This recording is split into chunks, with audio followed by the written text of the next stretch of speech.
I mean, again, he doesn't know who Gabriel is, right? Because he didn't come from an Abrahamic faith. The people of Mecca were pagan. Quran is mentioned, if this book was from other than God, they would have found in it many contradictions. If a book is without contradictions, that has no bearing on whether it comes from God or not. I've had phone books that are inerrant, but I certainly don't think God gave them. That we believe without understanding. The brother asked a very important question, that most of the scholars say that listening to music, watching movies, and most of the television programs, they're haram. So how can we have fun? Let me tell you, brother, at the outset, that having fun is permitted in Islam as long as the fun is halal fun. That the standard narrative has holes in it. The Prophet tells us because Satan or the devil sleeps over our nostrils. Those who oversleep and not pray Fajr on time, Satan urinates in their ears. I really do think Jesus was crucified and that he really was dead and buried. He thought that he was a son of God in the sense that he was specially chosen by God. I think Jesus really did think he was going to be the Messiah, the future king of Israel. I mean, that is, after all, why they crucified him.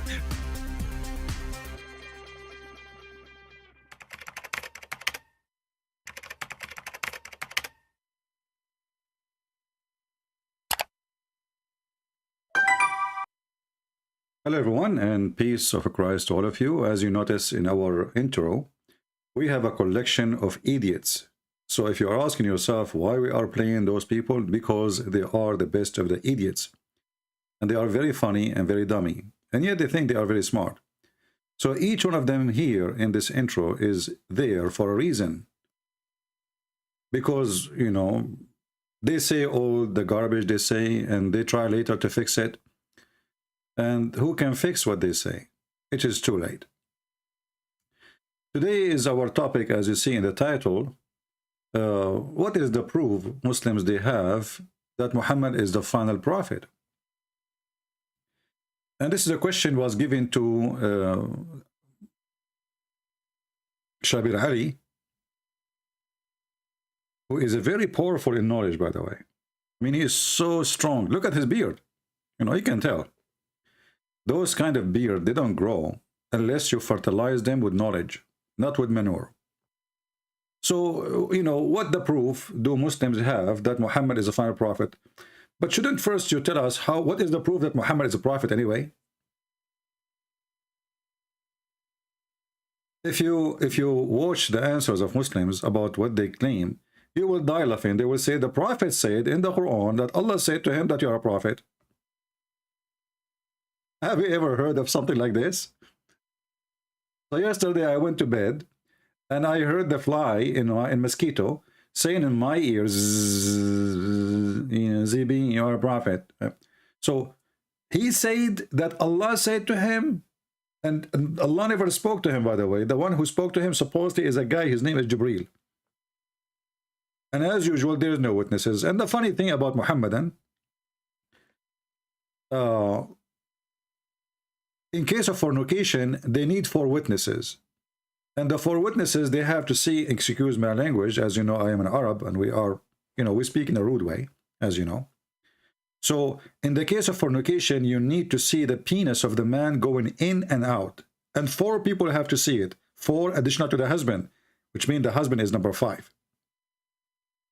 So, we need 5 people, or 4 at least, strangers, to see the penis going in and going out to prove fornication. How in the world we did not see Gabriel going in and out, not even once? Are we listening? How come in the case of fornication you need 4 witnesses and they have to see the penis going in as it goes inside the inkwell, as a pin going inside the inkwell? And not to mention that this is impossible. Imagine you go to the bedroom, you find your wife with the neighbor, you know, and now you like, hey, let me, hold on, don't move, okay? I'm going to call 4 friends. Please don't move, okay? Keep going, keep going, keep going. And, okay, hello, alhamdulillah, Sheikh Uthman, can you, brother, come over? What, you are doing child molestation now? Okay, let me call someone else. How in the world you can do that?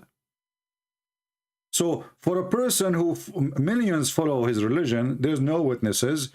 And for fornication, we need 4 witnesses, and they have to see the penis in and out.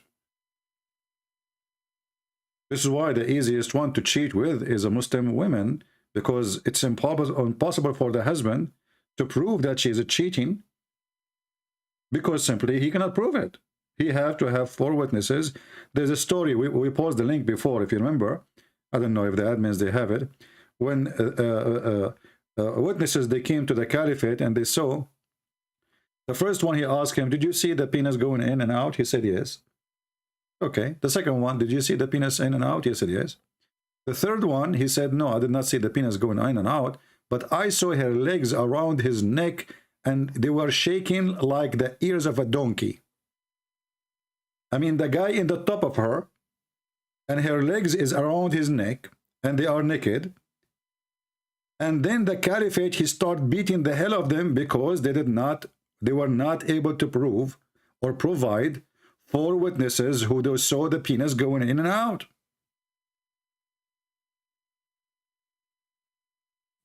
But nobody saw Muhammad going with the angel in or out. So Shabir Ali is going to help us to understand why Muhammad is the last prophet. And right away, you know, when you ask Shabir Ali a question, right away he jumped to say, you know, this is like the introduction. It's like Al-Fatiha. You know, I mean, the question, you have it. It's your program, and the title is made before you go live, and now you are okay. It looked like this is the ignition. You know, like you have to do the ignition thing. What proof do Muslims have that Muhammad was the final prophet? So it's an important question, because the natural assumption among Muslims, and this has been so for centuries, is that the Prophet Muhammad, peace be upon him, Until now, he did not say anything.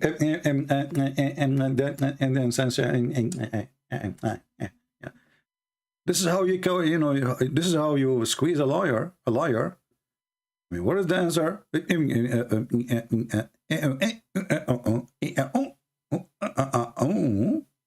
That's a lot of and then if you watch the video, you will see he said nothing. You know, the prophet, he said he is the last prophet. The prophet said. The question is, what is the proof that Muhammad is the last prophet? The answer is, the prophet said. upon him is the last of all of the prophets. He is the seal, final prophet, and no other prophet will come after him. And this has made it possible for Muslims to think that anyone else who claims to be a prophet after the Prophet Muhammad, peace be upon him, must be automatically false. So it gives Muslims the great comfort and assurance that we don't even have to bother about investigating the claims of somebody else. Need to bother. Today this is very helpful, because there are prophets and messiahs all over the place. People are claiming to be prophets and like Muhammad, messiahs. Now, it became a discussion among Muslims, especially within the last 100 years or so, because a man arose in Pakistan who did claim that he is some sort of a prophet. And see, guys, the question is, look at the title. I mean, the people who try to defend Muhammad, they are suffering from low IQ. Where is the answer? What is the proof? Do Muslims have that Muhammad is the final prophet? This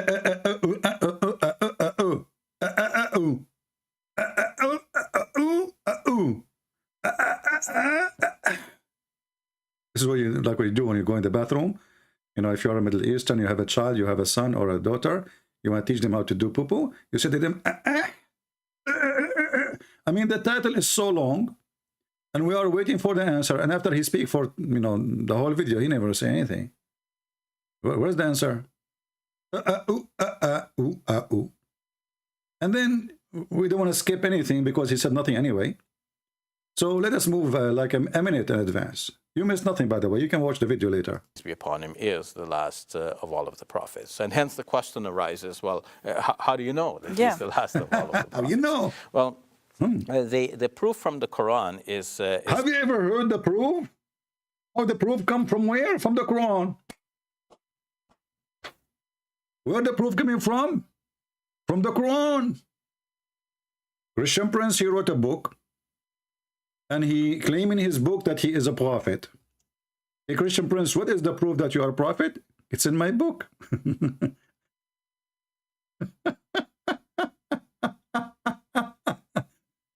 So the guy, he brought them a book, which is not even a book, saying that he is a lost prophet, and that is the proof that he is the lost prophet.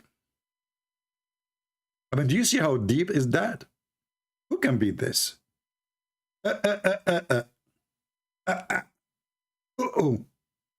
How do you know that he's the last of all of the prophets? Well, the proof from the Quran is not absolutely certain, though for Muslim. And look at this, it's not even certain. It's not certain. Did you hear this? The proof from the Quran, it's not certain. So why you call it proof?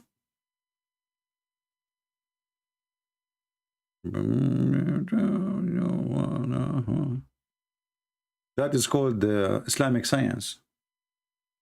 Like when the Muslim, they say, you know, you remember Harun Yahya, the guy who have a lot of girls dancing around him, not like me. I mean, look who attend my program, a bunch of dudes, you know, and the women who attend my program, they have guns.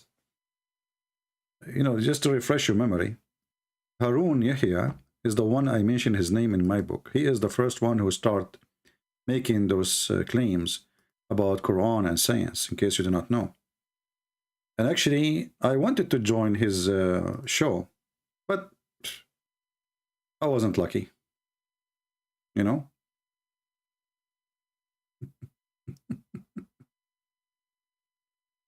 I just opened YouTube. I don't want to mention it anyway. Just wait. Okay. Honestly, people are mental.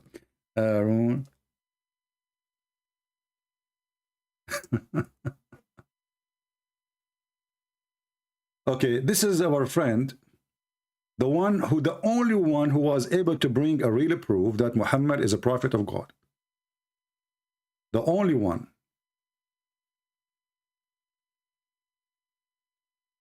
Let us see. And I want to show you how powerful is his proofs. You know, it's not like those Muslims who shish kebab, they talk, they say nothing. Read a proof, read, you know, it's encouraging and it's amazing. Let us see.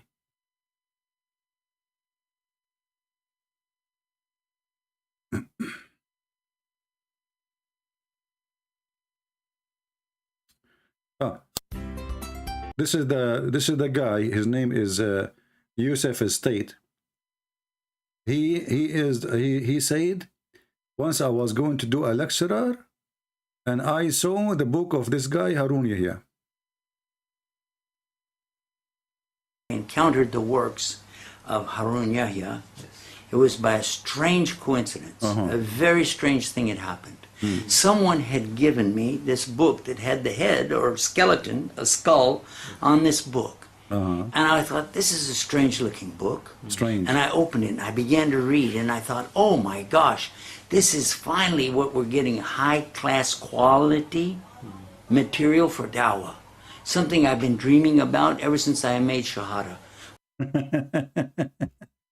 And now I'm going to show you the high class quality to do dawah, which you will love, and many of you might convert to Islam immediately.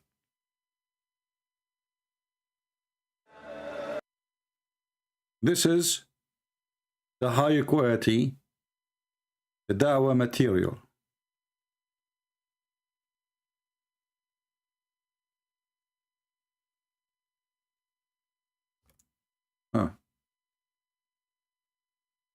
This one is too much. That will destroy your morality, so I'm not going to play it.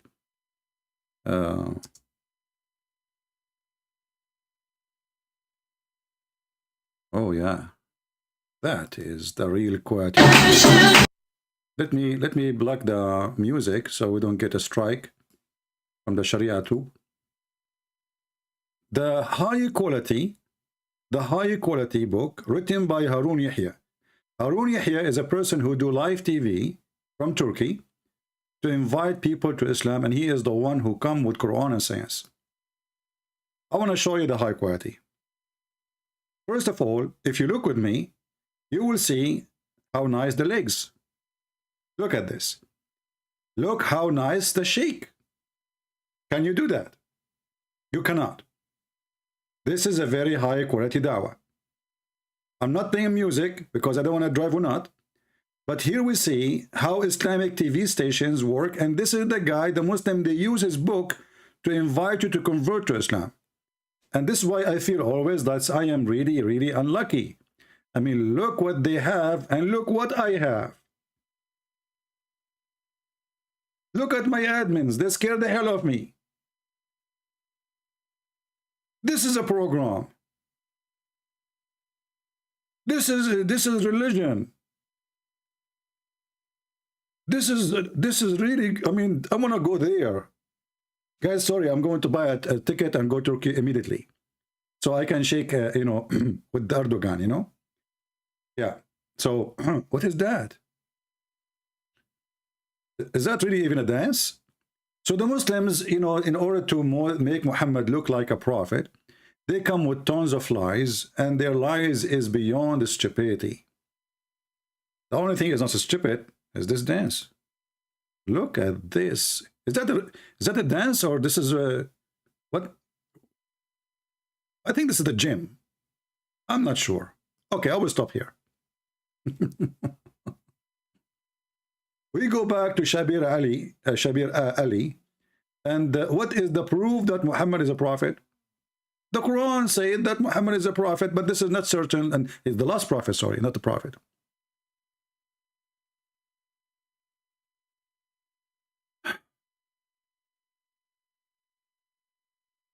Do we have any Muslim have any proof for us that Muhammad is a prophet? Do we have any Muslim here between the bushes?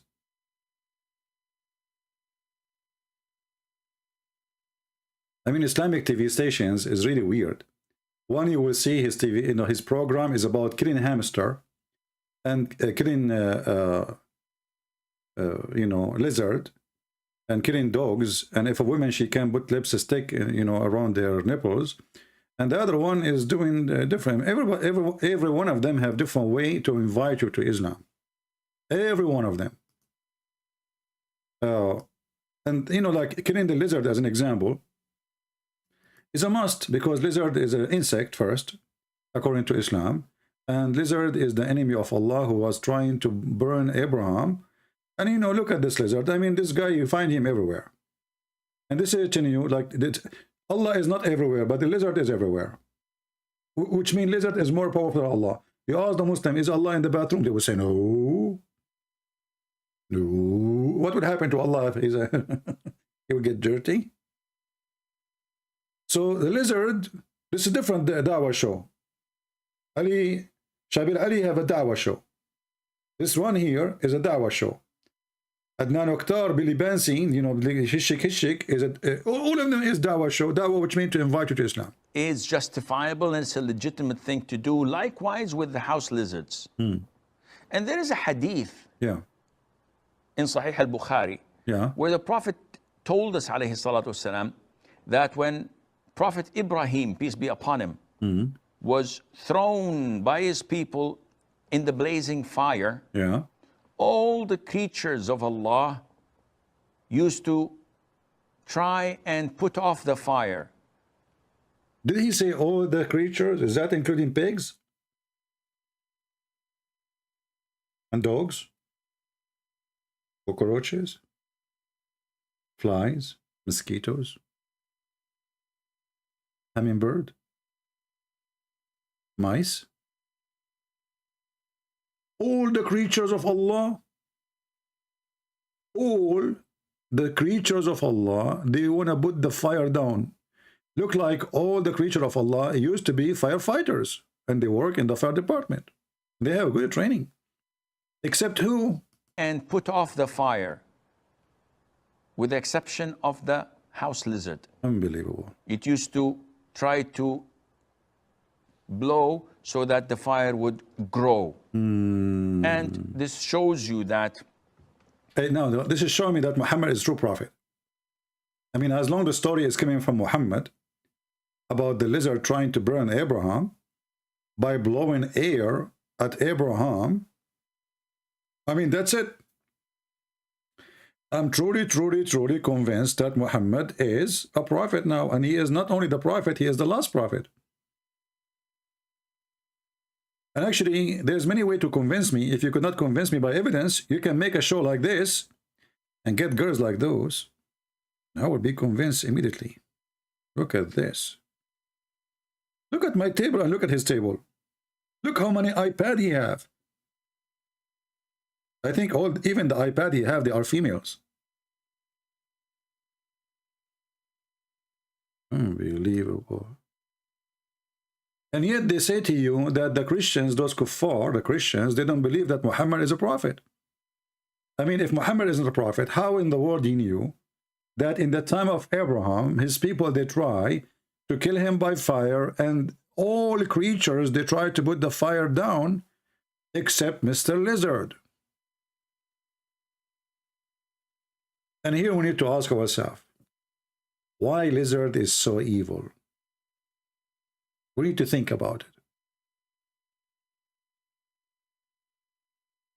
Any Muslim can tell us why lizard? Who told the lizard to do so? Who told him?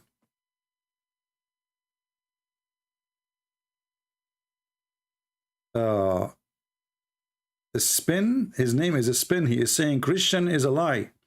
My friend, a spin is, as long Christian is a lie. Why you restrict a prophet saying you are not? I mean, what's wrong with you Muslims? You oppose your prophet. You are so good in breakdancing, but your words is very silly and not convincing. Do you want to call me?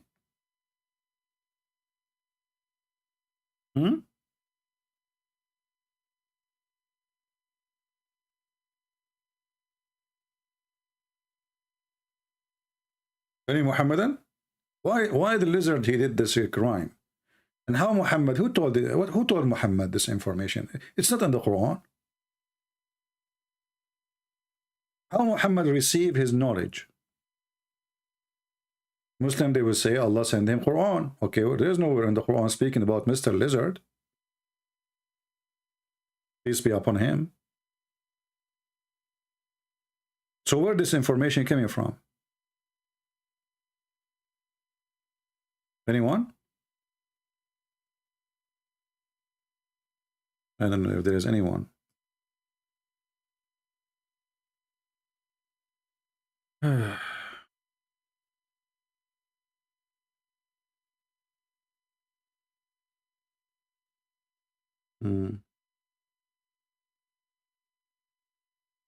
Do we have any Abdul?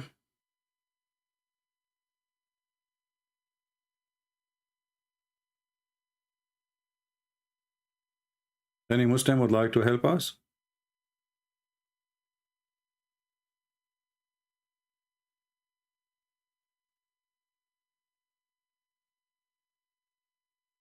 Any Muhammadan? Ramadan is coming, my friend. Do you know how much blessing you will get if you call me? Think about the virgins are waiting for you. I assure you that those women who are dancing with Harun Yahya, none of them is virgins, for sure. But in the heaven, brother, the one they are waiting for you, they are way, way better. First, their breast is so big. According to Prophet Muhammad, peace be upon him, each one of them, her ass is 1 mile. And you know, think about it. All of us, we like big screen TV. I mean, they can say no, they can say yes, they can lie to you. But reality, all men, they like big screen TV. Muhammad, he thought about it. How I can make those men go and fight and die for my sake. So he promised them women, their ass is 1 mile. And you know, 1 mile ass, if you think about it, it's so small. We men, we like it better and bigger. What if I invite my friends for a barbecue, as an example, or hiking over the hill? And I have like thousands of friends. I have 83,000 subscribers in this account only. What if I invite them to hike over her ass? 1 mile will do nothing. Especially if she puts some lotion or oil and she is doing suntan, and all those 83,000 try to hike. Man, the floor will be very slippery. So when a Muslim, he says to us that Muhammad is a prophet, based on what? Based on the 1 mile ass, or the endless penis, or the lizard who tried to kill Abraham, or the shaitan who piss in your ears and sleep in your nose, or Satan who jump inside your mouth when you do yawning. Is that what the proof you have for us that Muhammad is a prophet?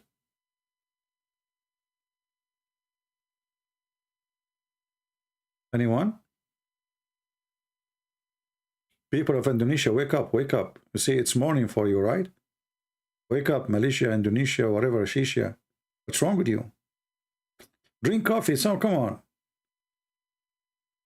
I thought if I mentioned the 1 mile ass, all of you will wake up. I will scare the hell of you. Still they are sleeping. Do we have any Muhammadan would like to call us?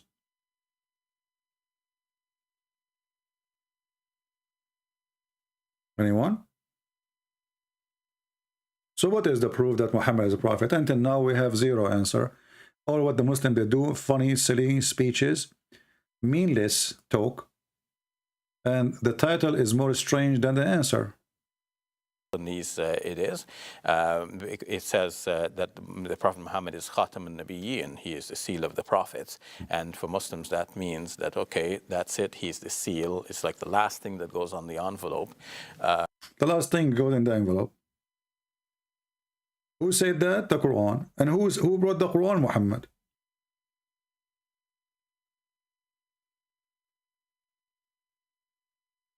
Have you ever heard of somebody provide evidence made by his hand? This is the proof that Muhammad is Allah's prophet. Muhammad said. Any Muhammadan?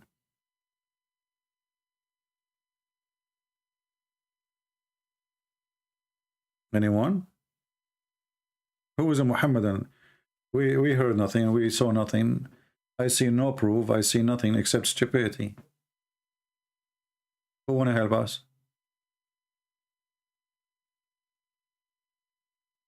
Huh?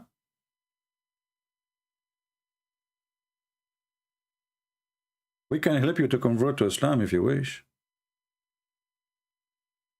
Look at this. Actually, if you look in this video, you will notice many things. Here you see how much they love their country.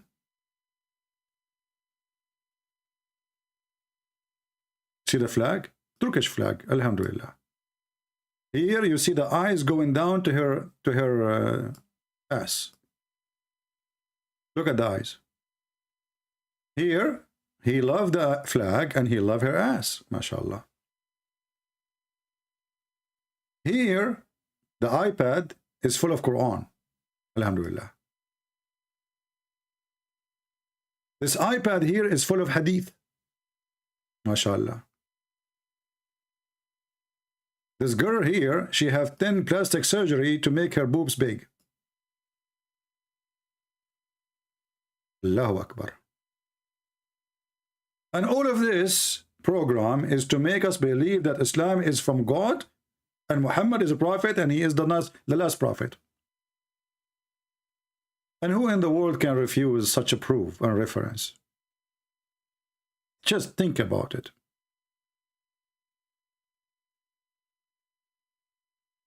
Any Muhammadan? I mean, how in the world I'm asking Muhammadan to call me right now and I have this picture on the screen? Let me change it. They will never call in this case.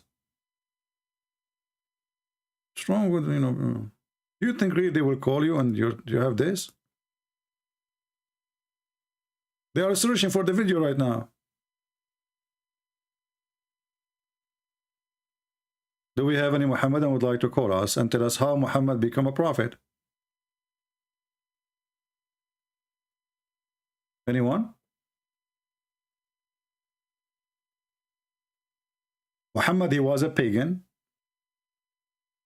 He was from Quraysh. And Quraysh, they are pagan people. And you do not know who is Jibreel. So how Jibreel come to Muhammad and how Muhammad was, how they met. I mean, what the coincidence happened here? So Muhammad was in the cave. A guy come to the cave and he told Muhammad, read. Muhammad told him, I cannot read. The guy, he squeezed him. Anybody can at least explain to us the stupidity of the story? Why he squeezed him? Why he told him read and when the guy do not know how to read?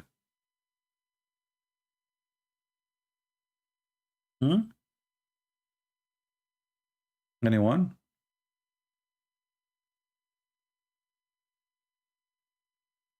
By the way, there's a prophecy I said many years ago, and it happened, you know, and this is why now I'm thinking about myself to become the last prophet, because I came after Muhammad. You know, I prophesied that in the North Pole, there will be a lot of snow. And believe it or not, people went there and they found snow. And I prophesied that at that day I was talking, I said, this month, a lot of women, they will have their period. And you will never believe it. According to United Nations, millions of women have their period at that month, you know? So, you know, like I was able to recognize myself as a prophet, and this is why I called myself the Arabian prophet. Like, look at me. How I know that? As an example, I prophesied that rabbits eat grass and they eat carrot. And scientific study proved that rabbits, they eat grass and they eat carrot. Nobody knows this stuff. Nobody.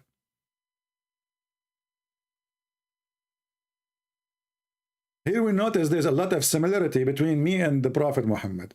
The difference is Muhammad's imagination is so big that the penis is 1 mile. For me, I will make it 6 foot. I mean, come on, 1 mile is too much. But 1 mile, hey, come on. You know, aren't you afraid of the ants of the Amazon? Aren't you afraid of this Bariana fish in Amazon? They will eat it. They will think it's a sausages.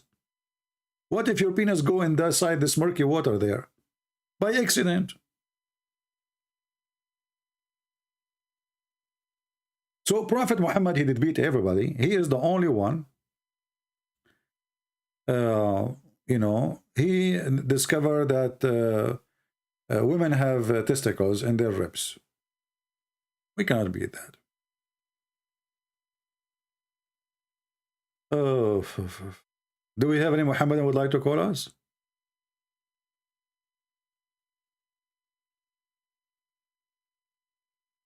You thought I am a prophet until I heard about my insult, my friend. The prophet insult, the prophet didn't insult.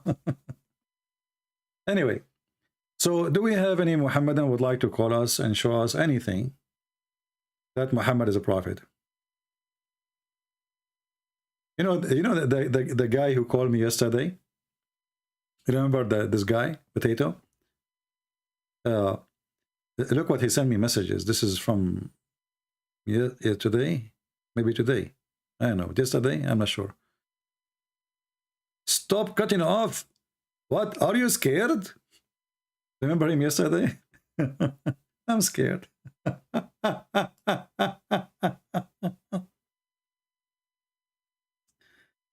Oh boy. Any Abdul? Do we have any Abdul? Anyone?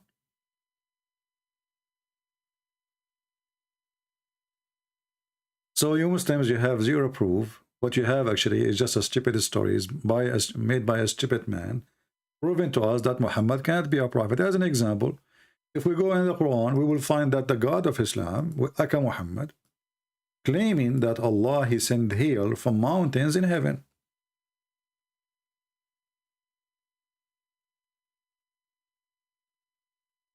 Now you tell me, what kind of a stupid prophet he received such an prophecy from a stupid God? Any Abdul? Prophet spoke to God, God spoke to his prophet, and the result of this, you know, there is hail in the sky, and Allah, he sent it from the sky, and you know, he hit it with it. He hit us with it. Okay, maybe we have a Muslim. Let us see. Okay. This guy from Karachi. Okay, Karachi.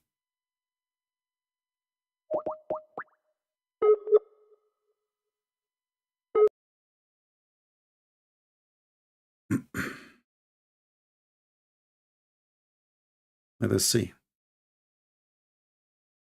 Hey, don't call me the guy from Karachi. I will call you. Don't call, I will call you. If you try to call me, it doesn't work.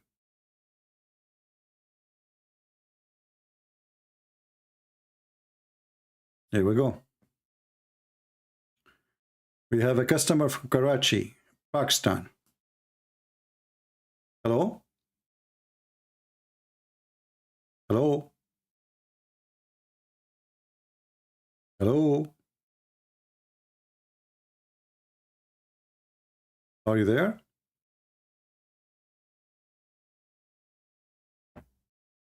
Do you hear me? All right, well, he is not answering. We will give him one more time call.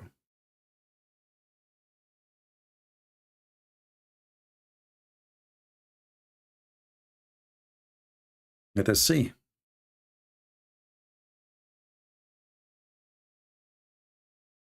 See how amazing the internet. We will speak to Karachi now, to the land of civilization.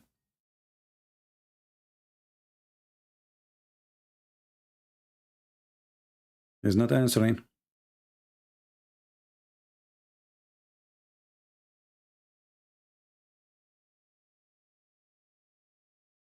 Okay, look, maybe he's playing games. I don't know. Do we have any Abdul from Karachi, from Bakachi? Who care? Any Abdul can provide us with anything to prove that Muhammad have anything to do with the prophethood. Allah, he sent hail from mountains, and the Muslims, they try to cover it up, try to fix their lies and the lie of Muhammad. They say he sent down from the sky hail, and they put a bracket like mountains. The fact the Arabic says there's mountains in heaven where Allah, he sent hail from it.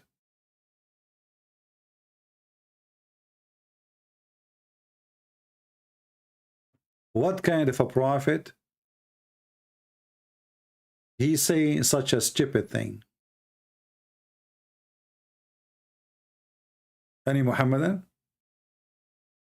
So now, because Allah, he spoke to Muhammad, and as you know, Allah supposed is God, and he knew what we don't know. So because he see what we don't see, and obviously he see nothing, he come with a solution to understand how the hail is formed. Simply, there's mountain, like Avatar movie, and those are flying mountains in the heaven. They are mountains of ice. Allah, he break ice and throw the hail on us.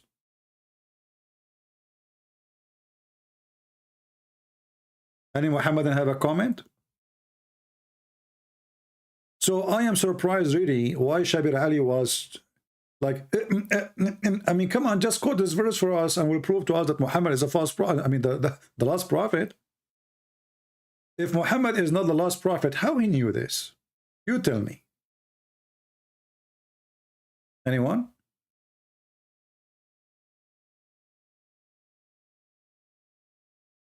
Any Muhammadan?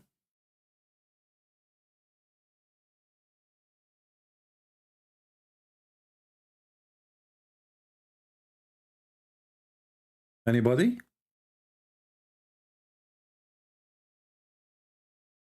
Nobody? Shall we go to the go back to the bay dancing then? Where is, 10th amazing fact about the Prophet Muhammad, 20 amazing fact about Prophet Muhammad, 70 amazing fact about Prophet Muhammad. And let me tell you the most amazing fact I see, that your prophet is the most stupid prophet ever.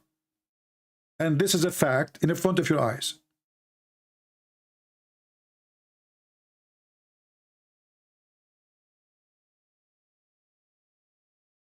Rob X saying to the Muslim in Arabic, hey, defend by science and understanding, not by weapon and violence. My friend, even in weapon and violence, they do not know how to use it.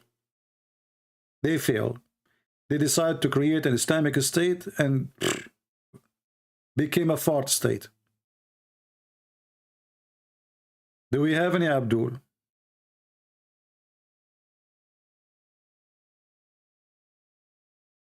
If you call me and you convince people that Muhammad really is a prophet, or even if you defend, just defend.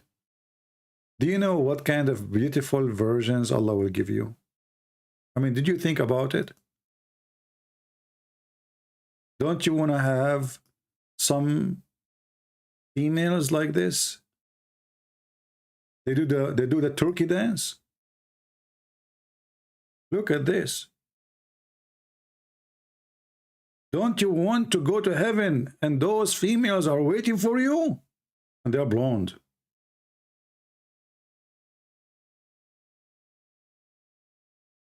And if you don't defend too, do you know what will happen?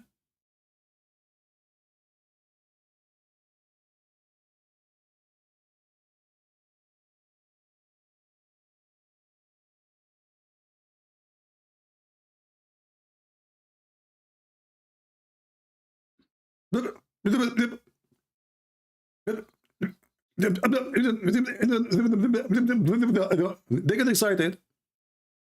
Your child is going to become apostate. My friend, your child is apostate already because of your stupidity. He will become.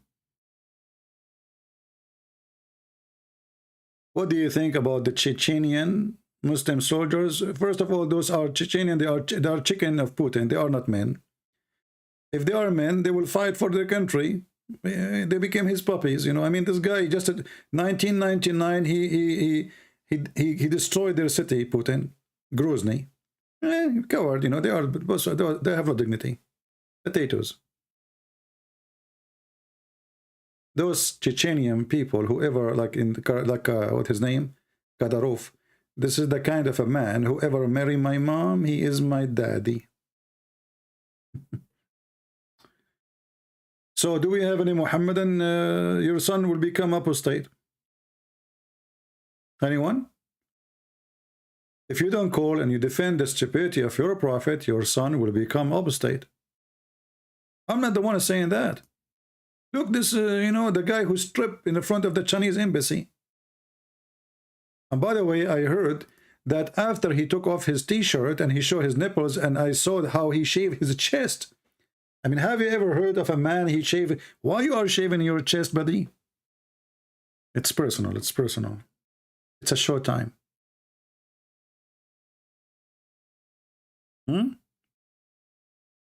Your son will become apostate.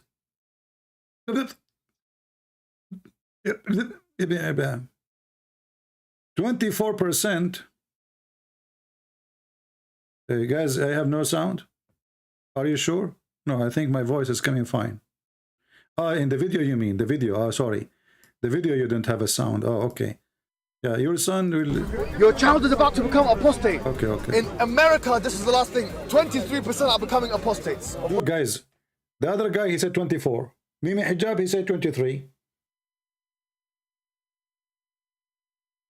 Every Muslim, he have different percentage. I mean, they agree in everything. They agree in everything. 23, 24, 25, 27, 28.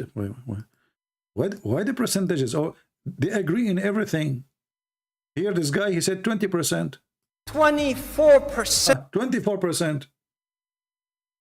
The news went to Mimi Hijab, become 23%.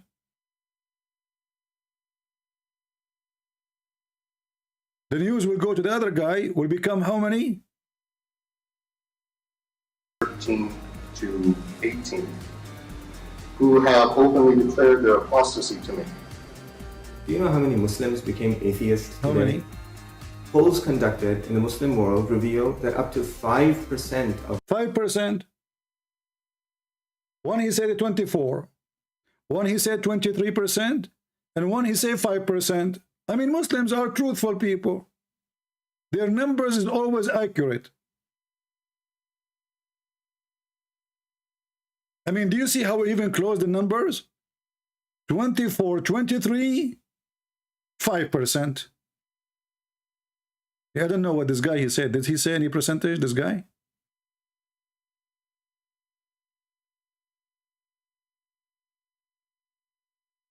Shocking things that I have experienced over the course of those years are the number of young boys and girls aged between 13 to 18 who have openly declared their apostasy to me.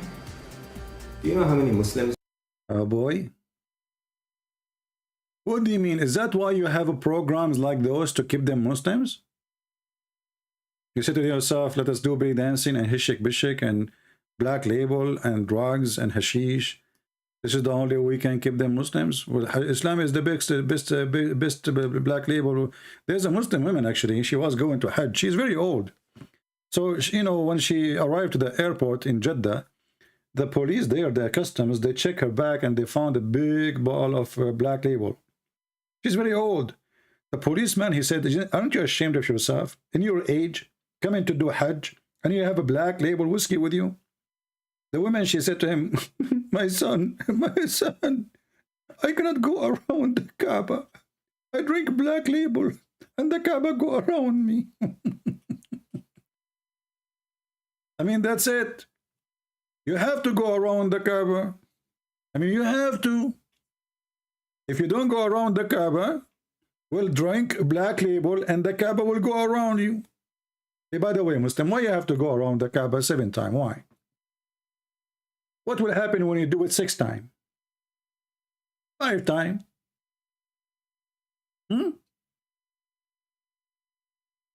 Anyone? Like, do you have any answer? I mean, what this religion is about? Yeah. And there's a black stone. If you kiss it, it erases your sin.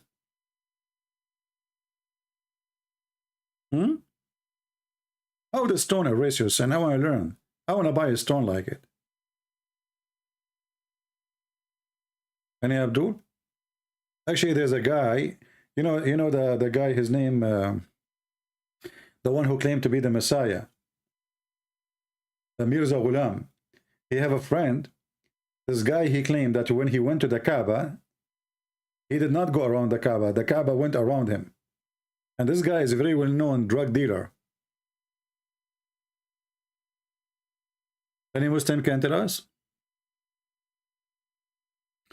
And you know, the funny thing is that Muhammad, he used to go around the Kaaba. He don't even walk. He's riding the camel. Can you believe it? He go around the Kaaba riding the camel. Some they say a donkey. Why he was doing that?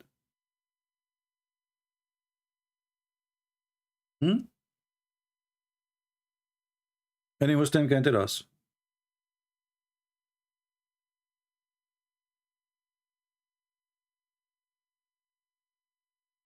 Any Abdul? And what make it more funny that the Muslims, they claim that the Hindus are pagan, the Christians are pagans, everybody is a pagan, and they are not pagans.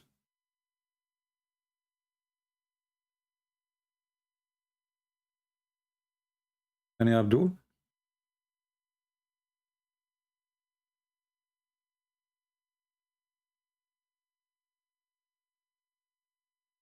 Nobody? What happened to the guy from Karachi?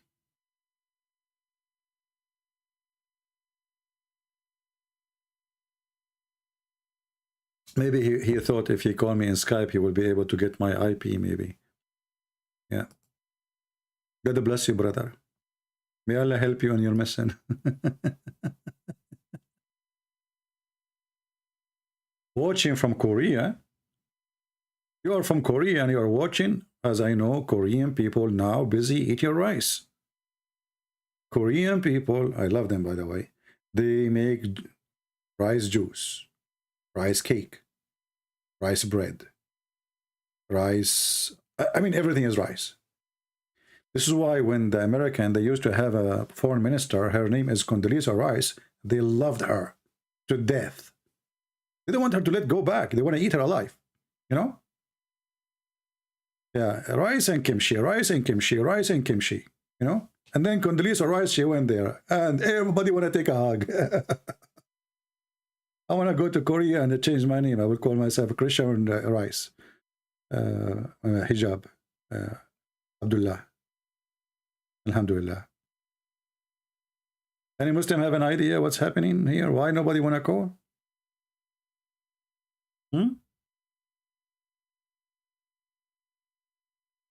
Government tracing Christians? Who care? They can trace me as much as they want.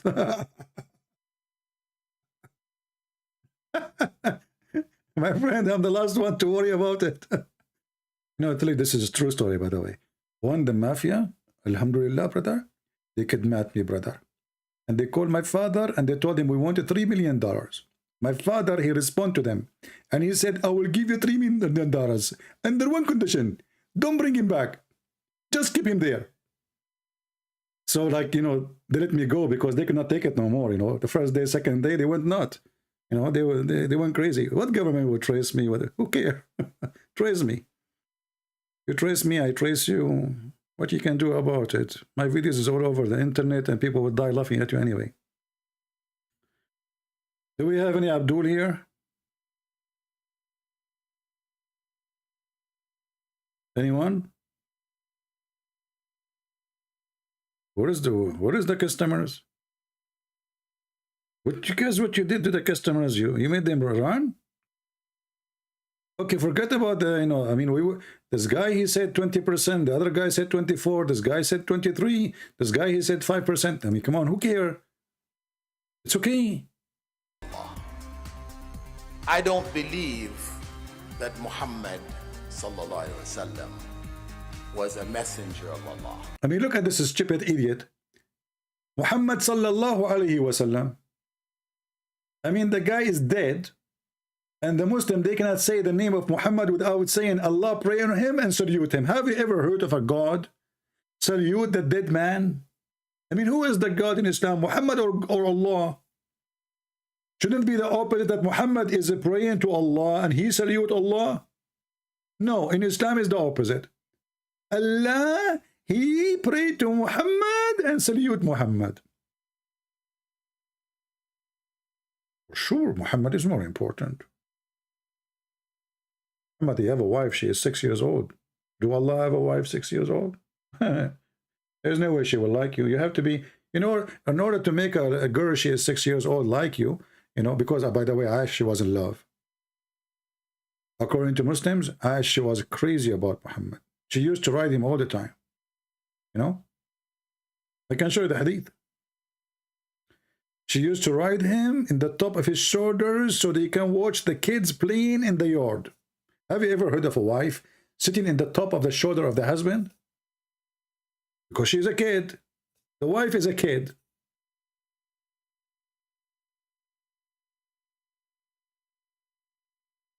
Any Abdul?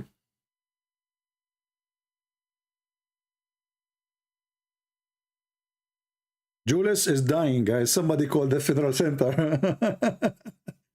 Here we go. Julius is dying. And later, his wife, she will call me and she will curse me. She'll say, may Allah kill you. You killed my husband from laughing. You're dying. Just leave, man, before you die. You know, take a hike. He's dying. Anyway, do we have any Muhammadan here? I'm really, really convinced that Muhammad is a prophet. I mean, you see those Christians, They try to lie about Prophet of Allah, but Prophet of Allah is the smartest. As an example here, the hadith in front of us, Muhammad, he was watching a bunch of rats. And he noticed that rats are not drinking the she camel milk. Muhammad is a person of deep thinking. He's a deep thinker, you know. He's not like those generation today, you know, genes and, you know. No, he's a deep thinker. So he hold his pen, he put his pen, he have a pencil, by the way. He put it behind his ear. Yeah, the right ear, because this is where the Jibreel piss, you know. So he put the pencil behind his ear and he start thinking, the rat is not drinking the camel milk. Why? So Prophet Muhammad, the first thing he did, because he always does things in scientific way. So he put a question mark. Okay? Like boing, you know? Like, what? Boing, boing. So he was looking like, you know, he's observing. You know, not all of us we can observe. He observed differently, you know. He observed like there was a woman once was walking in front of him and he was observing her ass. And then he left his friends and he jumped to his wife in the kitchen. She was tanning leather and boom, boom. He observed a lot. You know, Prophet Muhammad is very well known in observation. So Prophet of Allah, he was looking at the rats, you know, and he said, look what he said. A group of Israeli. Who? Israeli. We have to put the Israeli everywhere.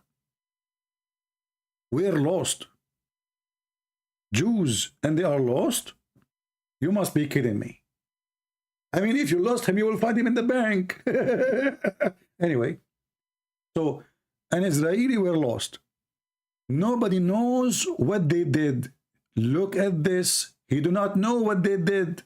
Prophet, how come you do not know? I thought you know everything. Isn't you Muslim? You keep saying Allah knows best, and Allah and the Prophet knows best. So Muhammad, you know, he is being humble. Now he do not know what they did. So, but I do not see them except they were cursed and changed into rats. Look at this genius. Okay, how Muhammad he come to this conclusion? I mean, think about it. This is a very deep thought conclusion.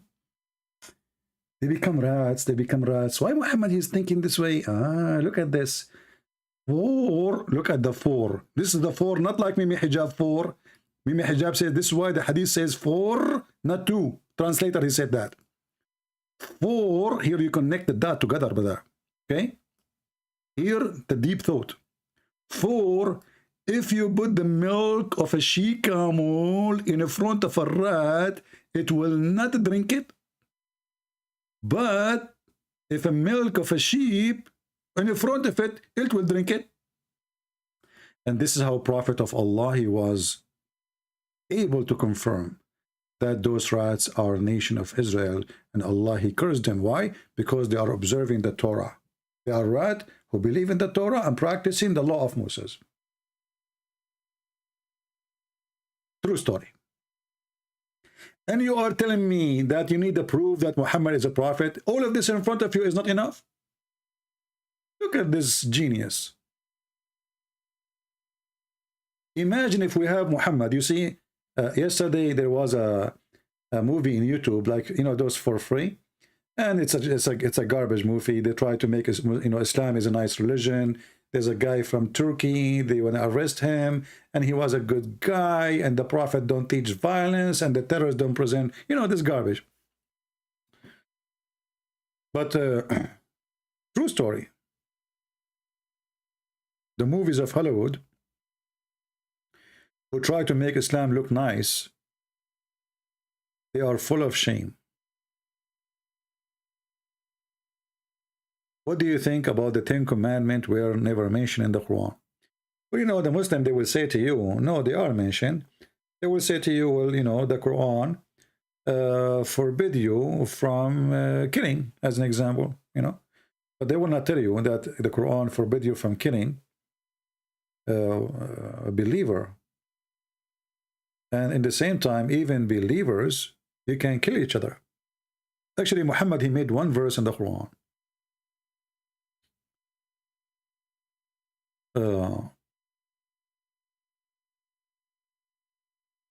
Destroy all of Islam. You see all the problem now Muslims they are suffering from, additional to the stupidity of Muhammad.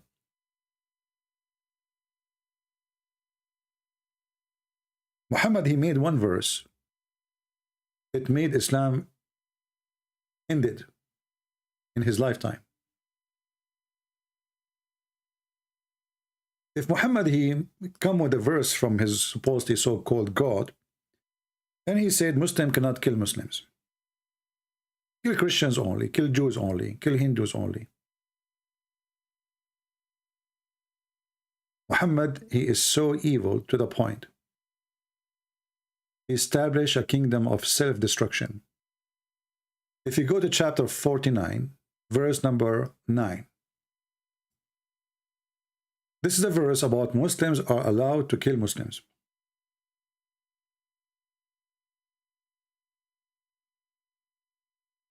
If two parties or a group among the believers, so the verse is so clear, among the believers, fail to fighting, then make peace between them.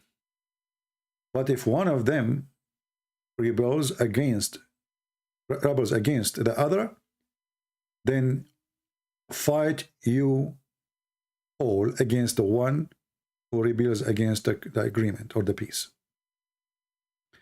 And you know what the Muslims happen now, what they do, each group, they will say, it is them. It is them. It's their fault. So you will see Al-Qaeda fighting ISIS. ISIS fighting Boko Haram. Boko Haram fighting Tutu Haram. Everybody is killing everybody.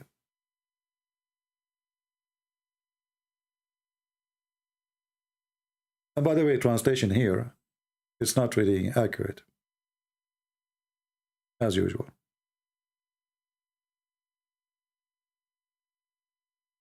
And this kind of killing is justified.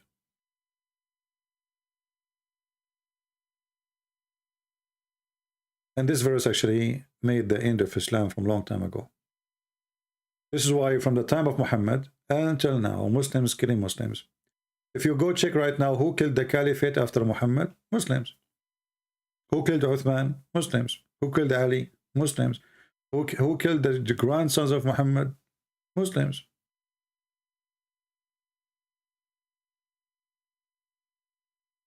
According to Muslim resource, as an example, Umar al-Khattab, the one who Muhammad, he claimed that he is going to be a prophet after him, if there is a prophet after him, he went to the house of Fatima, which is supposedly the daughter of Muhammad, but she is not, according to my knowledge. He broke her door, and even he ordered to burn the house of Fatima.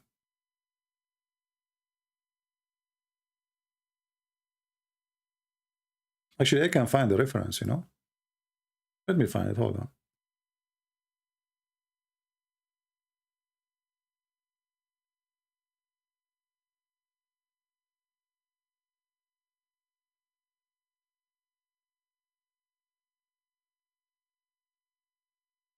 According to the Shia, even he caused the discourage of Fatima.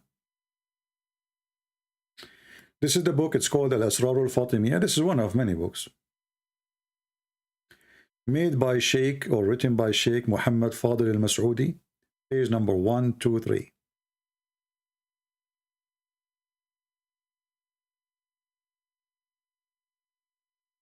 Here it says, and he is quoting from the book, it's called Al-Milal wal-Nahl.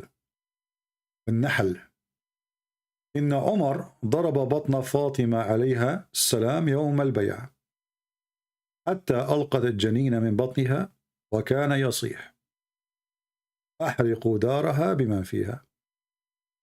Umar, he hit the stomach or the belly of Fatima, so she'd have this courage of the child she was carrying. And he was screaming, burn her house and whoever is inside the house. Who did that? Umar ibn al-Khattab.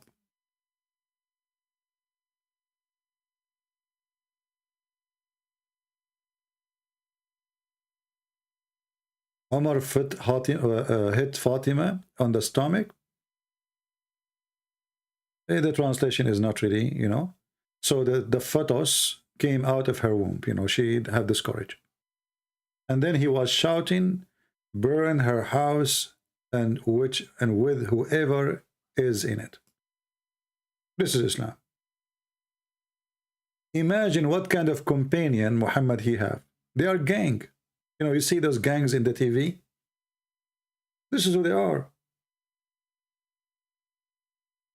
How in the world a person who was the most close friend supposedly to Muhammad, he go to the house of his own daughter, he put his foot in her belly and she is carrying a child, and he calls her right immediately, according to the story here.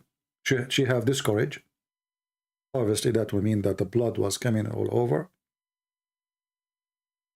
And he was screaming, burn the house and whoever is in the house. And actually Muslim Shia, they believe that Umar is the one who caused her death. Let me shorten the link so I can post it for you for later reference in case you need it.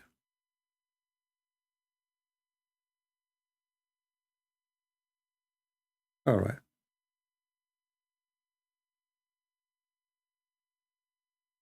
This is the link.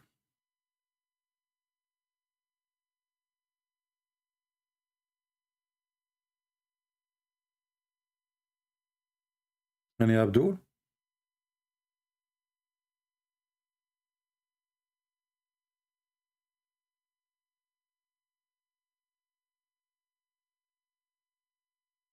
Any Muhammadan?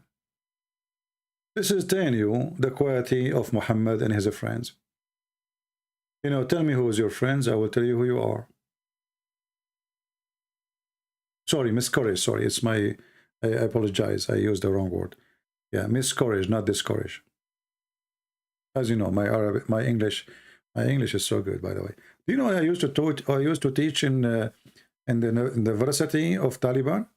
You know, I used to teach English. Erdogan is the coming caliphate. My friend, I can tell, and the proof in front of my eyes. Turkey is the #1 nightclub and belly dancing and drugs in the world. Look, Erdogan, look what Erdogan doing. Erdogan is the coming caliphate. I can tell, I can tell. Yeah. Did you go to Turkey? Go to Turkey and see what is there, you idiot.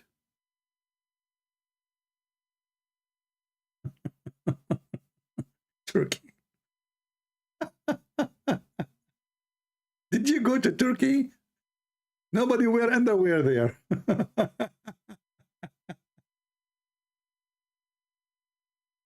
Oh boy. Yeah, Abdul, focus with me, focus. How, Harun, you always here, always you come here, but you never give us any proof that Muhammad is a prophet. Why you don't help us?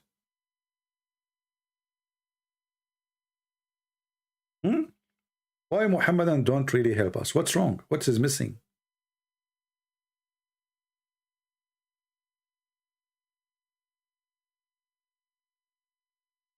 Anyone? Who is a Muslim who would like to debate me in Turkey? I want to go to Turkey and we want to have a debate in those nightclubs, like in the same exact Islamic show. I will lose the debate, by the way, because I will not be able to focus in any topic. Unbelievable. My head will be like a spinning machine.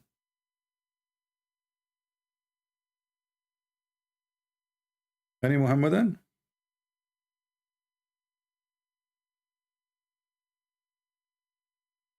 Anyone?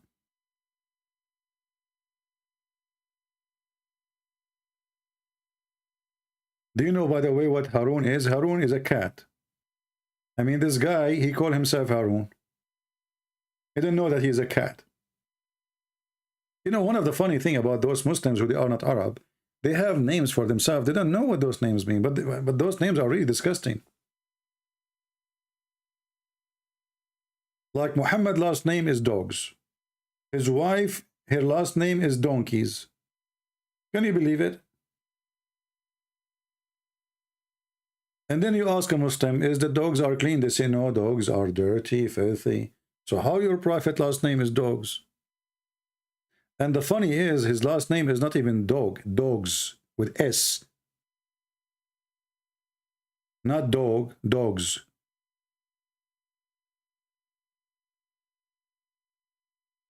And Abdul, and look at this chapter in front of us. This is the chapter I call it hummus. What is the proof that Muhammad is a prophet? Because he predicted that Abu Lahab, he will not convert to Islam. But this chapter, all of it is about people of Quraysh, and later all of them become Muslims. So he was right about one guy, he did not convert to Islam, and then he was wrong about all the rest of Quraysh. He told them, you will not believe in what I believe. Do you see it? But if you read this chapter here, you will see how stupid this.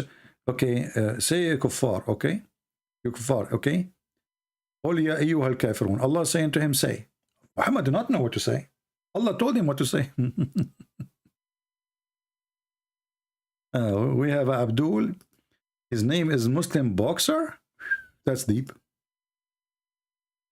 Okay, what happened to you? Get us called Muslim boxer. He said he will bust me too. Sound good? We are calling him. And he is not answering.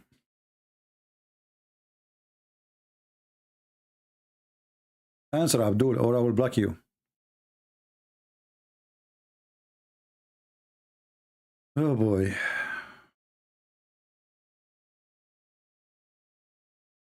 Okay, you don't want to answer, I will block you. So I will call you one more time. If you don't answer, I will block you. Okay, Potato? Be a man. Let us see.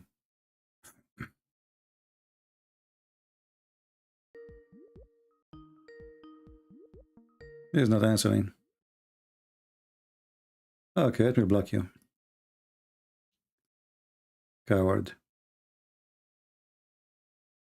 Any brave Abdul?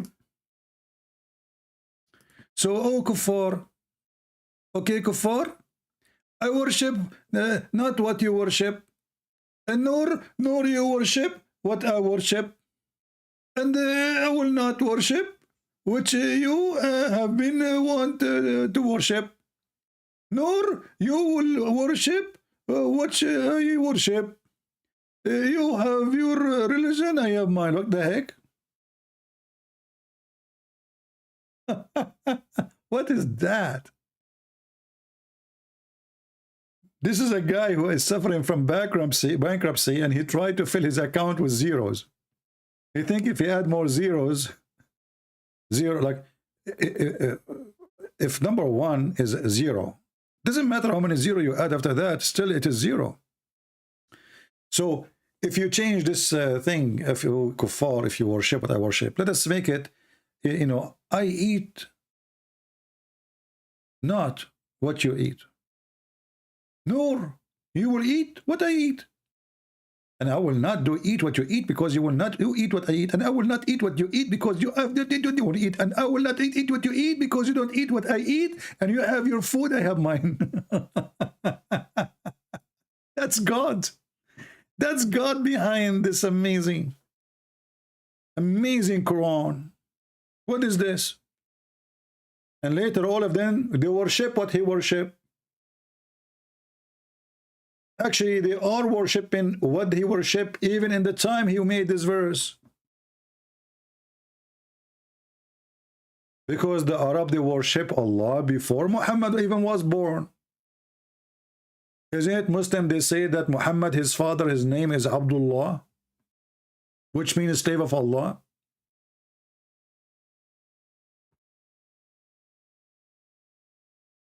تنبأ محمد بسقوط القسطنطينية. Hey, Harun, why you don't type that in English so people can see it, so we can laugh at you? So guys, Harun saying that Muhammad, he predict that the Constantinople is going to occupied. Hey, Abdul, that hadith proved Muhammad to be false. Do you know why? Because Muhammad, he said that the Turk are people of Gog and Magog. Never fight them if they don't fight you. He never said they will become Muslims. And Muhammad, he said to the Arab, who they are in front of him, you will open the Constantinople. But that will happen in the hour. In the judgment day. Do you see it? Do you see how stupid your prophet is? So your prophet, he predict that when the judgment day is coming, you will take the Constantinople.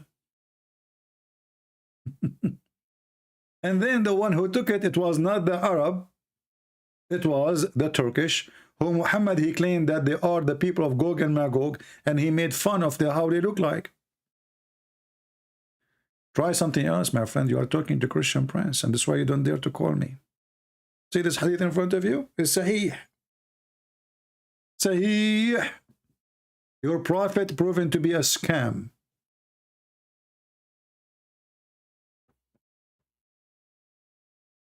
People, Turkish, according to Muhammad, they are people of Gog and Magog. And they are the only tribe who they are not behind the dam, which supposedly Allah, he ordered Alexander the Great to build. Potatoes, potatoes, potato, potato. When is going to be the judgment day? Well, I don't know. But if you see, like, I will give you a sign. If you see a beautiful woman accept to marry me, that is a judgment day. That's the end of the time. Things is messed up. Unbelievable. True story, by the way. You're asking me about when the judgment day is going to happen. Who am I to tell you? Who are you? Somebody told you I am additional a false prophet like Muhammad.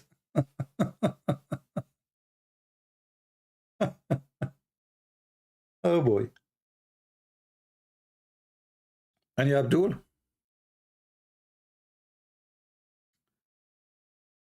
Huh? Anyone? Why people are laughing? Why people, you know, when somebody share with you the truth, you laugh, huh? Crazy people.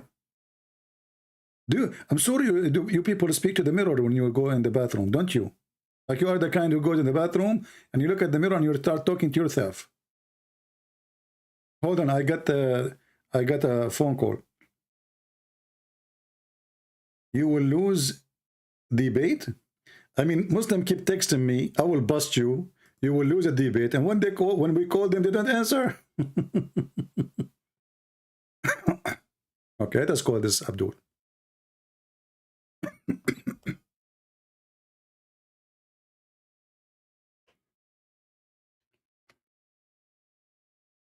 Let us hope he will answer.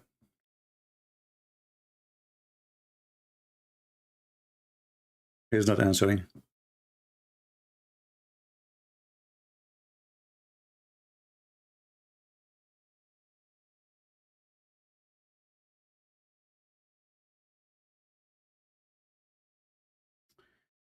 All right, all right. We lost connection for 20 seconds, I guess. I think now it's fine. It's all right.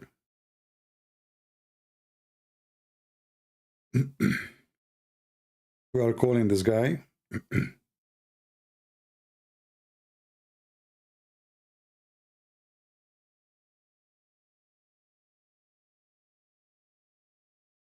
Okay, he's not answering.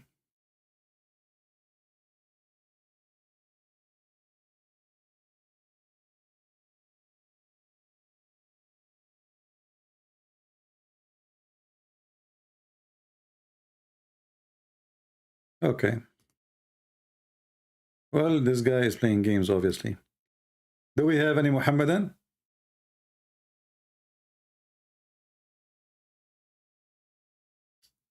Do we have any Muhammadan?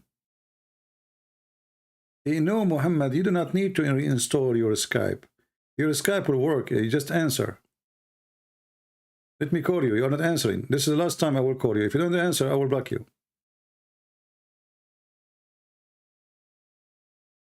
Let us see.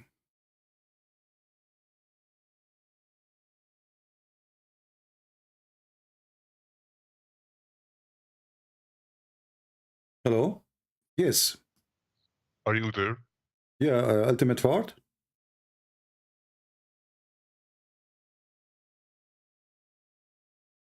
Why you are changing your voice?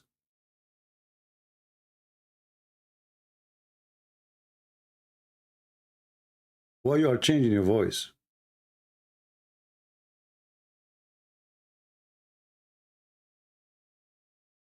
Just get lost.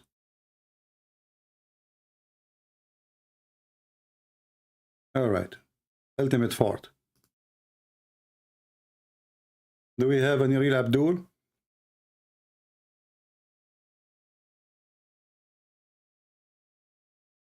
Anyone?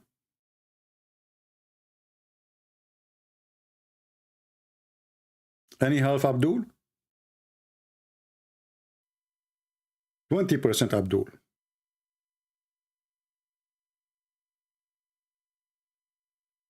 Hello? Hello, hello. Hello, hello.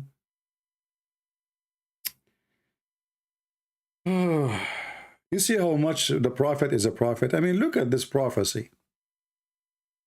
You know, actually, if I take this sentence here, 2 words, قيام الساعة. If I take it and I post it in the search engine of the hadith, you will die laughing about how many prophecy Muhammad he gave. All of them come to be false prophecy.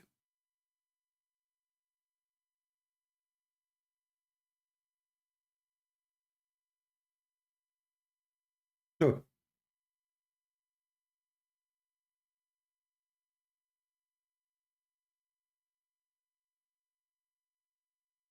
And by the way, when the Muslims they translate the hadith,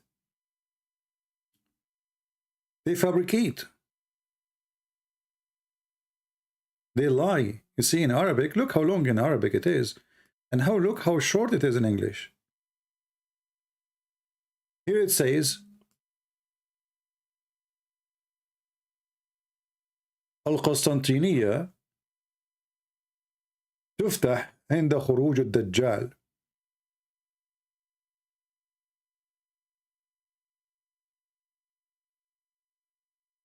Constantinia is going to be occupied when the Dajjal come out. But the Dajjal is the one who come at the end of the time, and then the Christ, the real Christ, will come and will kill him. A cowboy fight, you know.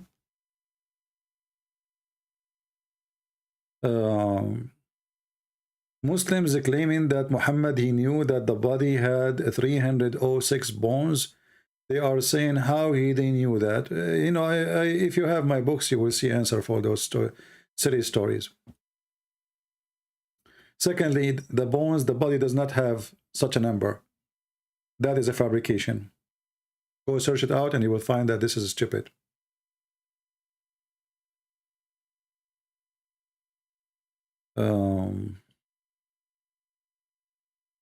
Never take what Muslim they say to you. Let us say the Muslim they say something. Go check it out. And you will find it's false. Any Muhammadan?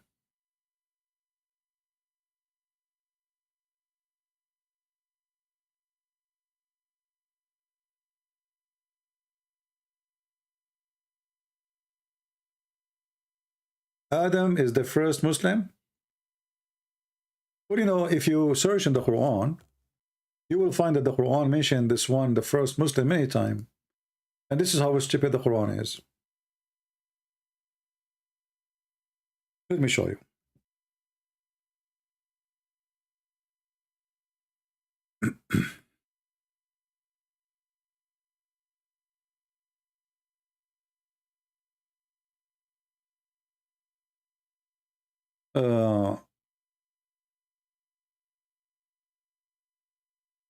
if you go here,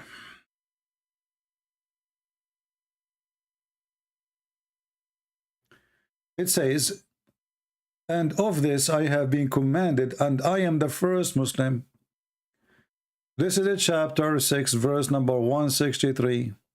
Who is talking, Muslims? Any Muslim can help us? Who is talking? Islam, my friend, Islam, stupid religion. So, is Adam the first Muslim? Is Muhammad is the first Muslim? Is Abraham the first Muslim? Who is the first Muslim? This is what happened when you have an idiot. He claimed to be a prophet.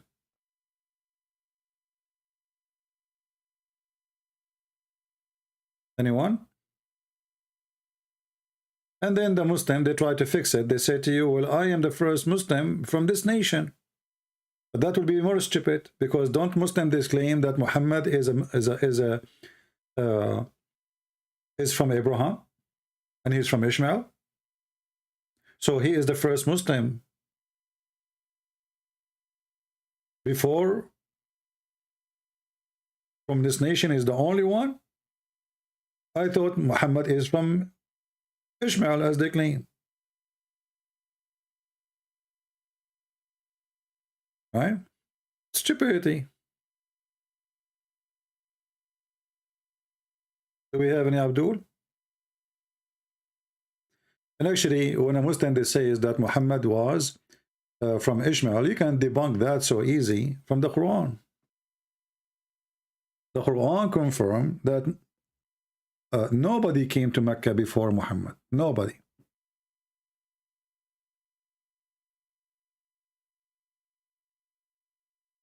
Let us see. Somebody try.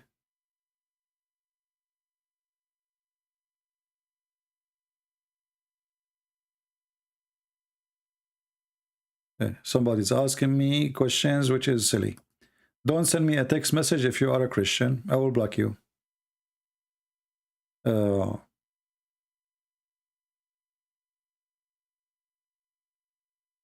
Was Muhammad the only prophet sent to Mecca Muslims? Look at those verses in front of us.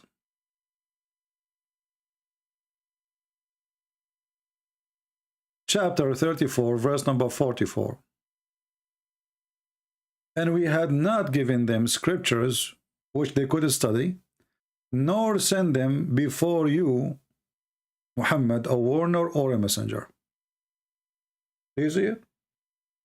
So how the Muslim they claim that Abraham was there, Ishmael, he is the father of the Arab, all the garbage, when they never have those Arab, they never have neither a warner, neither scriptures. This is why we say always use the Quran. The Quran will show you that Muhammad is a stupid idiot. You know, in the Middle East, when somebody is naive or stupid or uneducated, and you know, like they have tradition, like when you want to get married, your parents will go and they will, your father, if he's alive, he is the one who will ask for the hand of the girl. You don't talk, you know. And if you are stupid specifically, your parents will warn you not to open your mouth when you go there. Muhammad is the person who cannot stop talking. Hey Harun, when you answer this stupid thing in front of me, we can go to the universe expanding. Secondly, I challenge you to show me where in the Quran it says the universe expanding. This is only expanding in your head. You Muslims are a bunch of liars. When you say things, it's not in the Quran. In front of everybody, we have 1,000 people watching. Harun, can you show me the verse in the Quran saying that the universe is expanding? Can you? If you don't know where is this verse, I can show you where it is, because I know what the Muslim they say, but the verse doesn't say what your Muslim claim. Secondly, you idiot, this is mentioned in the Bible thousands of years before Muhammad, where it says that God, he spread the heaven like a curtain. But it doesn't say even that in your Quran. And you know what? I know you are a donkey. It's going to take you forever to search in Google to find the verse. So I'm going to find it by myself.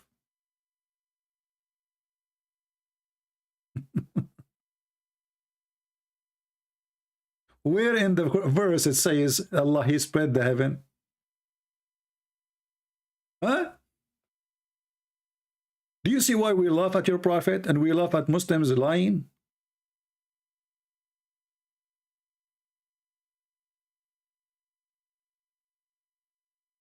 Where in the Quran it says Allah, He spread the heaven?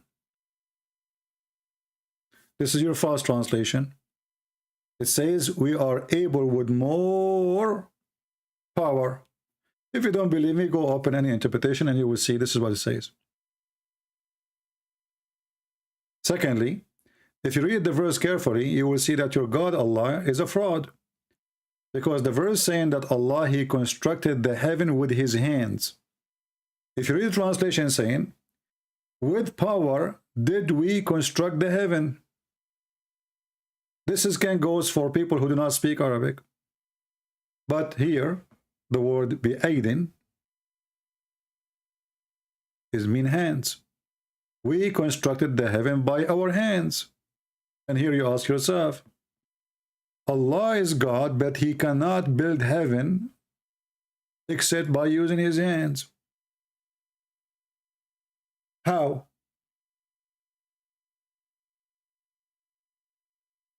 It took him an hour to find it, guys. I have it in the screen from 5 minutes ago. Harun, potato. Show me in the verse where it says Allah expanding it. This is false translation. Nowhere here it says Allah expanding the heaven. Allah, He built the heaven by His 2 hands, and He can do more. That's what the verse is saying. Do you want me to show you the interpretation? Muslims, they love to lie. They worship lies. Everything about them is a lie. When you see the Muslims saying that in their translation, ask them where is the word expanding it. Here is not about expanding, it's about making more, and we are capable of more. Do you want to see? Okay. Chapter 51, verse number 47.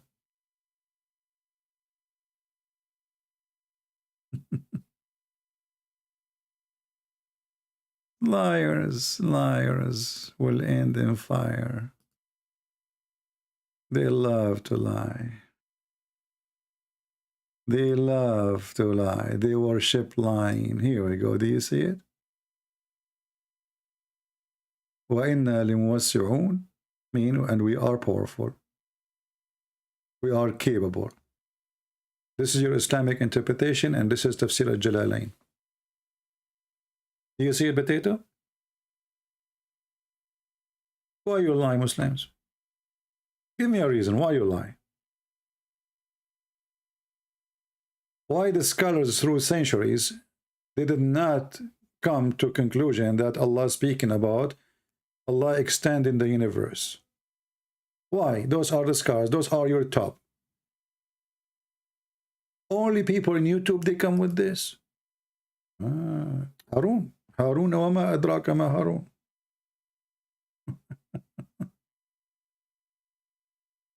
Harun wa ma adraka ma Harun. Do we have any Abdul? Hasbara?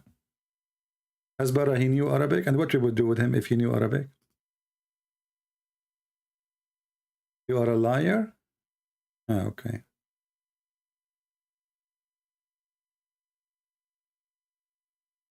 You lie so many things, the Dajjal is coming too. Okay, the Dajjal is coming through. Let us call this guy. I think this is the same guy. He changed his voice, but we will not give him a chance to play games.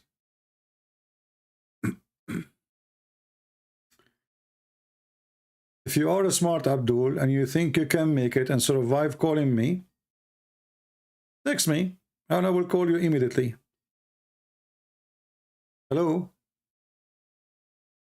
Hello? Hello? Yes, you are a Muslim, my friend? Yes.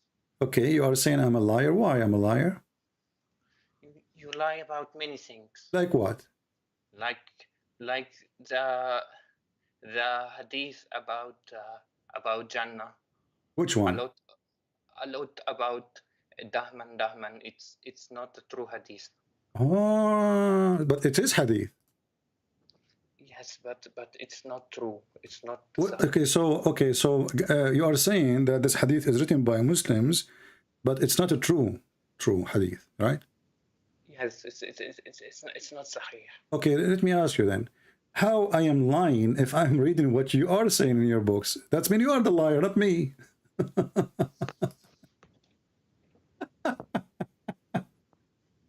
Are you there? Yes, I'm there. Okay, no, you are not there. I'm here. You are there. Listen. So how I am lying if this is a hadith written by you Muslims? You just agreed that the hadiths exist. But in Skype you said to me you are lying, and I call you and I ask you how I'm lying. You said the hadith about Dahman, which means you F her so hard, you push so hard. So how I'm lying, and you Muslims are the one who wrote the hadith, you are the one who preserved the hadith, and you are the one who put it in a book. Because it's a weak hadith. It's okay, hold on. But you are accusing me of lying, but it is you who wrote it. And if it's weak, what weak mean? A weak, it's accepted. It's accepted in limited circumstances. Like so I'm not lying and you are lying then, because weak is accepted. So weak is fine. So you're a prophet. He said the hadith that when you see a woman in the heaven, you will push so hard, and he, he gave you the sound, Dahman, which means you will be, excuse my language, extremely hard non-stop. So what kind of a prophet he speak and say such a language? No, it can be used to help people, encourage to join heaven. It's not used, but it's not sahih. Okay, so you encourage people to join heaven because you are going to F the women there so hard. No, but there will be virgins in heaven. Okay, but you are the one who said this hadith exists, and you are the one who mentioned that this is da'if, correct? Yes. Okay, but according to At-Tabarani, he said this is sahih. What? No, I don't think he said so, because all scholars say it's not sahih. Okay, it says here أخرجه الطبراني في المعجم الكبير, etc.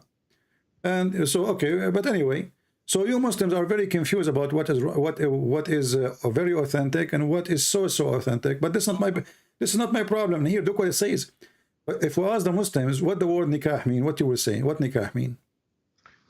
Nikah means marriage, because look what it says here. This is your Islamic website, and this is Lisan al-Arab, which means the dictionary of the tongue of the Arab.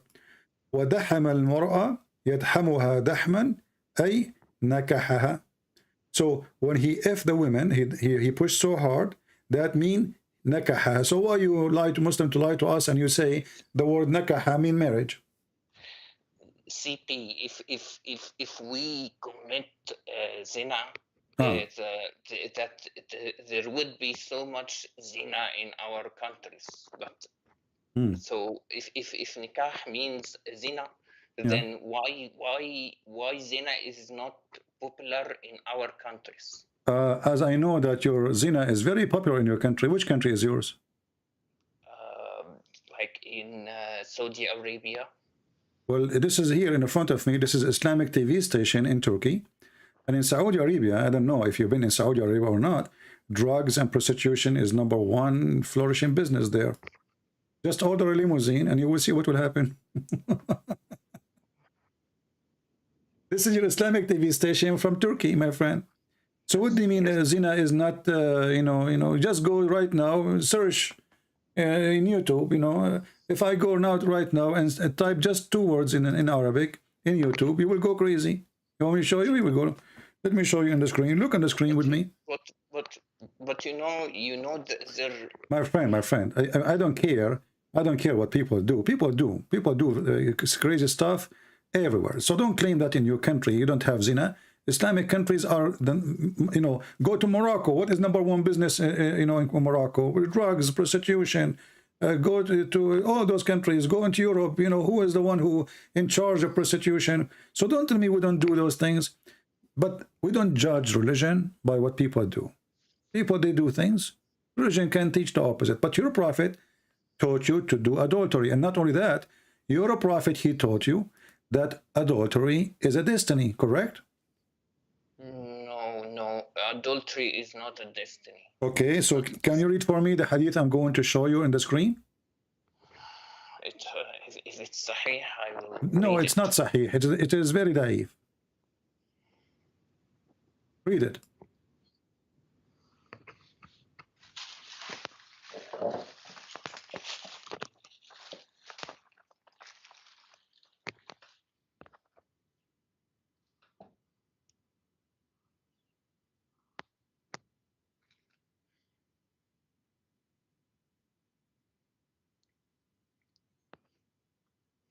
And you read it. Let me answer this guy here. It's saying there is a Christian expert opinion, proof part Di Rahman. You see how stupid you are, Mr. Rain. First of all, part Rahman is not a Christian and you are a donkey. Secondly, how come your stupid Quran approve our Bible, you idiot? And not only that, you're a prophet, he put his hand on it and he took an oath in it. This is how Muslims, they lie. It's Muslim without lies, they die. Suddenly, part Rahman is a Christian now.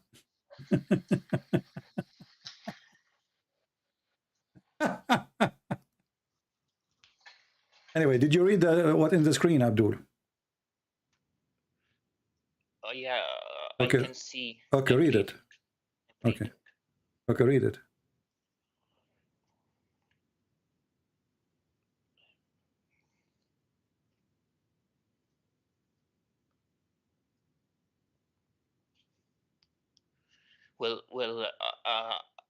This hadith is sahih.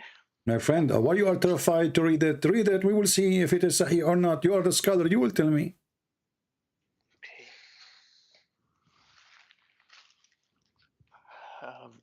Verily, Allah has fixed the very portion of zina.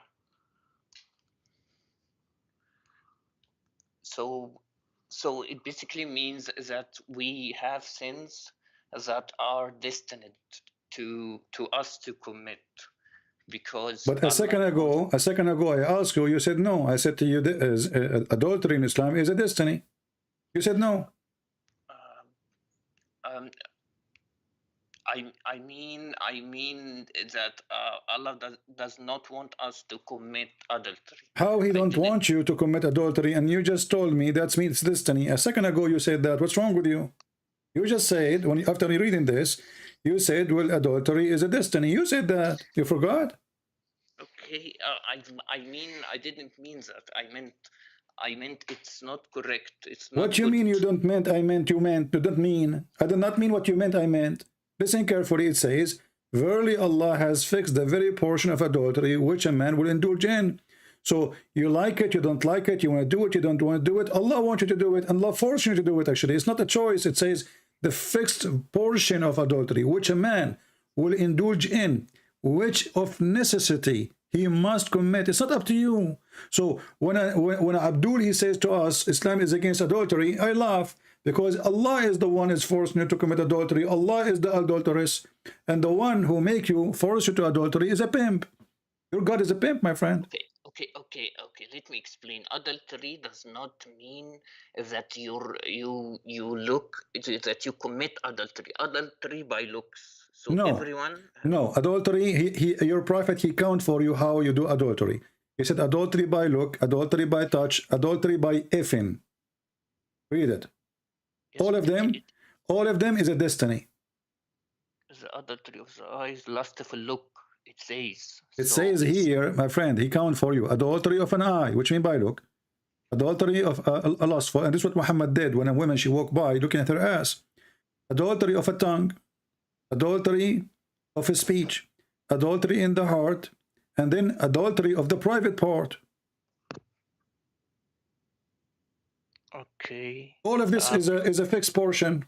So let me ask you, CP, like in Christianity, there is also destiny. No, we don't believe in destiny.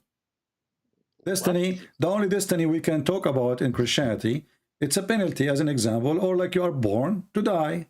That is something you cannot change and you don't have a choice to reject. But we don't believe that God, he made me commit adultery and he decide for me I'm going to sleep with somebody. As an example, a Muslim woman, she called the sheikh in the TV and she said to him, I am over 30 years old and I'm afraid that I'm getting old, nobody will marry me. So the sheikh, he said to her, don't worry. The prophet, he said in his hadith, it's written in every vagina the name of the one who will if it. So he is telling the women, it's a destiny. If somebody written in your vagina to if you, his name is written there. It's your religion. It's not my belief. So you don't have like Jesus, your God doesn't know where when like if there is Abdul, you are very confused between what God knows and destiny. Destiny is he decides for you what to do, not about knowing what you will do. Destiny, I make a destiny for you how you will end and what you will do in your life. But knowing what you will do, this is not my not a destiny. This is the power of God. So you are very confused. What is destiny and what God knowledge is? Destiny, I decide for you before I created you what you will do. Is it true that your God decide for you before he created you what you will be, what you will do? Yes or no? Well, this is the same in our religion, like the same, like Allah destined, like he knows in the Lawh. No, this is not about he knows. You know, focus with me, Abdul. This is not about knowing. I'm showing you in front of you. Allah, he made a destiny, fixed portion of how much adultery you must do. It's not about he knew. You must do. Well, I think you understood incorrectly, but okay. But the thing is, like Islam, if you see, you'll see Islam spoke of the future. Okay, if Islam is false, why did it say like Arabs will be higher in buildings? It said in Hadith. Okay, my friend, if I read the hadith for you, you will die laughing. Do you want me to show you the hadith? Do you want me to give you the hadith and you will die laughing? No, I'm not gonna die laughing. You will die laughing because, okay, because my friend, when you say, yeah, you are the one who sent me a text and you will bust me.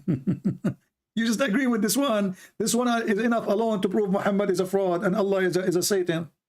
Because he is forcing you to commit adultery. It's not forcing you, but okay, let's just say he's forcing us. Like if you consider this okay, then okay. So but you see, then Islam says a powerful hadith that says that Arabs will be higher in buildings.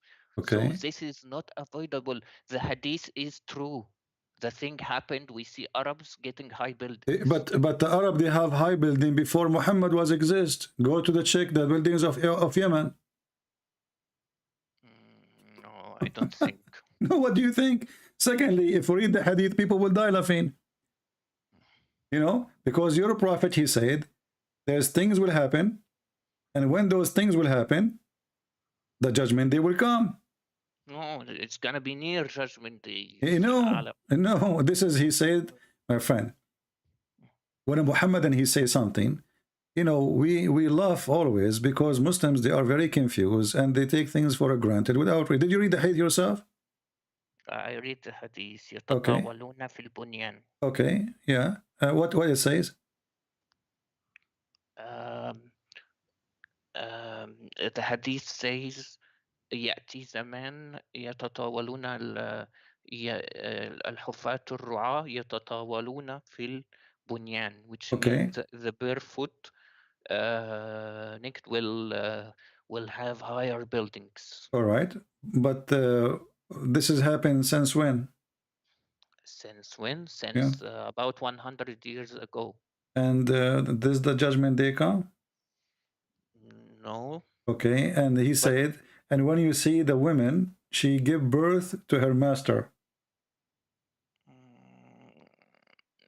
Well, okay, it happens. But isn't it your prophet? He have a woman. Her name is Mary the Copt. and supposedly she gave birth to a child, and this is the son of Muhammad, that will make him her master. But she didn't have a son. No, she does. According to Muslims, she does. She did have a son and he died. So this is what happened during the time of Muhammad. And secondly, there's nothing happening here, as you see. And then if you count, you know, Muhammad, he claimed that this is the sign of the hour. He said they are 5. In different hadith, he says they are 10. In different hadith, he says they are whatever. So this guy, he keeps saying things which is stupid things, and he contradicts himself. So let me ask you, to make it simple. What is the last thing will happen before the judgment day, according to Muhammad?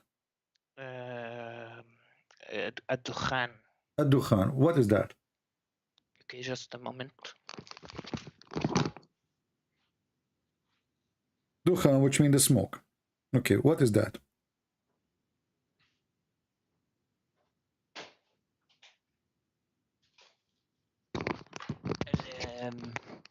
The Dukhan means that there will be a smoke that will take every kafir, every non-Muslim soul. So this is what, before the judgment day? Yes, before the judgment day, it will take every soul after all Muslims die. No, sorry. It's the Dukhan is gonna take all Muslim souls and it will keep the kuffars, which will happen when that happens. There will be an earthquake and it will take all non-Muslims. So Muslims will be taken by smoke. Okay. And the smoke, so that they don't witness the start of the hour.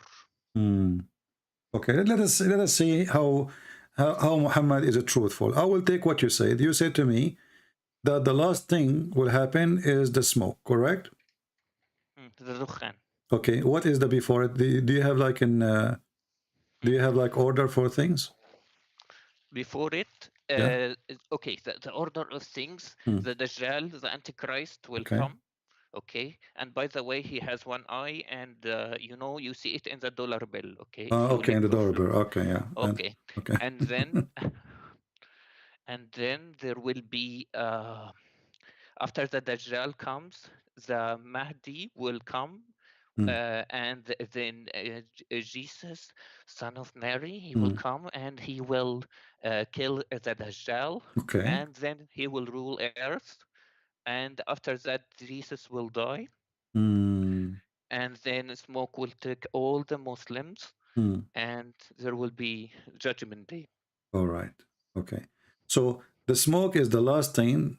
The Dajjal is before the smoke, correct? Yeah. Is it a step before? One step before? Yeah. No. The Dajjal, the Dajjal is before. Yeah, before the smoke, right? Yes. But it's one step before the smoke. Is it? No, it's 2 steps, because Dajjal will come, then Jesus will come, then the smoke comes. Okay. Dajjal, So the Jesus, Dajjal will come. Okay, the Dajjal will come, and then Jesus will come, and then the smoke will come. Yes. Are you sure? Yes, I'm pretty sure. So if your prophet says something opposed to this, then Muhammad obviously is a prophet, correct? I mean, false prophet. How is that? He's the one that said so. Okay, but I'm saying now, if he say things opposing what you are saying, it's mean he is a false prophet, because he should not say things in the opposite. Well, he doesn't say opposite things. Okay, yeah. I'm saying, but if he does, then he is a false prophet, correct? Yes. Okay. Let us go one by one. I'm showing you now a list of hadith in the screen. I don't know if you can see it.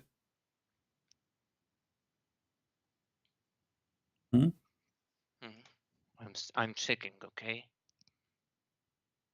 And this is one of them.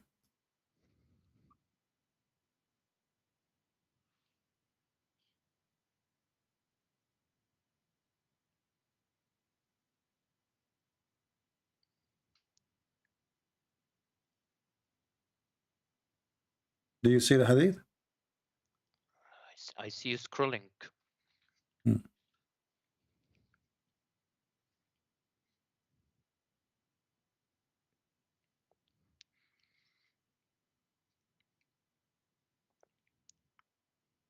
What about now? Still you don't see it? I see. Okay. It says the last hour would not come until Muslims fight with the Turks, people whose face would be like hammered shield, wearing clothes of hair Okay. and walking shoes of Okay. hair. So what do you understand from this? What I understand from this is one of the signs of the hour. Okay. So when the first time the Muslim they fought with the Turkish? It was a long time ago, so From the but time of about Genghis Khan? yeah. And where is the judgment day? And isn't it the Turkish now are Muslims? Yes. Okay. So how he considered them that this is from the end of the time sign, and those are your enemies. And not only that, in different hadith, Muhammad, he claimed that they are from the people of Gog and Magog, which means they are pure evil. And he's making fun of their look because they are Asian, as you see. He claimed that their face, as if it's hit by a hammer, they have a flat faces, and they are wearing hair, and they are wearing shoes from hair too. So the Muslims will fight the Turks. The Muslims. Did you see the Muslim word? Yes, I see. Okay. So this is a sign of the judgment day. And this has happened long time ago. And the Turkish now are Muslims. So Muhammad, he predict a lie about the judgment day. And then he predict another lie that the Turkish are the enemy of the Muslims. And they are from the people of Gog and Magog. And when you fight them, this is Gog and Magog fighting you. Okay, you need to understand that this doesn't mean they are Gog and Magog. This means like we already fought them and we battled them. I heard you speaking about this is one of the early signs. My friend, I heard you like pronouncing, saying like Arabic word. Do you know how to read Arabic? Yeah. So if I show you that your prophet, he said they are Gog or Magog, what you would do? I don't think he said so. Okay. What if I show you? What if I show you what you would do?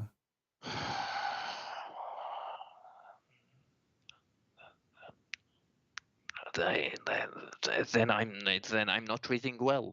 Then I could be considered. I will admit that I don't read well. Let me show you the hadith. Give me a second.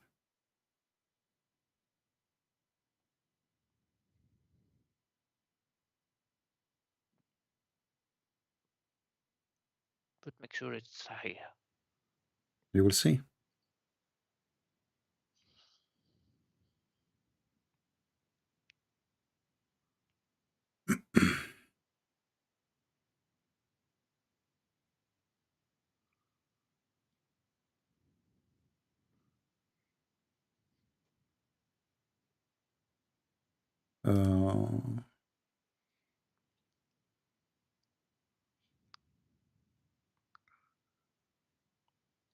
What I see from this hadith, this is one of the early signs. It's not the last signs.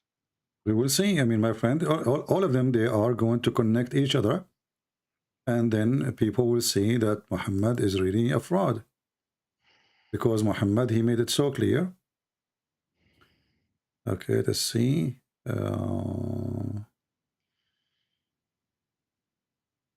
Let us open the tafsir, the chapter of Al-Kahf, verse number 83. And then we will see here.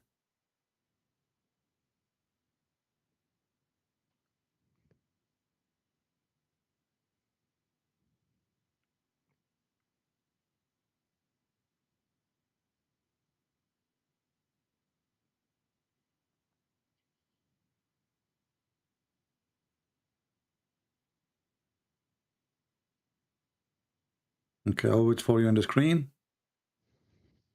And then we will see what you will read for us.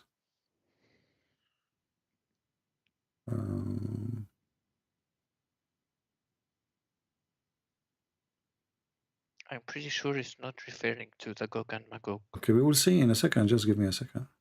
Okay. You will see that. You know, we don't say things unless we can prove it. And we can provide reference for it. Otherwise, there is no meaning of speaking of something. I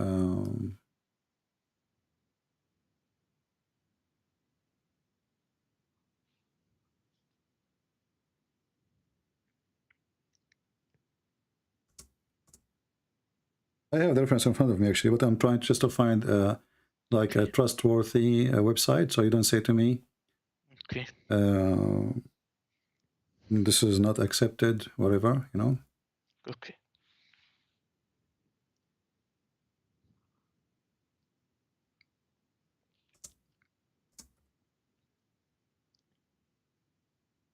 All right.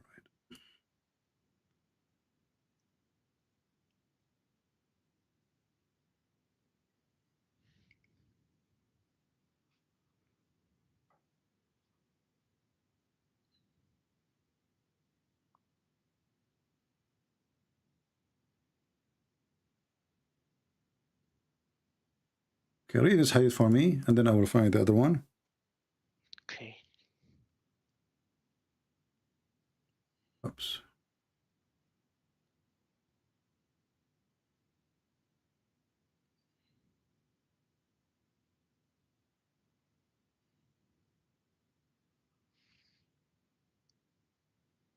Read.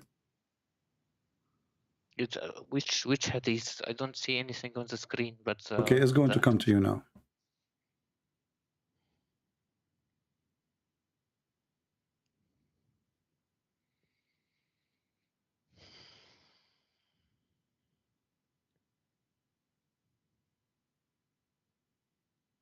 See it now? Yeah, I see it. Okay. Read. I'm not a student, so okay, so I read. Okay. What? I'm not a student, so I read. I read. I don't need to read loud. No, read so everybody can hear you. You know, we are talking, right? This is people are listening to us. Okay, I'll bust you. Uh-huh.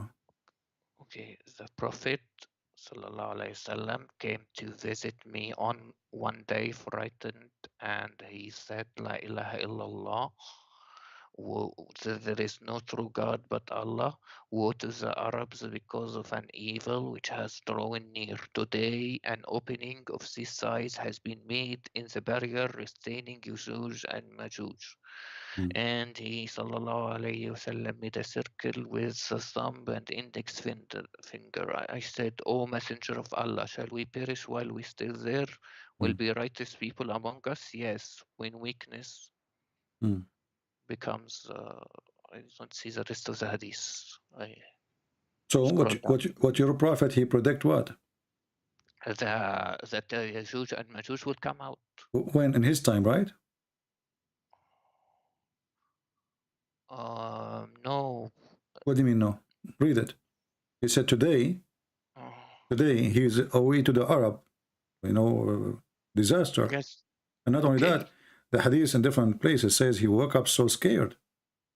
You know, he was so scared, so terrified. Actually, here it says that. It says he was frightened. He come to visit me in the day, on one day, frightened.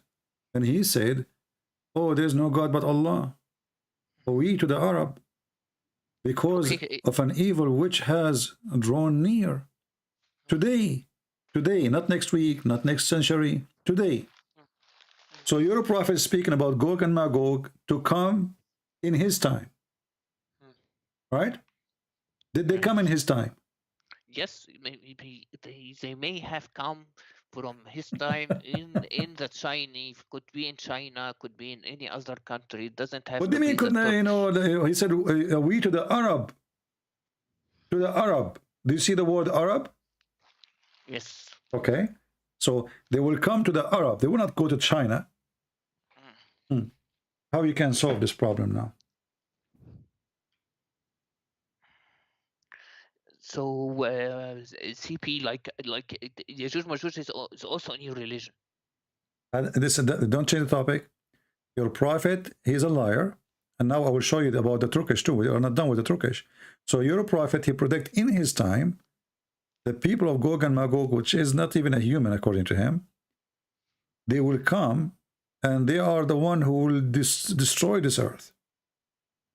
And not only that, your prophet, he claimed that Gog and Magog, they will use arrows when they fight Muslims too.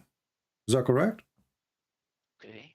Okay. Yes, correct. And then the Muslim will use the arrows to make fire for 7 years. Is that correct? I'm not sure about the 7 years.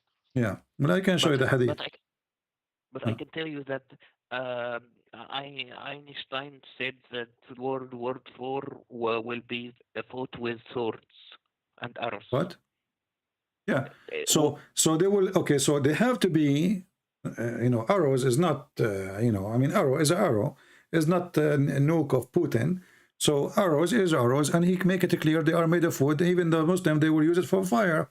So this will happen to the Arab when the Muslims, they were only the Arab in his time, and that happened supposed to happen in his time, because as you see, he just woke up. He is so frightened. He is so scared, and he is warning about something happening now. Did Gog and Magog come yet or no?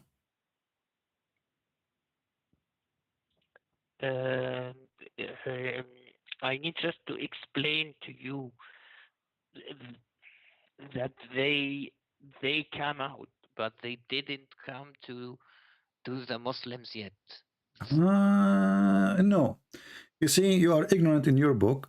The Quran says, "Min kulli hadbin yansulun," or yansilun. So they are coming from every direction. So they will come everywhere. They will spread the whole earth. And they are coming in one direction, which is coming to the Medina and to Mecca. So when you say something, you are the one who texts me, says you will get me busted. What's wrong with you? Because the thing is, that's the thing, you did not. Yeah. So when the Quran says that those Gog and Magog, they are going to come from every direction, coming to Mecca and Al-Medina. They are not going to go to China. They are coming from every direction. And they will rush to where? Okay. To the city of Muhammad, the city of Allah. Okay? So now, Muhammad, he predicted that they are coming in his time. And he is the one who made the signs of the judgment day. And he made the people of Gog and Magog, and they are one of the signs of the judgment day. Is that correct? Yes, they are one of the signs. Okay, but this is supposedly one of the judgment day signs in his time. And until now, we are waiting for Gog and Magog. So they will eventually come out, basically. But how they come out and they did not come out?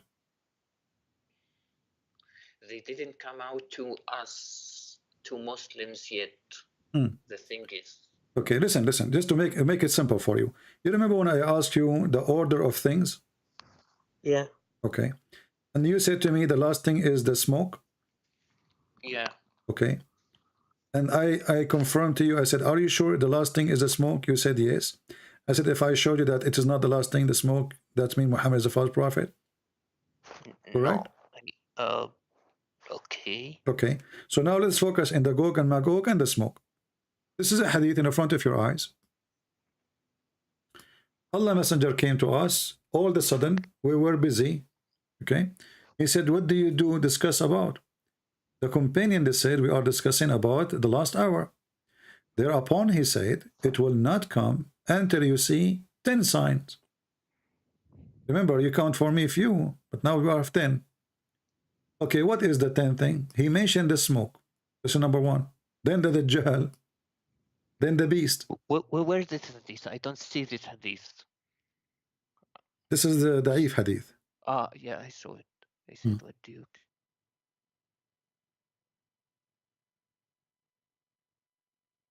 So according to the hadith here, are you there? Hello? I hope we did not lose him. Are you there?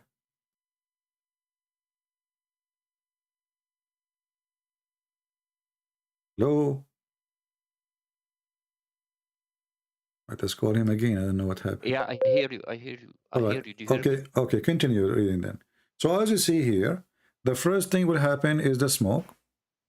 The second thing will happen is what? Okay, it doesn't say in order. No, it says. No, it says, because you have to say it in order, otherwise things is messed up. And you are the one who mentioned to me the last thing is the smoke. So why the last thing become the first now? If it's the last, he should make it the last. That doesn't make sense. So he said the smoke. And then he says, they will not come until you see the 10 signs before. And he mentioned the smoke, the Dajjal, the rise in the sun of the west, the descent of Jesus, the son of Mary. Remember I asked you, when Jesus will come? You said after the Dajjal, right? Yeah. Okay, read it with me. So the Dajjal come, here we go, before Jesus. And then here's Jesus is coming. But this is after rising sun from the west. And then Jesus will come down. All right. And then Gog and Magog. So the last thing will happen is Gog and Magog. And then the landslide in 3 places. One in the east, one in the west, and one in Arabia. And at the end, which is the fire, would burn forth from Yemen and would drive the people to the place of from the place of their assembly. So you're a prophet. In every hadith he give different signs and the order is different, and it's funny. But focus with me here with the Gog and Magog. Muhammad in his time, he claimed that Gog and Magog are coming out from the behind the wall. And Muhammad, in different hadith, he mentioned the Dajjal. When the Dajjal is going to come? The Dajjal will come before all the signs. Like, he will come first. Was the Dajjal exist in the time of your prophet? He exists even before the prophet. Okay, but he was coming out soon. No, he didn't come out in that time. Okay, where did the Dajjal live? In an island. In an island. Okay, and what he is doing in that island? He's chained. He's chained. And who is the one who told him that the Dajjal is chained? Is it Allah?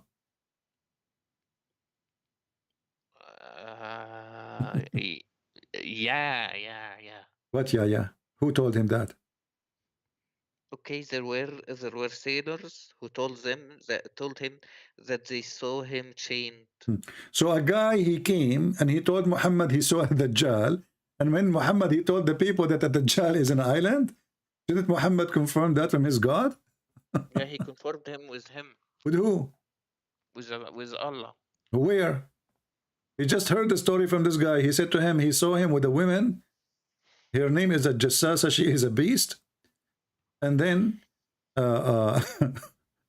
he saw a Dajjal, and Dajjal, he said to him that he's going to come out when the lake of Tabaraya is dry. Is that correct? Lake of Tabaraya, the one in Palestine is dried. Okay. It's dried now? Yeah. Where is the Dajjal then? It's near drying. What so he's coming soon. So that's what we. Okay. But look what happened now. As long as the Dajjal will come after Gog and Magog. When did the Dajjal will come, you said? You said after Gog and Magog, correct? Or before? Before. Before Gog and Magog, correct? But Gog and Magog, they are coming in the time of Muhammad. That's why Muhammad, he was saying, we to the Arab. He was frightened, correct? No, we will fight them after the Dajjal. My friend, did I show you just 5 minutes ago, your prophet, he woke up from his sleep. He was terrified. He says, we to the Arab. The Gog and Magog, they open a hole in the wall. Yes or no? Yes. Okay. If Muhammad is terrified from something will happen 2,000 years after, that will make Muhammad stupid. Do you agree? I refuse to say that my prophet is stupid. I don't care what you're saying, but why is he afraid because something will happen 2,000-3,000 years after, or something will happen tomorrow? He's worried about us. Okay, but he was frightened.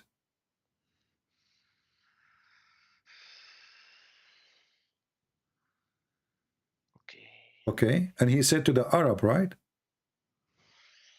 And when you say you are worried about us, you are not an Arab. So Gog and Magog, if they attack, they will attack when the Muslims are only the Arab at that time. And he predicted that to happen in his time. And he was terrified. And then when he mentioned the story of a Dajjal, he said that Dajjal exists in his time. He is just in an island. He's terrified about the Arabs because we Arabs in the future. He's worried about the future. What do you mean you Arab? Are you an Arab? Yes, I'm an Arab. Speak to me in Arabic. Go ahead. كيف حالك؟ No, speak to me in Arabic. Speak. الرسول صلى الله عليه وسلم قال إحنا الساعة You are not an Arab. Stop lying. You are not an Arab. Whatever, like you're not an Arab. This is not an Arabic. I mean, you know a few words in Arabic, and you're trying to say to me you are an Arab. Why you are lying? I can read to you any Arabic text. You are not an Arab. Okay, whatever you okay, see. so don't lie. Shame. You know, it's a shame to lie, and you claim to be an Arab. No, you know what? As long as you claim to be an Arab, that will make it even easier for us. Let us do this. So now we have Gog and Magog, and they are beyond the dam, which Alexander the Great he built to forbid them from coming out. Correct? Yeah. Okay. Where is this dam, and where are they? Gog and Magog. Why we don't know where are they? Like just like you. We have right now satellite. We knew even what is under the ground. So why we find oil before we dig. We find copper before we dig. We find, you know, they have like satellite to sensor whatever, blah blah blah blah. How come? And Gog and Magog, they are huge in number. The ratio of that Gog and Magog is 1,000 to 1, which means if we are 7 billion, they are 7 trillion. So how come we could not find one of them? Okay, so just like you can't find the Gog and Magog in your religion or the Antichrist. No, we do not. We don't have Gog and Magog. It's in my religion like yours. Your prophet, he's told about Gog and Magog, and the Bible is about a location. Doesn't even say people who they are behind the dam, and it's a location. You're a prophet. He come with the story, and we do not know where the story coming from. Well, I admit that we don't know where they are. Okay, but hold on. The Quran says that Alexander the Great, he built a dam made from copper and iron, correct? Okay, this is when, how many thousand years ago? Before the prophet, like from the time of Alexander the Great. So listen, if I build a wall since 4,000 years ago, 3,000 years ago, 2,000 years ago, from iron and copper, what will happen to this wall?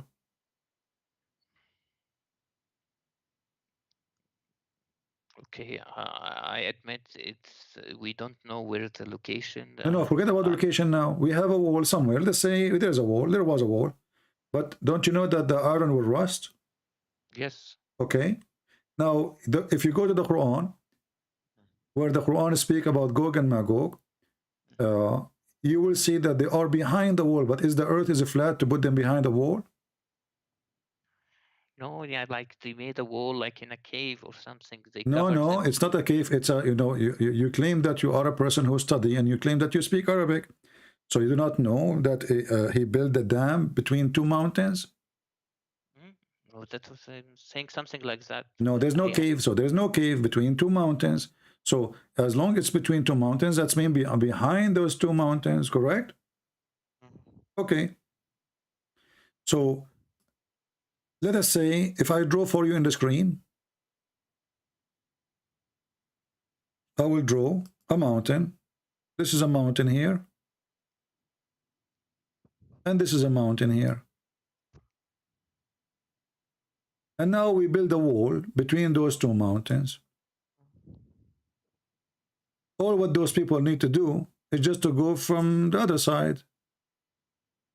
The earth is not a piece of cake and there's an edge where nothing you can continue. They can just go around the mountain. They can even climb the mountain. So what building a wall will do? See, he built more than one wall, like a wall from the side and from the other side to make sure they don't pass. What other side? It says he built a mountain between he built a wall between two mountains. Why you are adding things? Why you are adding things to the Quran? He built another wall. Where it says that? Okay, I admit, like, it doesn't say that. Everything I say something to you, each time I say something, you say I admit, but at the end you admit nothing. So as long we have a mountain from one side and the mountain from the other side, and then we build a wall, how that is preventing those people from coming to us? It doesn't have to say it clearly, but I think there is another side of they made another side of the wall. Okay, let us say we build, how many walls he built? That could be two walls. So okay, basically it doesn't let us say we build two walls, but still they are between two mountains. Correct? Yeah. Okay. So as long as they are mountains, we can climb the mountains. Especially those Gog and Magog, they are not like us. They are like a genie. They can, they are monkeys, So supposedly they can do what we cannot do. And they are very evil. So you build a wall, that's it. They cannot come, and there are billions of them. No one knows what, because the dam is it's very strong. He made a very strong dam, so I don't think they could climb. How it's very strong and it's open in the time of your prophet? Because it eventually fell. So it's not strong then. Look, CP, like. And as long as you just said it's failed, so now they should be coming out because they made a hole already. Did your prophet says today they made a hole? Look, CP, like there are small things we don't need to think about it. Oh, you not need, because if you think a second, the story doesn't make any sense. So here now we have a fiction story about people who they are not a human like us, and they are supposedly Turkish, and they are they look different, and they are Asian, because your prophet is racist, and those people, Allah, he sent Alexander the Great in a mission, and Alexander the Great is a bisexual. And then he arrived to an area where he found the sunset. And then next to it, he found people. And those people, they told, after he changed the direction, those people don't understand anything, correct? Those people didn't understand anything. I think they are maybe the Chinese. It could be anything else. Oh, they are the Chinese. Okay, they don't understand anything. Chinese don't understand anything. I thought the Chinese are one of the oldest civilization in the world. And they are very smart. They are the first one who have the, like to make a firework, and they are the one who make ink. And they are, suddenly the Chinese, they don't understand anything. That's funny. But look what happened here. When the Quran says that this guy is Alexander the Great, he keep going until he found where the sun rise, and next to it he found people who they understand nothing. They are stupid. Right? But then those stupid people, they are the one who say to him, build a dam for us. Build dam for us. They were not the Magog. They were the other people. They didn't. No, this is Gog. This is for Gog and Magog. Yes, I know. The countrymen told them, please build a dam because we don't want the Gog and Magog to come to us. Okay, but how they are people who they are stupid, they can't understand the word, and they are the one who told him a very smart idea like this. Who doesn't stand? Then those people, no, not Gog and Magog, the people who he found them. He found the sitting place of the sun, which is stupid. Where does it say they don't understand the things? Those countrymen. Chapter 18, verse number 93. Show me, I'll bust you.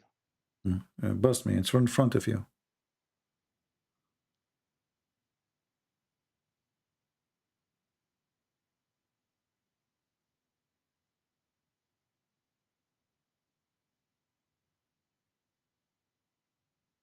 Read. It says,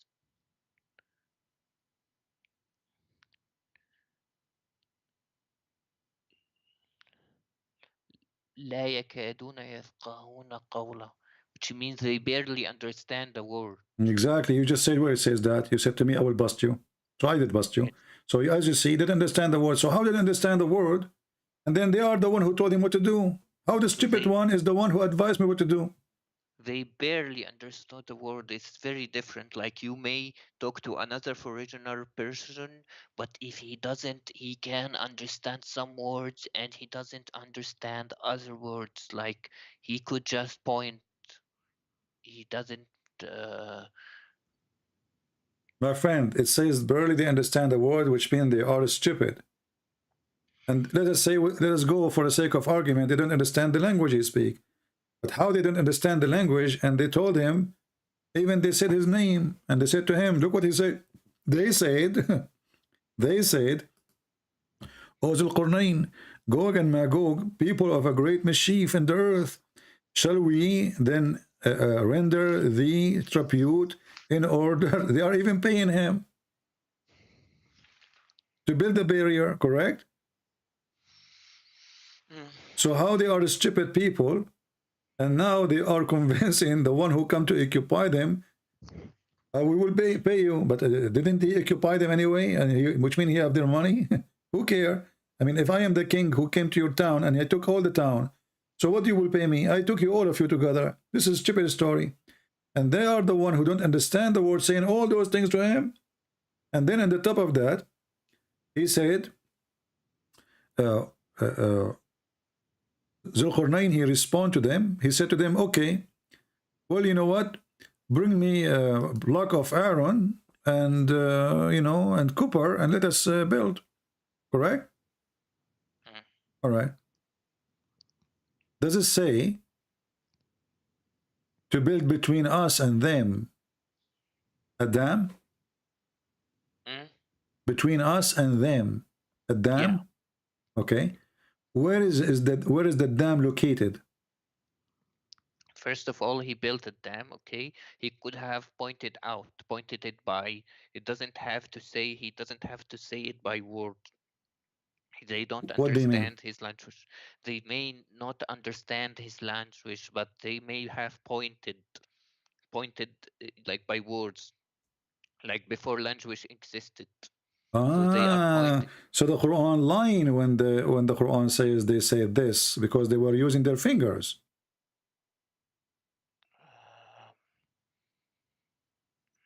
That's mean they did not say that. They used their fingers to talk to him. You don't have to point at the small stuff. You don't need to. No, we have to show how stupid Muhammad is. Remember. You're causing people to doubt, like. So do you doubt now?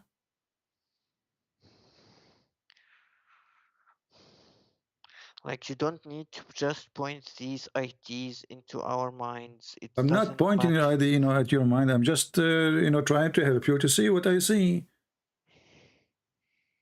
Like this small stuff, like you look at. This is not the small stuff, my friend. This is not small stuff. This is very stupid.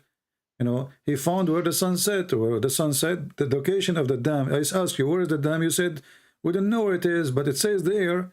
He kept going until he found the rising place of the sun. I mean, have you ever heard of the rising place of the sun? Where is that? The sun rises everywhere. Where does it say the rising place of the sun? Here we go. It says, حتى إذا بلغ, you claim that you speak Arabic, بلغ مطلع الشمس وجدها تطلع على قوم, until he arrived to the location where the sun rises. He found it appear on a people, and they have no cover over them. Does it say that? They have no cover upon them?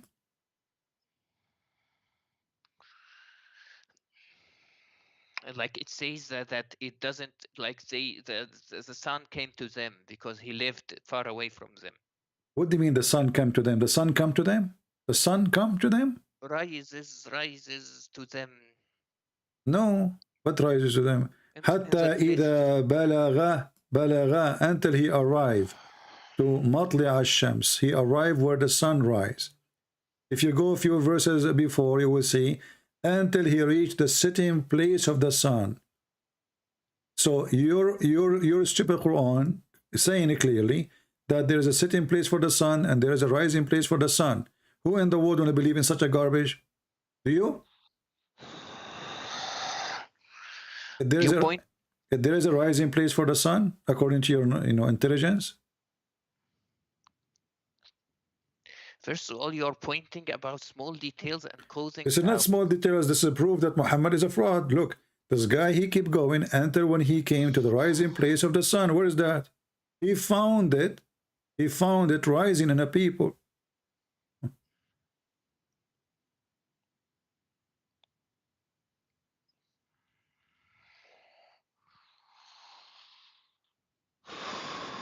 So according to your prophet, there is a rising place where the sun rises, and there is a place where the sun set. Why you are blowing your nose? What happened now? Are you okay? No. So why you are like making this noise? Because I'm angry because you're pointing about the. So if you are angry, you make a noise like this. Are you a cow?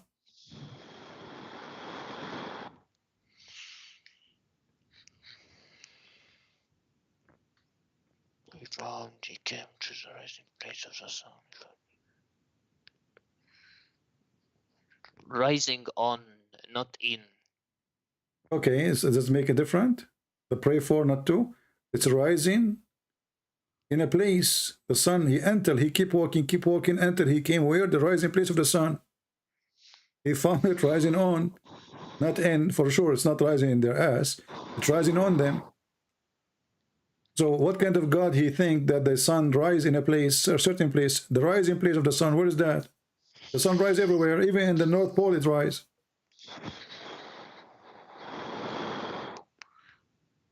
I told you, like, you don't need to find any small stuff and try to cause doubt.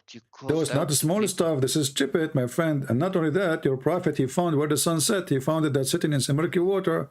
If you go to a few verses before, and when he reached the sitting place of the sun, he found it sitting in a spring of black, muddy water or hot water. In a place of the rising of the sun, which means the place that is rising. The place. You're genius, guys. The place where the sun is rising, it's mean the place where the sun is rising. Are you okay?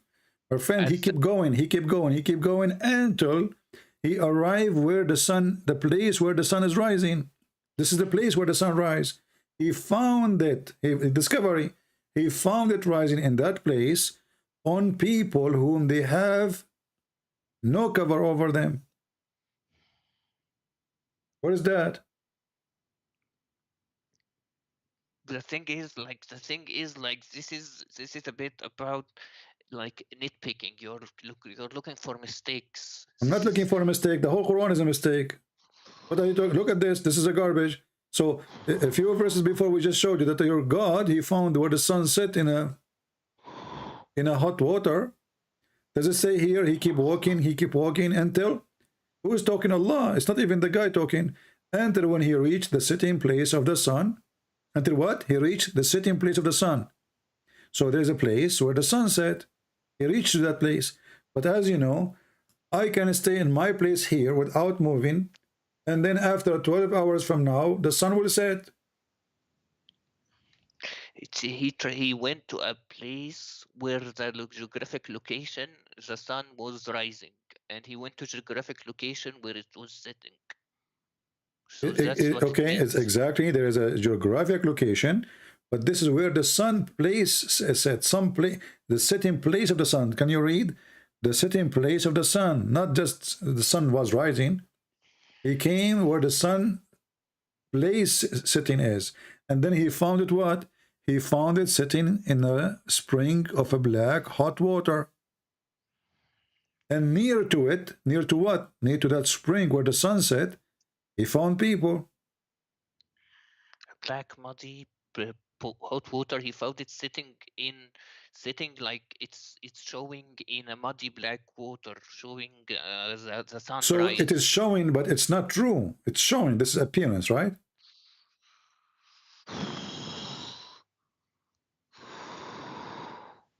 There is a view where the mud, where sun is on the mud.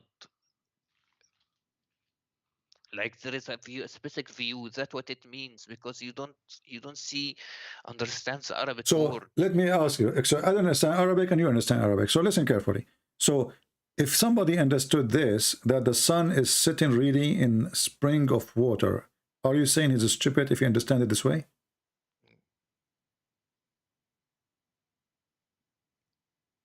No, he's not saying that. Okay. You know, I'm not saying he said that or not. I'm asking if somebody understood this verse, that the sun really set in a hot spring water. If he understand this, and they are saying the verse doesn't say that, so if you understand in such a way that the sun set in a muddy spring hot water, that person who understands this is stupid. Do you agree? Okay. Yeah, that's correct. And I need to tell you that this ayah does not mean it's sitting inside the muddy water. Okay, so now me and you, okay, no problem. So there's the view on the this view, one. okay, It says that but we the agree. sun is views on the muddy. All right, but we agree, me and you, that the one who understand it, as I said, that the sun set in a spring of muddy water, hot water, this person who understands this way, he's stupid. He do not know how to read, correct? Yeah. Okay. What if I show you that your prophet is the one who said that? Then I'm a donkey, okay? You will name a donkey? No. Okay. I will be I'll be the donkey if that's true. No, then he have to be the donkey, because you are the one who said that the one who understands it such a way is stupid.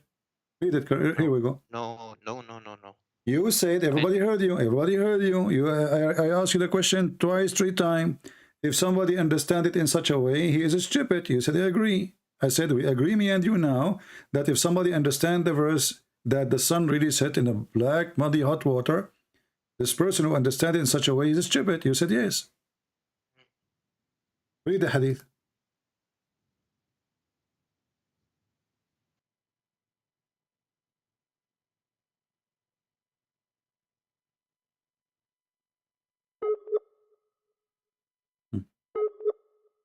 Now the connection decided to be bad.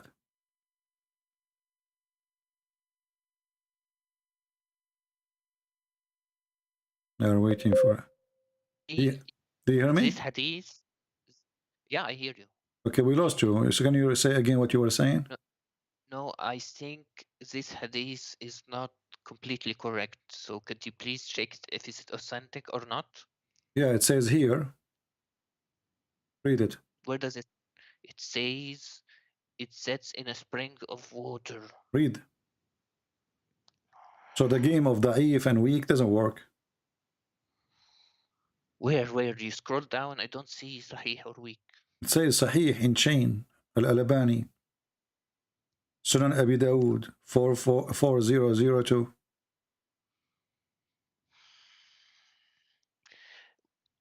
The ulama said this hadith is not completely correct. What ulama? You never heard of it. A second ago, you never heard of this.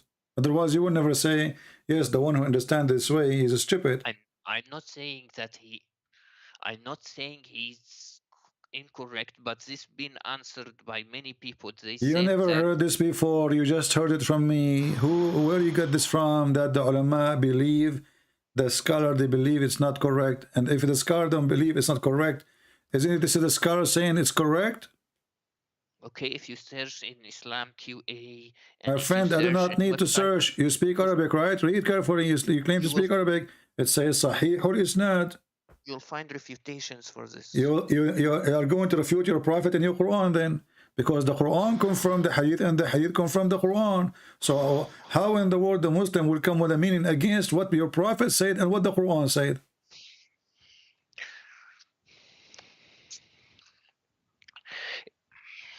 This is confirmed exactly what is in the Quran. So how in the world the Muslim can deny it?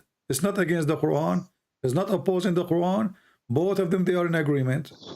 So the Quran is authentic, right?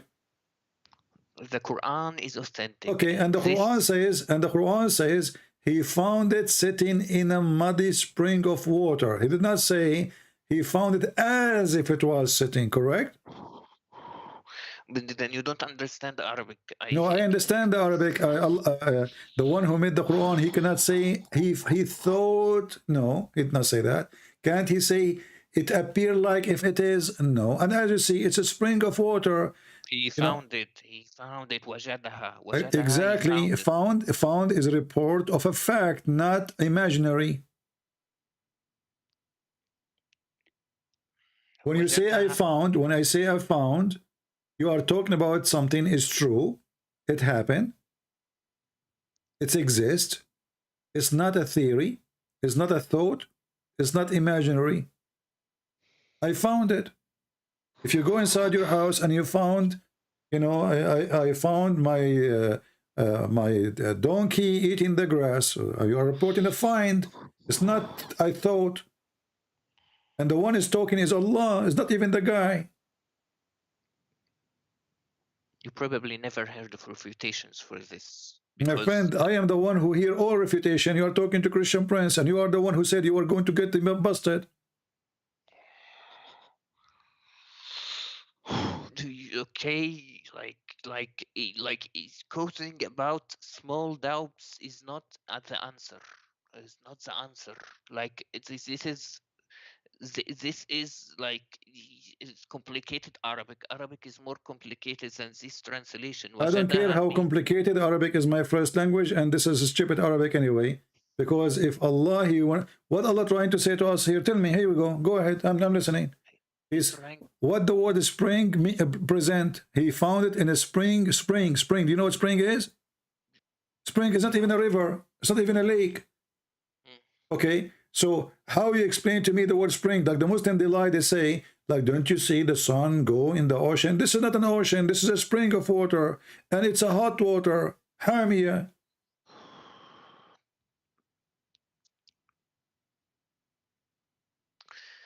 The thing is, CP, you're picking and choosing which to cause doubt. You're picking your mechanism. You know, you are being funny now. You are being funny because the whole program is about your prophet is stupid, and you are telling me I'm choosing the whole. What choosing? The whole chapter we are reading is a joke.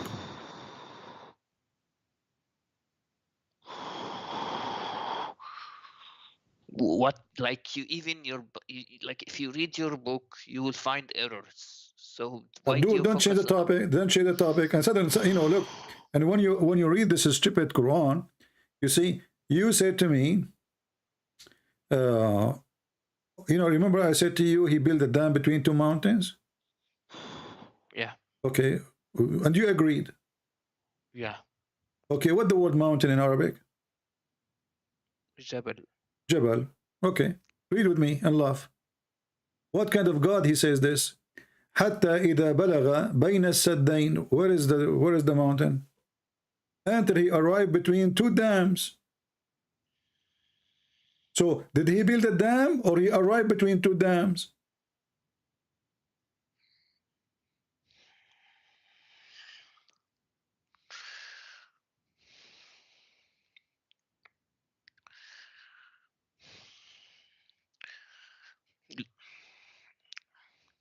Look at the errors of your own religion. Why he would go, okay, if you are saying in my religion there is error, again your prophet is stupid because the Quran says Allah, he confirmed what is between our hands.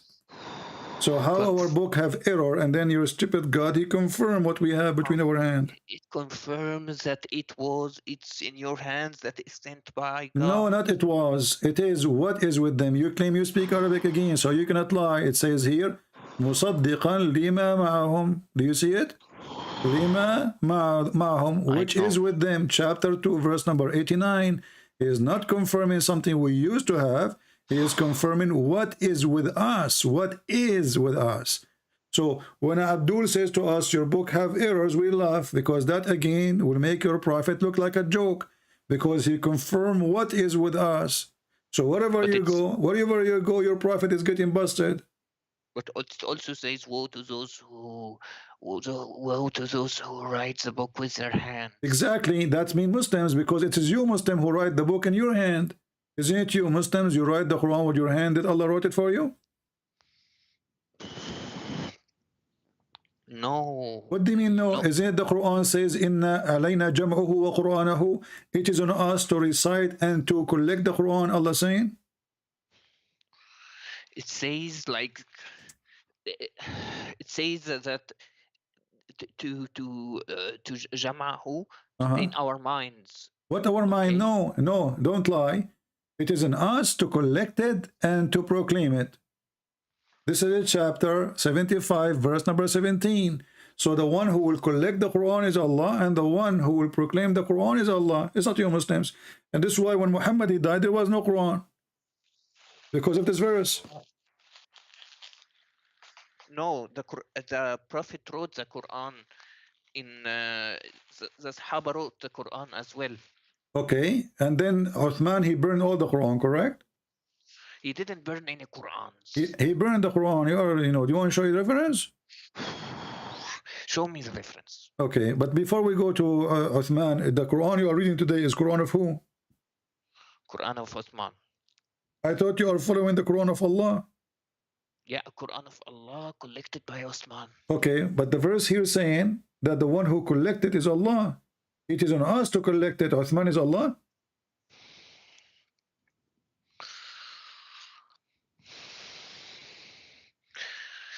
So you're saying your Bible was not it was not joined by men, by I'm not talking about my Bible now, my friend. You're really confused. Allah, He promised that He will collect the Quran, and now you Muslim, you don't have even the Quran of Uthman. The Quran you have today is called according to, starting from Hafs end with Uthman, but you don't have the book of Uthman. So, and not only that, you said to me that your prophet, he wrote the Quran, correct? Yeah, he wrote the Quran. Okay, is that the one which the goat ate? The goat ate nothing. This hadith is weak. Is weak? No, it says Hassan. Is it Hassan is the name of your prophet grandson? What Hassan mean? Hassan mean good. Mean good. So how it is good and you say it is weak? Who said it was Hassan? A lot of this is you Muslim. This is you Muslim. Here we go. This is your Muslim website. It says Hassan.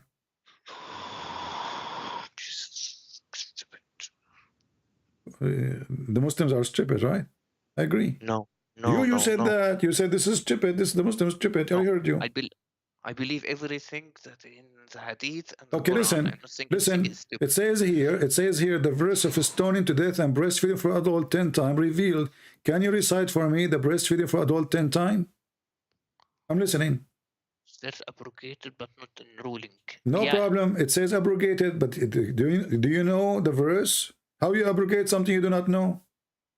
The verse of stoning abrogated. I'm asking about the breastfeeding for adult. I like breastfeeding for adult. It's my favorite. What kind of God he order his followers to do breastfeeding for adult?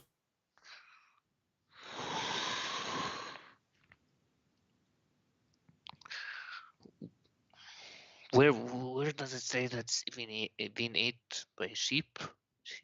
What sheep? It says the verse of stoning and breastfeeding for adult 10 times. Allah, he ordered 10 times. You have to, And then the paper was with me under my pillow. This is Aisha talking. When the Messenger of Allah died, we were preoccupied with his death, and a tam sheep, the Arabic doesn't say tam sheep, by the way. It says dajin. Dajin can be a camel, can be a goat, anything. Came and ate it. And as long as you claim you speak Arabic, here we go. It says in front of you. Okay, but it says it's abrogated anyway. So if the goat ate it, it's abrogated. My friend, how it's abrogated and the Prophet is dead already? It's abrogated after the Prophet died? No, it's abrogated before, but if it's abrogated, then why it's in the paper?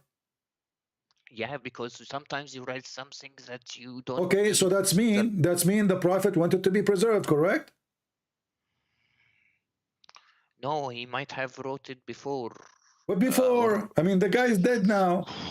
For sure he wrote it before. It's under his pillow. That means it's fresh. So it's under his pillow. And this is the verse of a 10-time breastfeed for adult. The goat ate the verse. We got it. But the goat did not eat your memory. Did the goat eat your memory too, Muslims? Don't you have a paper like from 20 years Don't ago? you Muslim, you claim that all of you memorized the Quran, so the goat ate the paper, we get that. But obviously, as long the verse is in the paper, that's mean the prophet, he wanted to preserve. He don't want it to be destroyed, otherwise he will not write it in the paper. So the goat ate the paper, which have the 10-time breastfeeding for adult. But the goat did not eat the Muslim memory. Where is the verse? The thing is, the verse has been abrogated. Why should we My memorize friend, something that's been abrogated? you keep repeating the same thing. If the verse is not, should not be written, why your prophet writing it in the paper? Because obviously you're a prophet, he wanted to be written in the paper. Are you saying somebody forced your prophet to write it? By that time, first of all, he didn't write anything. They wrote it for him. Okay, but is it under his pillow? Second of all, Is it under his pillow? According to this hadith, okay, so that's under his pillow, not under the pillow of the neighbor. So the prophet is the one in charge of his bedroom. Otherwise, somebody else sleeping with Aisha, according to you then. So as long as so don't say that, okay, so the pillow is the pillow of Muhammad, the bed is the bed of Muhammad and Aisha, and the Quran is under the pillow. So that verse is written by the command of your prophet, and he wanted to be there. The goat came, meh, and she ate it. Wonderful. Allah could not protect the Quran from the goat. I'm asking you, where we can find the verse? You said to me it's abrogated. Show me where it says this verse is abrogated. Go ahead. I'm listening. Why does it matter if it's... It matters because we are discussing about your stupid prophet, your stupid religion. You just said it's abrogated. Can you show me the reference where this verse is abrogated? Right in the bottom, you see it's abrogated. But this is a guy saying that it's not your prophet. The prophet is dead already now. Because what cause? Show me where it says. Look, it says abrogated by 5 times. Can you show me the verse abrogating the verse of 10 times by 5 times? So now we have 2 problems. We don't have the 5 times and we don't have the 10 times. It says there. Aisha said, where? Okay, where is this coming from? Show me where is the abrogation, my friend? When we say it's abrogated, is it abrogated by Allah or abrogated by the neighbors? It says it was narrated that Aisha said, and said these verses were abrogated in recitation. My friend, my friend, nowhere it says what you are saying. Read with me Arabic. Read. After I ate it. This is a comment in English. This is not even in the hadith. Read it. The hadith in front of you. The hadith is as it is in Arabic. There's nowhere it says abrogated by 5 or 7 or 7. This is a comment. So read the hadith. Does it say that in Arabic? No. وَتَشَاغَلْنَا بِمَوْتِهِ دَخَلَ دَاجٍ فَأَكَلَهَا. That's it. This is the end of the hadith. There's no additional. Here we go. We go down. There's nothing, 0. The end of the page. This is a comment.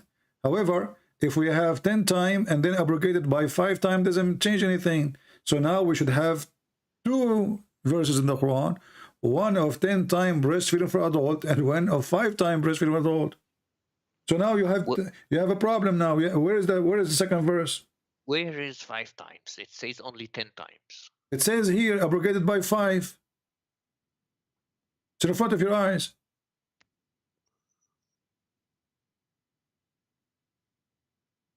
It doesn't say where's the number 5. Here it's in front of you. Can you highlight?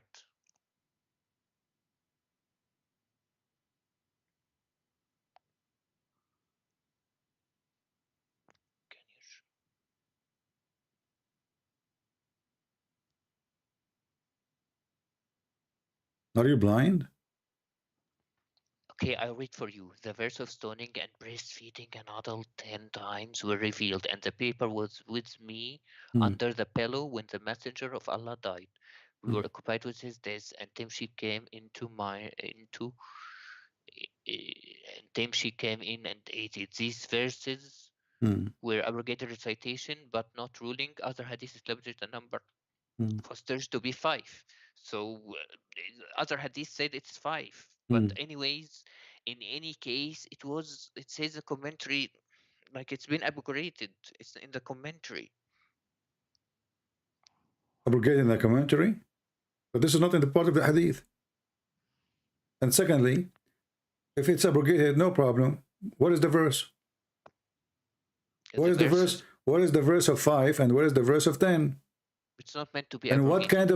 what kind of God he order a woman, she is adult, to give her breast to a stranger 10 times? Where does it say stranger? Well, does it say breastfeeding? Does it say breastfeeding for adult? An adult, not Okay. Is this adult? Is this adult your son?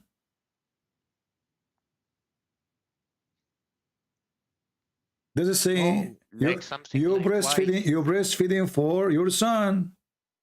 Maybe the neighbor, he's a child, okay, but we are talking about adult. Do you Muslim women give your breast to your son when he is 18 or 19 or 20? Do you do that? Okay, the thing is, you know, this hadith is a lot of scholars say it's not sahih, first of all. Second of all, even if Second of all, first of all, and third of all, did Aisha, she practice breastfeeding for adult 10 times?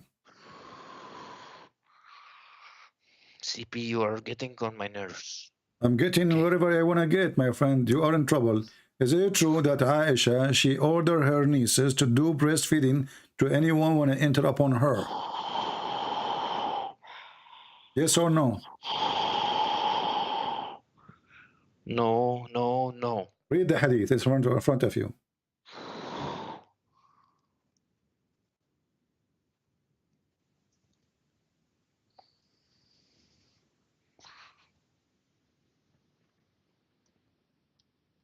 Even if the hadith is correct, it was abrogated. How it's abrogated and she is practicing that after Muhammad's death? The Quran is abrogated after Muhammad's death. The guy is dead. Where does it say that she did it in the time of after the Prophet? Well, because now they are entering upon her, because now she is the wife of the Prophet and she is in charge of the house of the Prophet. So now the guy is dead, and now anyone want to enter upon her, she order her sisters and her nieces to do breastfeeding for adult. So they become the secretary. You go in the secretary of a Trump, he have a bunch of sister of Aisha, their boobs is coming out and their nipples in the table. You lay down in their lap and you start suckling. It's in front of you. Nobody can enter upon her unless he suckled 10 times from the nieces or the sisters of Aisha. Now, I want to ask you, why in the world people want to enter upon Aisha? They have to suckle her nieces. What that will do? They may have suckled her when she was when they were small, like because. What do you mean her small? This is Aisha now. She is a prophet wife, and those are adult men. This is why it says breastfeeding for adult. Listen. Are you stupid or what? It says, does it say breastfeeding for adult? Whom her sister, the daughter of her brother, had nursed, and she did not admit those who were nursed by the wives of her brothers. Muslim women, they can see a child, no problem. But if it's a man, there's a problem. Because they are men, before they enter to Aisha, they have to suckle her sisters. It's obvious. Let's read the hadith, okay? Read the hadith, read it. Here related to me from Malik from Abdul Rahman ibn al-Qasim that his father told him that Aisha, the wife of the Prophet, may Allah bless him and grant him peace, admitted those whom her sister and the daughters of her brothers had nursed, and she did not admit those who were nursed by their wives of her brother. Can you give me the Arabic translation in the Arabic words? Read it. The Arabic part.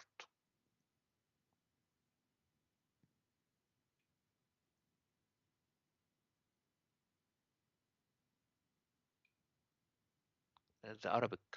I have it in front of you. It's not showing at the screen yet. Let me see. Okay. I don't see it on the screen.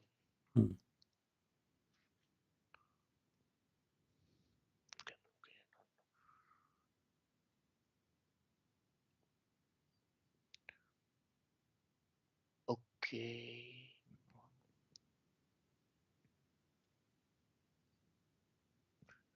أنه أخبر أن عائشة زوجة النبي كان يدخل عليها من أرضعة إخواتها وبنات أخيها ولا يدخل عليها من أرضعة نساء أخواتها.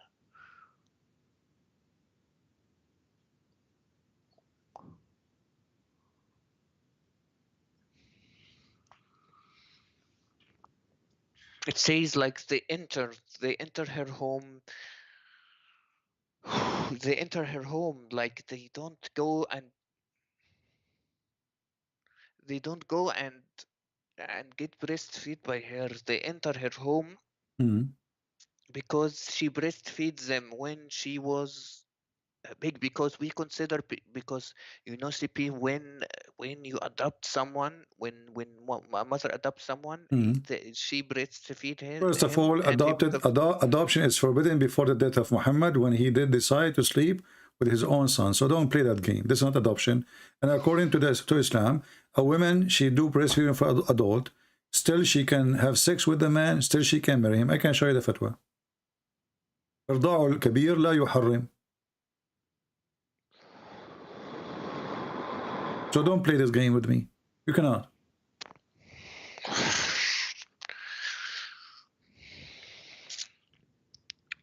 Okay, it's like CP, like does it say that she breastfeeds these guys? No, she ordered her sister because supposedly she is the big woman. You know, she is the, you know, the leader now. But she ordered her nieces. So now you Muslims, you have a new rule that if a woman, you know, she want to see the neighbor, either she can breastfeed him for herself or she can ask her sister. But what that would do, if the guy still can have sex with her, what the point? And this is another hadith which is sahih. It says it clearly that Aisha, she ordered her sisters and her nieces, you know, to do breastfeeding, and even if it was a child or it was an adult man, doesn't matter.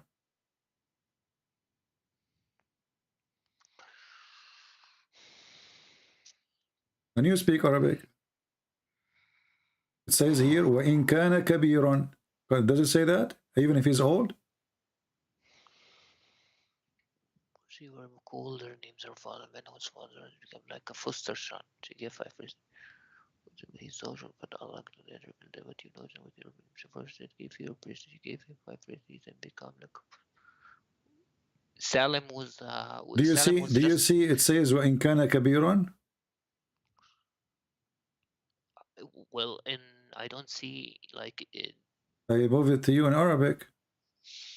تأمر بنات أخوتها وبنات أخواتها أن يرضعن من أحبت عائشة أن يراها ويدخل عليها وإن كان كبيرا.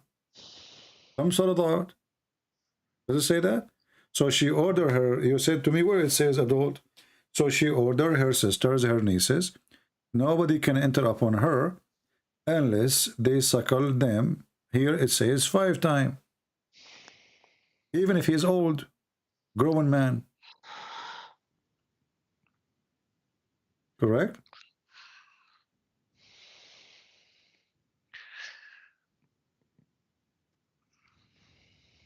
Is this hadith sahih? Yeah, this is sahih. Here we go.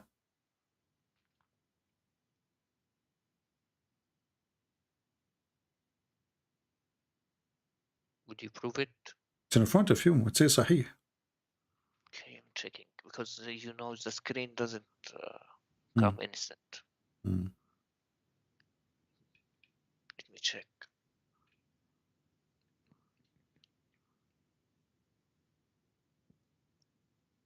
Because I don't see it in the screen. If you okay, okay, okay. Now, what a woman giving her breast to an adult man will do? What is the logic?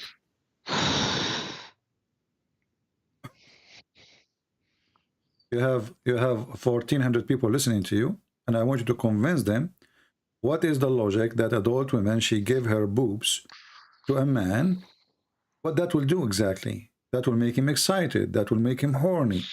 I never heard of a religion, in order to see a woman, legally, you have to suckle her boobs first.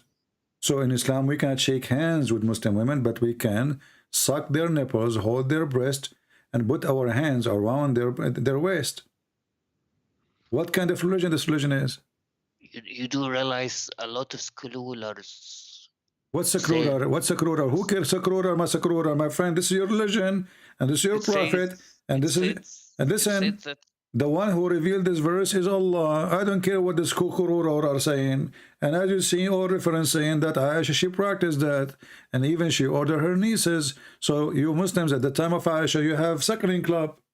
You realize the scholars said that You have suckling club. You have suckling club. And not only, I can show you the scholars right now saying that even if a woman, she go in the train, she have to suckle everybody in order for her to be allowed to be with a strange man.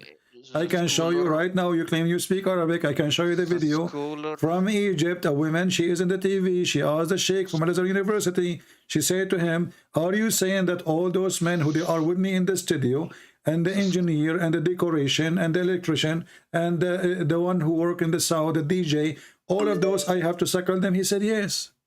The scholars said that it's not in it was in a cup. It's not on by.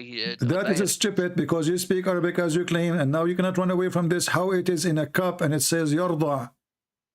Yarda from radda. Radda, which means you use your lips. Rida'a min al-majaa. You don't, yarda is not a drinking. What cup? And I will go with this stupid thing. Let us say in a cup. So now the women, what she put in the cup, this Sahla bint Suhail is not even a young woman. She don't have even a child. So do you think women, they have milk in their breast? Anytime you squeeze it, milk come out? Do you think they have a tank full of milk?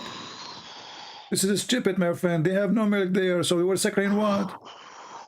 So the scholars you are talking about, they are a scumbag trying to find a solution for the stupidity of your prophet. And your prophet, nowhere he said to the women, go and give him a drink of milk. He said, ardi'i. This is why the women, she said, how I'm going to suckle him? Did your prophet say to her, suckle him, or he said a drink? Not only the scholars said that, the Sahaba. No, there's no Sahaba. That's false. Show me the hadith where the Sahaba says that. Don't go there, my friend. Did your prophet say suckle, or he says drink? Do you see the book? Look. What the name of the book? Suckling. Do you see the name of the book? Suckling. So when those stupid ones, they say to you that this is a drink in a cup. So why it says suckling?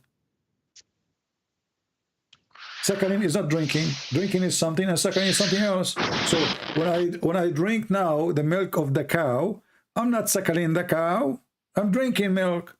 There's a huge difference between suckling and drinking. As you see here, it says he had nursed them. She's doing nursing. Does it say he said suckle him? Cedric, like it says. Suckle him. Do you see the word suckle? Do you see the word? Do you see the word suckle? Do you see the word suckle? Do you see the word suckle? Suckle him. He did not say give him milk to drink. And this woman, she is not that young to give her breast have milk. The word rida does not always mean direct contact. No, it means that. This is why the word is suckling. And this is why the woman, she said, how I'm going to suckle him and a grown man? If it's just a drinking, you can anyone drink, all of us will drink. So she said to him, she said to your prophet, the woman, Sahla bint Suhail, she said, how I'm going to suckle him and he's a grown man? So she was surprised of the word suckling. If it's just a drinking milk, oh, everybody can do that. But she was wondering, how can I suckle him as he is a growing up man? Look, Fifi, okay. There are two opinions of this, okay? The scholar said in a cup. I don't care about opinion. The only opinion is in the front of you. It's your prophet. The woman, she did not say, I would drink him. I will give him milk or water. Otherwise, she will not be surprised. She said, how can I suckle him and he's a grown man? So what the problem? The problem, he is a grown man and I'm going to suckle him. If it's a drinking, that's not a problem. She will not be surprised. If he said to her, give him some milk from your breast in a cup, then she would say, okay. But here, because he's saying suckle, then the Muhammad, he says, well, I know he's a grown man, and he was laughing. Okay, let me explain something. Okay, there are two opinions of this from scholars. So let's just like inconsistency. The first opinion says it's a cup. Okay, the second opinion says it was only one time, like at the time of the Prophet, only one time, and it My friend, was. you see, your scholars are stupid. It's 1 time, it's 10 time. Who care what that will do? This is stupid. The son is not her son. The man is not her man. He is not her child. He is not her husband. He is not her brother. And he is a grown man. So what giving milk to a man will do? Explain to me. Go ahead. Stupid. Your prophet is making fun of you Muslims. The thing is, Are like, you Muslims are a bunch of Hindus? Are you Hindus? Like you believe the cow is your mother, etc.? No. Okay, so what the milk will do here? The man is a growing man. It's the thing is, it's not about eating. It's about making him lawful to her. What lawful? Still, he can marry her. You can go right now and you can search, is breastfeeding for adult forbidding the women from having sexual intercourse? The answer, no. لا يحرم إرضاع الكبير. Do you want to show you the fatwa? show me several scholars' opinions on that. Several questions, several scholars. Here we go. Let me show you this fatwa. It says, رضاع الكبير لا يحرم. Here we go. Fatwa number 3901, and this is islamweb.net, and this is your sheikhs. Question: رضاع الكبير. The answer is رضاع الكبير لا يحرم. So what the point? Question is: هل يحرم الرجل الكبير إذا رضع من امرأة؟ أي هل تصبح أمه في الرضاع؟ How about? ما صحة? Listen to the question. So what is the correct that the wife of the Prophet, she did that? Here he says, look at the answer. All the 4 sects of Islam, the 4 imams of the 4 sects of Islam agree that the adult breastfeeding for adult does not make anything unlawful, which means the man still, he can have sex with her. Do you see it? It's in front of you. It's in front of your eyes. So what the point of this stupid thing? Still the man, he can have sex with the women. So what the point of breastfeeding for adult? She is not forbidden for him. She is lawful for him. So now the woman, she gave her breast to this person. Okay, still he can have sex with her. So what the point? Okay, there's several opinions. Like what's several opinion? It says here does not forbid you from having the women. So you can marry her, you can have sex with her, you can have kids from her. So what the point of this stupid breastfeeding for adult? Nothing. It says here وذهبت عائشة وابن حزم إلى أن أرضاع يحرم مستدلة بأن النبي صلى الله عليه وسلم. So Aisha opinion says. Thank you. Are you stupid or what? So Aisha, she said that this is what the Prophet he did, and she insists. She's against anyone who says like you. She said that this is the right thing. The Prophet, he ordered it. And you are avoiding one question I'm asking. What a woman giving her breast to an adult will do? Making her lawful to her. I just showed you the fatwa. I just showed you the fatwa. He can have sex with her. All the 4 scholars of Islam agree that this kind of a breastfeeding for adult does not make the person unlawful for her to have sex with her. I put the fatwa in front of you, in front of your eyes in Arabic. فمذهب الجمهور والأئمة الأربعة وغيرهم أن إرضاع الكبير لا يحرم. Do you see it? So what the point? Still you can have sex with the women. Why your prophet saying such a thing? Stupid. He's making fun of you Muslims. He's Satan.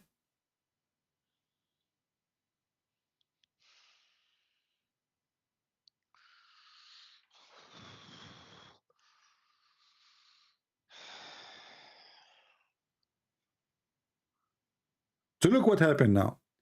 Wherever we go, we find that your prophet is stupid. And each time I show you something stupid about our prophet, you breathe heavily and you are angry, but you cannot answer me. And you are the one who texts me saying, I'm going to get you busted.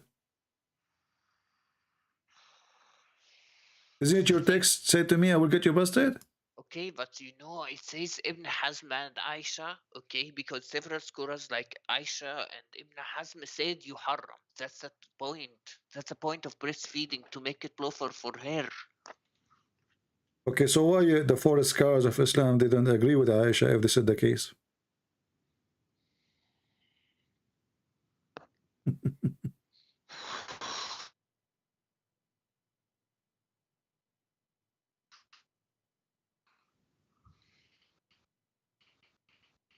Hmm? Right? What? Are you saying the bad word to me now?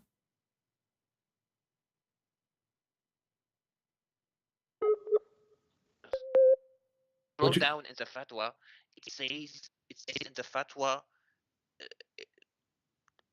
it's for وهذا هو إرضاع عامة الناس، وأما الأول فيجوز إذا احتيج إلى جعله ذا محرم، وقد يجوز للحاجة ما لا يجوز لغيرها.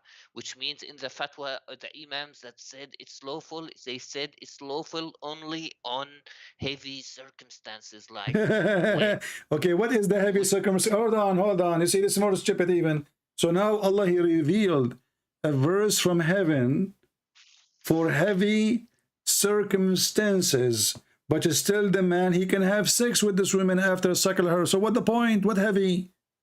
Okay, you know, the scholars that said that it's halal, they said it's only allowed it was only allowed under heavy circumstances, like What is heavy circumstance? You know, my friend, the woman, she came to Muhammad, she said, my husband, he's jealous from this guy, he is in our house, he's a grown adult.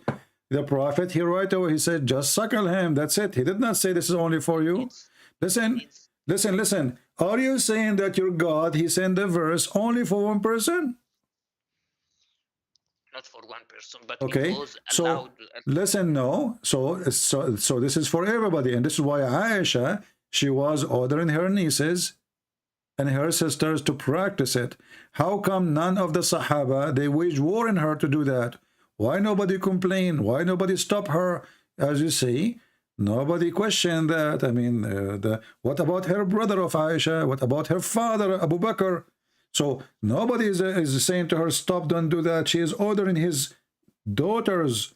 She's ordering his granddaughters to Abu Bakr, saying, you have to suckle any man will enter upon me. How come Abu Bakr did not say, well, how in the world you do that?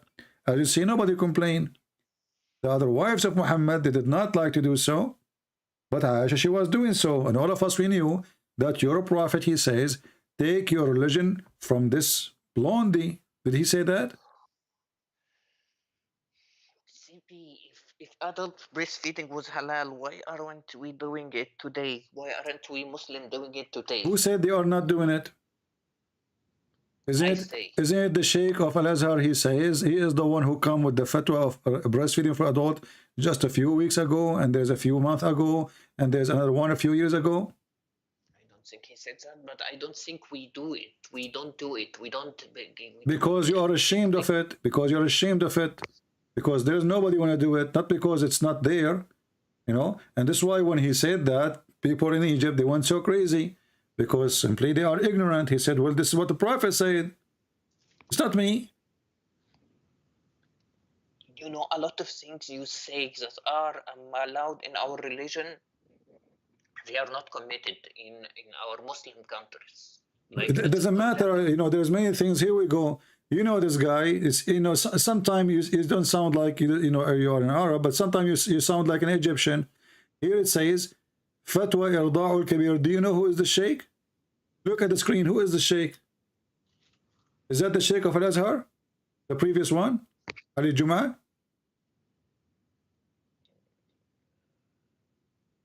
Is it bin Baz?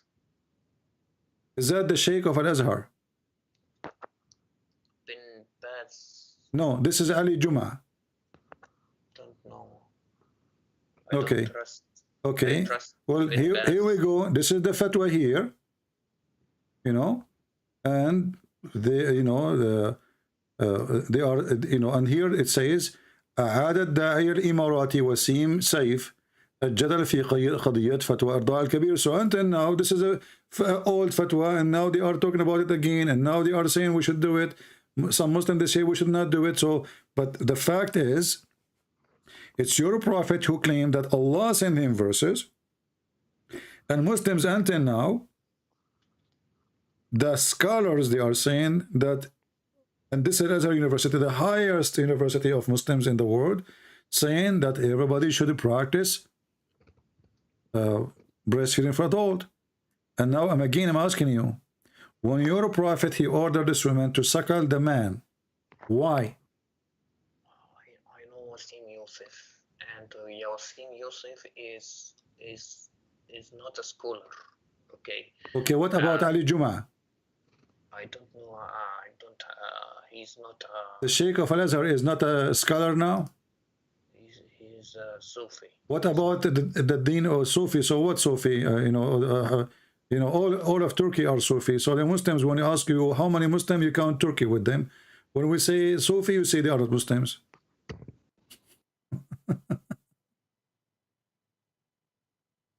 So listen carefully. Did you find where the sun set finally or not?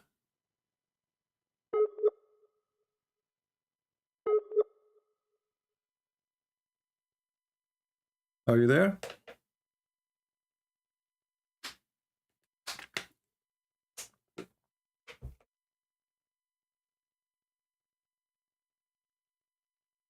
Hello? Guys, should we hit in the head and finish it, or play more? Are you bored? You can't hear me now. We have lost connection. Should we play with him more, or just hit in the head and destroy it?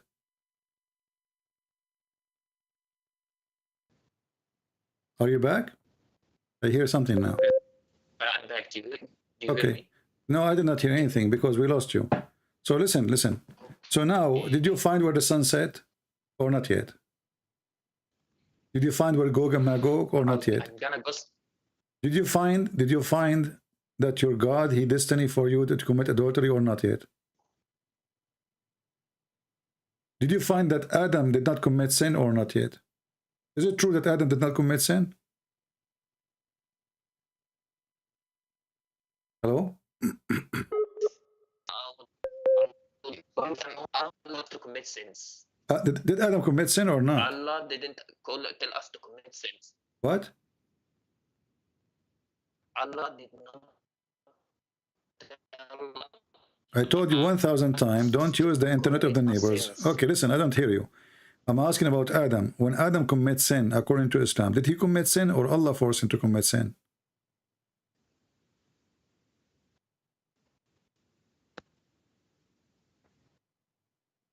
Hello? He committed sin. What if I show you that Allah is the one who forced him to commit sin? Do you promise me to leave Islam if I show you that? Because that if Adam did not commit sin by choice, that means all of Islam is a stupid religion. If all of us will commit sin, huh? I promise to call myself a donkey if that's correct. What about you call Muhammad a donkey? No, I won't call him a donkey because why? Because it's not your fault. It's not your fault. The one who said that, it's Muhammad, not you. You need to understand that your religion has so many errors at risk. Again, your prophet, here we go. I see your prophet again, that your prophet is a donkey. Because your prophet, he took the Bible, he put his hand on it, and he said, I believe in thee and the one who sent thee. So if my book have errors, then the stupid Quran keep confirming it, Muhammad keep confirming it, the Abdul in YouTube don't. Read with me. Read with me now. You're a prophet.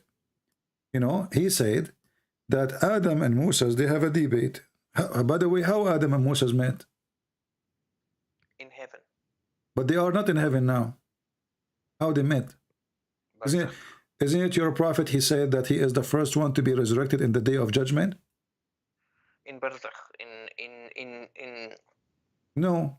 in the heavens before, because there are 7 heavens. No, my friend, the first one to be resurrected is going to be in the day of judgment. So the barzakh you are talking about, this is after that day, not now. I understand sab'a samawat. This is not the question. You are first not going to heaven, 7 sanawat. What 7? The barzakh is not in the sky anyway. And the barzakh is not even an Arabic word. And Muhammad, his story. Listen carefully. Barzakh is a dry land. Is that correct? No. If I show you what you will call Muhammad? I won't call him anything wrong, okay? Okay. Why you will not call him wrong? You said barzakh is in heaven, but barzakh is a dry land. The thing is, barzakh, because the Prophet saw our prophets in the sky. What in the sky? Your prophet did not go to the sky. Did your prophet go to the sky, or your prophet he went to Ethiopia? In Isra Mi'raj. Okay, in Isra and Mi'raj, did your prophet go to the sky, or he went to Ethiopia?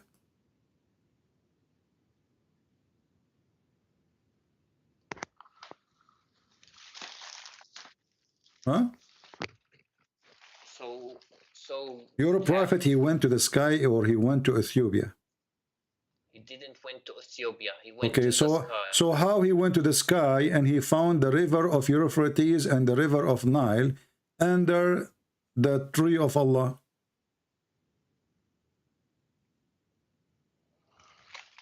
Where does it say that? Okay, be a man and explain.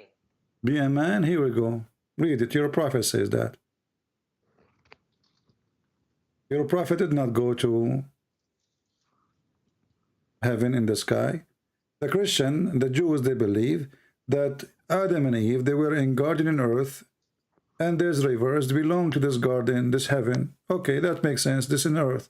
But your God, Muhammad, he claimed that he went to see his prophet Allah in the heaven under the tree of lotus tree, and then under the tree he found the 4 rivers. One is Sihan, the other one is Jihan, which is in north of Syria, and Euphrates in north of Syria too. And he found the Nile River coming from there. So your prophet did not go to the sky. He went to Turkey and he went to Ethiopia. Where does it say? I don't see any rivers. It's in front of you. It says Abu Hurairah, the father of the cats, he said, Allah Messenger saying, Sihan wa Jihan and the Al-Furat, Euphrates, and the Nile are all among the rivers of paradise. Where they are coming from? They are coming from under the tree of Allah. There's 2. Huh? Because they will be part of paradise. They will be resurrected. What will be part? This is when he went there. What will be part? Resurrected? The river will be resurrected too. The river is dead. What's wrong with you? Focus with me, Abdul. He went up to the heaven, and he found, my friend, and he found the Euphrates, Sihan, Jihan. They are coming from under the tree of Allah. The tree of Allah is in the 7th heaven. It says here that the Prophet generally said that. He didn't say he saw them up there. Okay, what if I show you then he saw them up there? What you will do? You will call yourself a donkey? Go ahead. Call yourself a donkey. Read it.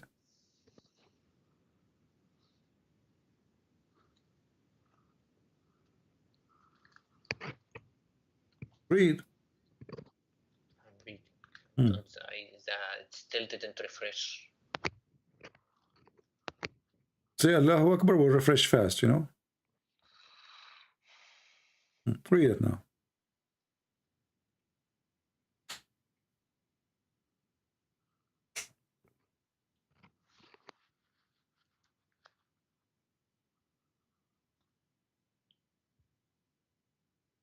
Says he didn't see that. He says that Shayhan, Al-Furat. I don't hear you. Keep it close to the from microphone. I don't hear you. It says Sayhan, Jayhan, Al-Furat, and An-Nile are all part of the rivers of Jannah. It doesn't say he saw them there. No, I'm showing a different hadith now. It should appear now in front of you. It says, I was raised to the lot of tree, and I saw 4 rivers, 2 which were coming out and 2 is going in. So this is in the heaven of Allah, in the last heaven. And now you can call yourself a donkey with certification, as you promised me.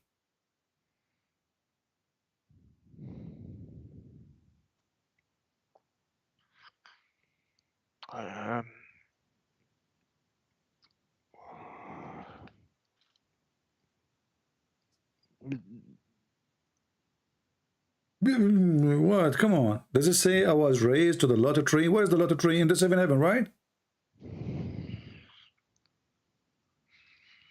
This is the tree which is you walk underneath of it is 100 years, and the leaves of it is in the size of elephant ears, and they are made of gold and silver.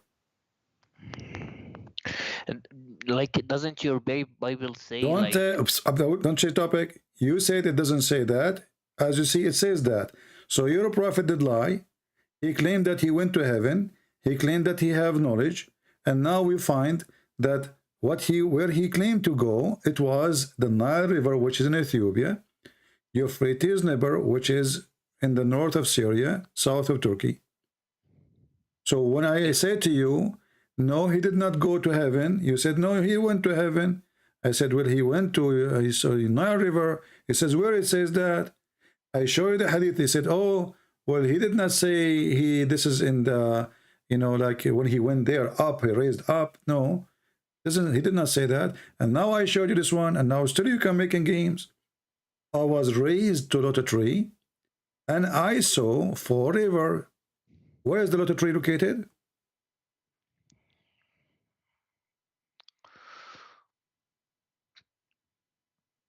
Okay, basically, I need you to understand. And understand where does Lotus Tree exist? Where we can find this tree? Everywhere in the world. What do you mean everywhere in the world? I thought this is only in the heaven of Allah. There's only one. In heaven. But you said everywhere in the world a second ago. No, I don't mean. I mean in heaven, everywhere in the world of heavens. No, it's not everywhere in the world of heaven. Only in the seventh heaven. You're acting like a mule now. Listen carefully. Where do you get this from? It's only in the last heaven where Allah, next to the door of Allah. Allah, he lives next door. He's sleeping under the tree like a monkey. So this is where Allah live, the Lotus tree, and he found 4 rivers coming from underneath of it.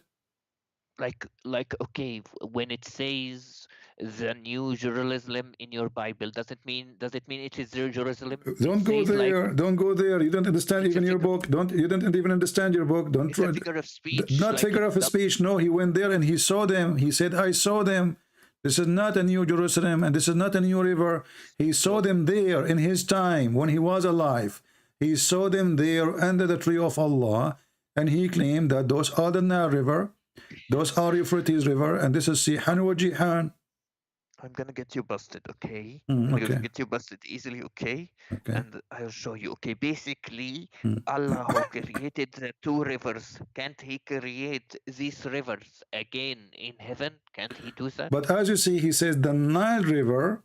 He did not say other Nile River. He said the Nile River is from the heaven. So he did not say additional river. He says, you claim you speak Arabic, and it would make it more funny.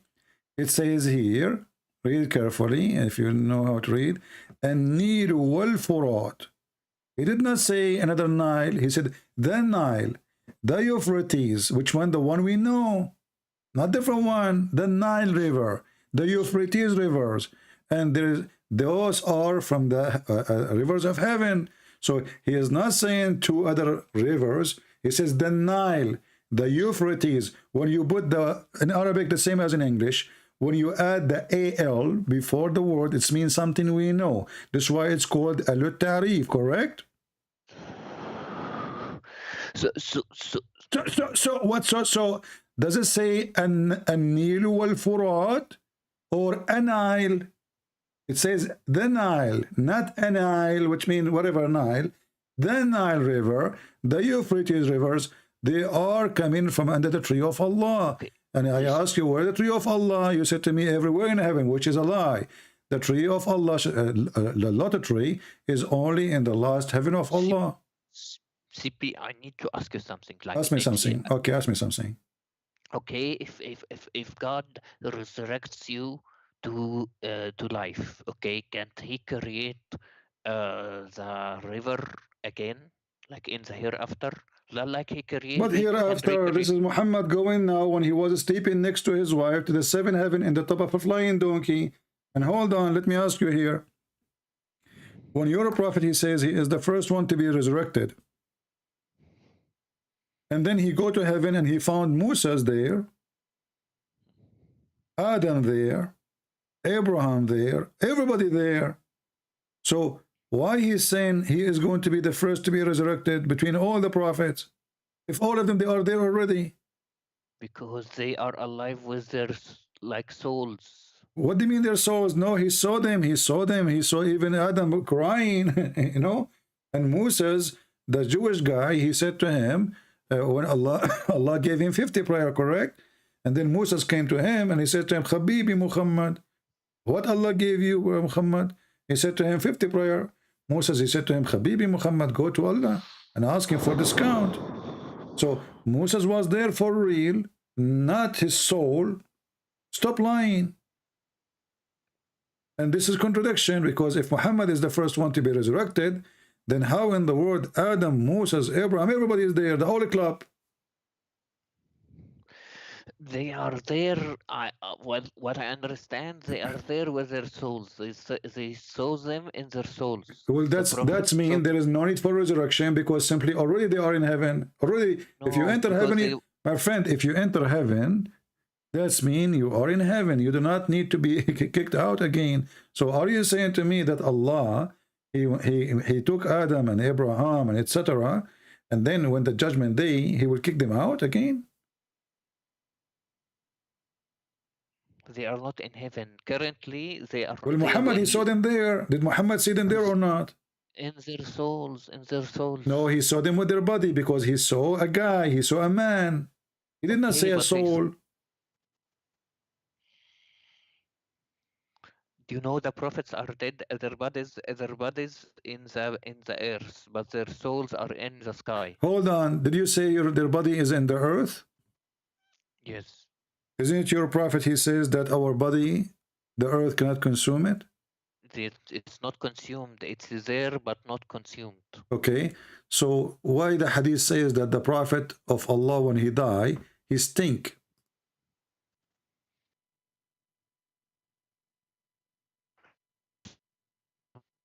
Not a sahih. Not a sahih. How you know? How you know?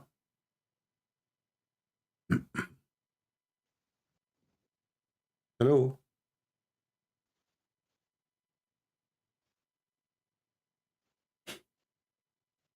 Not a sahih.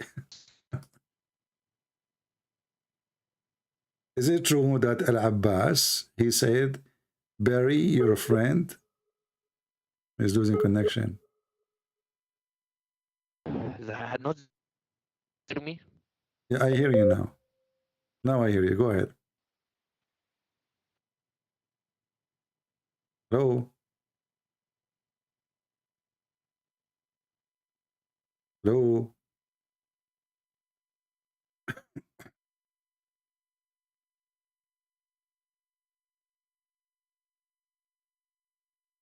Hello?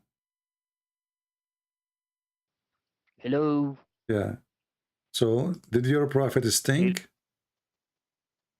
He didn't. Okay, he didn't. Okay, so the hadith, the scholars, they say it was a lie. But the scholar says it was a lie. Okay. So okay. Who is the scholars who say it's a lie?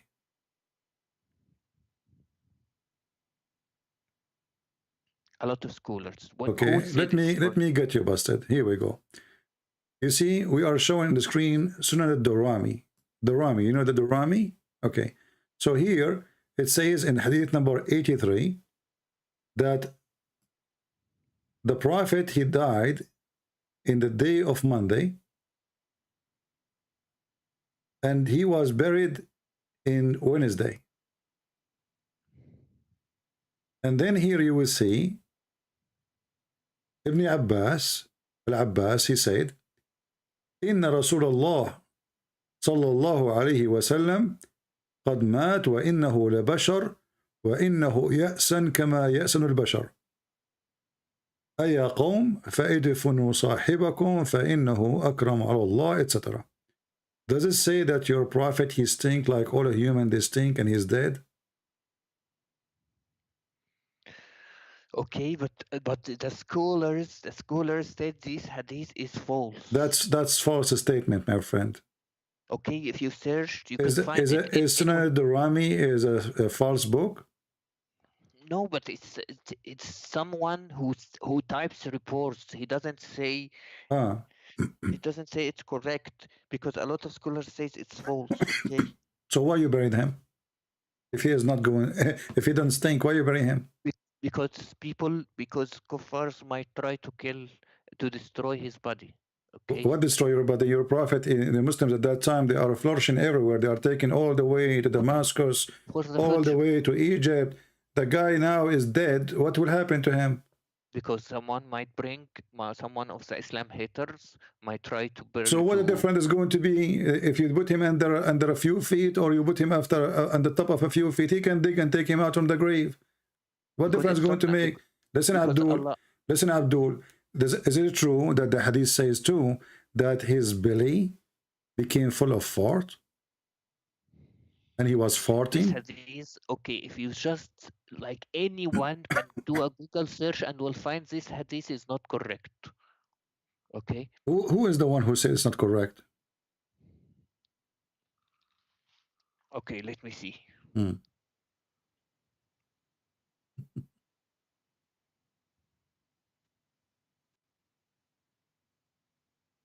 Okrama, you're saying someone called Okrama, right? Okrama, there's no Ikrama, you mean? It says. This is Imam Murrah. It's not munqata. It's not munqata.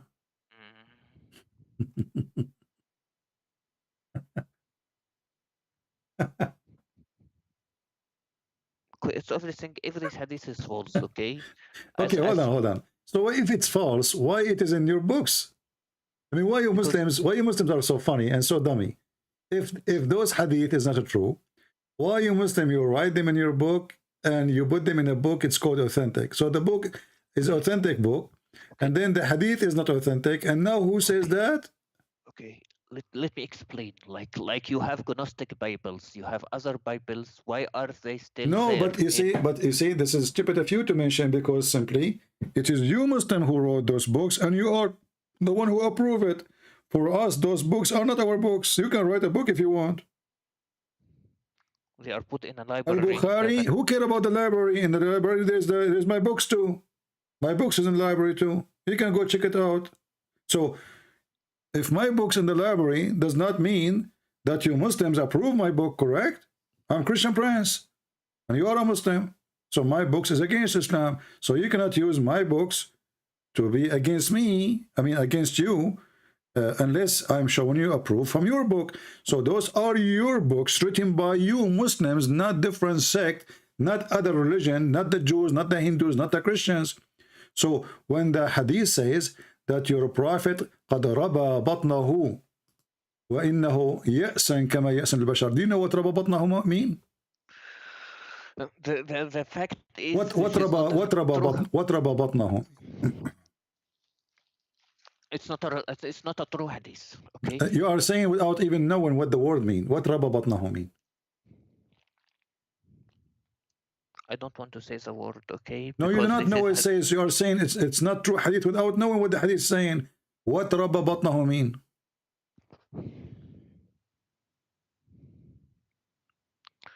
Okay, CB, I just need to explain to you that what رَبَى بَطْنَهُ? How you know the hadith is not correct if you do not even know what I'm saying?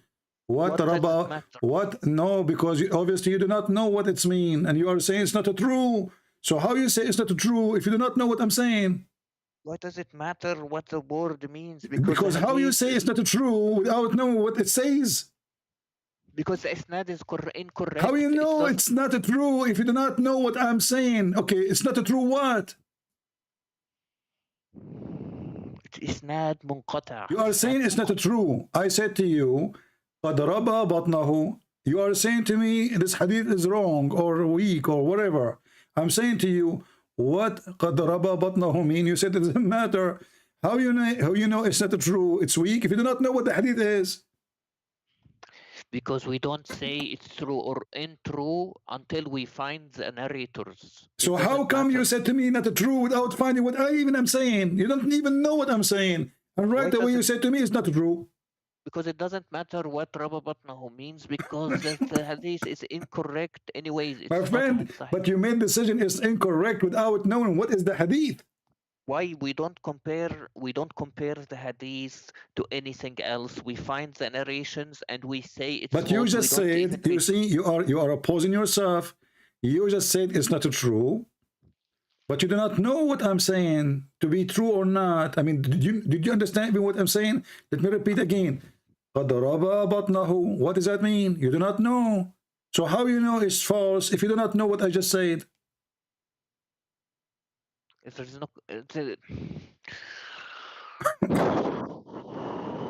okay, first of all, CP, like, stop trying to find errors in Islam, okay? Stop trying to find errors. Let's read together. Let's read together and love together. الطبقات الكبرى is الطبقات الكبرى written by the big Imam, the big fat Imam, Muhammad ibn Sa'd. Is he a liar or he is a true Muslim? He writes reports. He doesn't say this is are correct.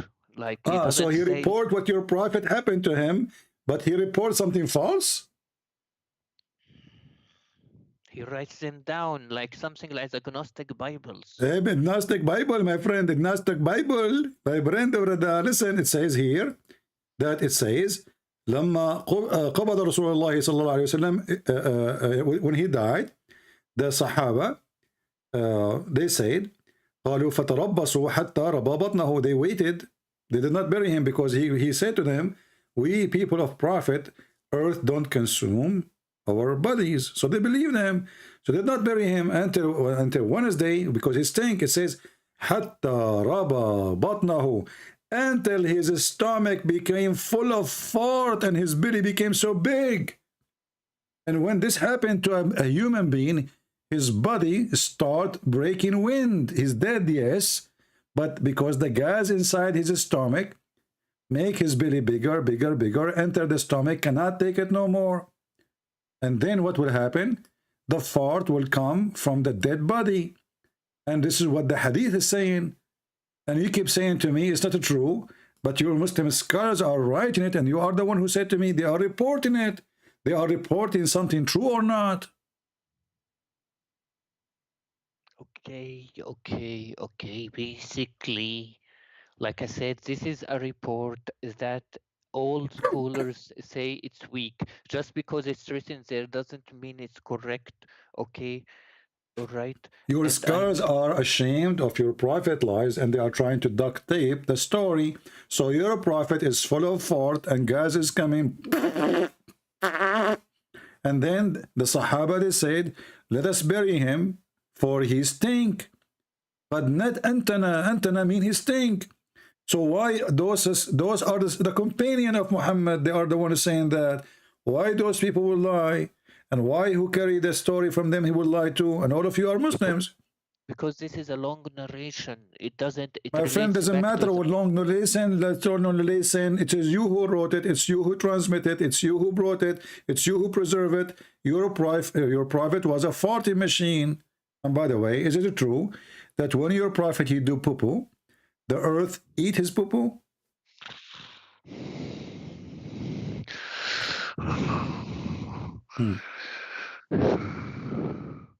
I need you to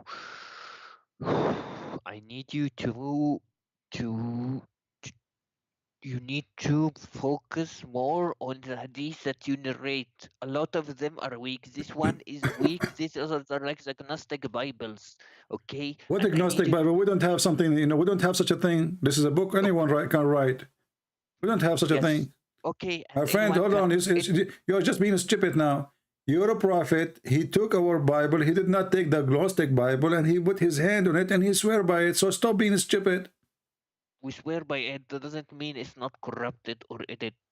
So your prophet, he swear by something is corrupt? That means he's corrupt. The one who swear by something is corrupt. That means he's a fraud. Because it has some truth in it. But he swear all the book. He says, I believe in thee and the one who sent thee. And we do. Okay, but he said, I believe in thee. He did not say, I believe in some of thee. You realize most of your books have unknown writers. So listen, is it true that when your prophet, when he do shit, the earth swallow his shit and it was so yummy? What? Is it true or not? Or honestly, I want to be sure. You know, because you Muslims, you have a lot of skills with the poo-poo. So when you Muslims in your hadith report that the prophet poo-poo smells so good, and when he do poo-poo, the earth swallow his poo-poo. Is that true or this fabrication too? Okay, let me ask you something. Okay, don't ask me something. Is that true or not? I don't know whether it's true or not, but I can ask you something like Jesus drank so listen. Hold on, listen. Jesus. Don't change the topic. Is it true or not? Are you saying God was breastfed by Mary? Is it true? Is it true or not? I don't know if it's true or not. Okay. Okay. Why you Muslims you write things about your prophet if you are not sure it's true or not? No, there is sometimes I'm not. I can read. We read. If it's authentic, it's authentic. If it's not authentic, okay. Not is it true that your prophet he received the chapter of Al-Fatiha when he was doing poo-poo? If the hadith is correct, but the hadith, I doubt the hadith is correct. It never says that. Well, here we go. This is the chapter of Al-Fatiha. And this is the book of Asbab al-Nuzul. It says that the prophet, he received Al-Fatiha. Each time he tried to get out to do poo-poo, he hear a sound saying to him, O Muhammad, he flee. Whenever he went out, this translation for the word baraza, which means he do shit. So each time he want to do shit, he hears someone calling him, O Muhammad. And whenever he heard this, he used to flee. So what the relationship between the Quran and shit? Can you please prove to me if the hadith is correct? I don't care. This is you're the one who should prove it to me. This is your book. What's wrong with you Muslims? So you Muslim, you have a book, and you write in your book about your prophet, and you put it in a government website, and you publish it, and you translate it, and then you are asking Christian Prince to prove it to you? It's like something like the Talmud. You know the Talmud? Are you being stupid or not? The Talmud is a book we don't approve. So you don't ask me to prove a book I don't approve. This is your book. So what you Muslim do in order to run away from the stupidity, you ask me to prove that this is a true story. If it's not a true story, why you Muslim wrote it? Because we write all reports and then we decide which one hold is on. authentic. Let me ask you, did your prophet order you to write all report? He told us not to write anything until the Quran. So look how stupid you are. You are saying to me the prophet, he ordered you not to write anything, and you just said, because you Muslim will write everything. So why you write everything if the prophet says don't write everything? After he dies, he told us not to write anything while the Quran is being written. He said to you, don't write everything after he died or before he died? Before he died, while the Quran was being written, because to make sure it not mixes with the. No, you're a prophet. He says anyone who write anything beside the Quran, he should erase it. Did he say that? Yeah, for the moment. He did not say for the moment. You are a liar. Show me where it says for the moment. Okay, let me see. There is a hadith that says, "Hadithu anni wala haraj." Okay, here we go. Speak about me. Okay. And no problem. The same hadith is in front of you. I'm showing it to you now. But this is the same hadith says, don't write anything about me. Okay, but it says, what does it say next? It says, Haddithu anni talk about me, no problem. Talk about Haddithu anni, which means tell the people about me. Yes. But he did not say to you to write anything about me. Correct? Yes. Okay. Yeah. As long as you're a prophet, he ordered you not to write anything about you. Why all those books written about him? I don't remember. There is another hadith that says that it's okay to write down. But anyways, he said that So you because are the saying to Quran me now, your prophet was stupid. In different place, he said it's okay to write down about me. In different place, he said don't. It's not okay to write about me. So your prophet is mentally ill. Once he say, okay, listen. Is it true that your prophet he bring verse from Allah in the morning, bringing command, and second day he changed his mind? Is it true? He permitted it later because you know there is. Listen to the question carefully. He says something in the morning today or afternoon. Second day in the morning, he said the opposite. Is that true or I'm making things up? Okay, because there's something called abrogation. Okay, so you are saying to me that you have a prophet, he have a God, he gave him command at 12 o'clock, he gave him the opposite command at 6 o'clock, after 6 hours.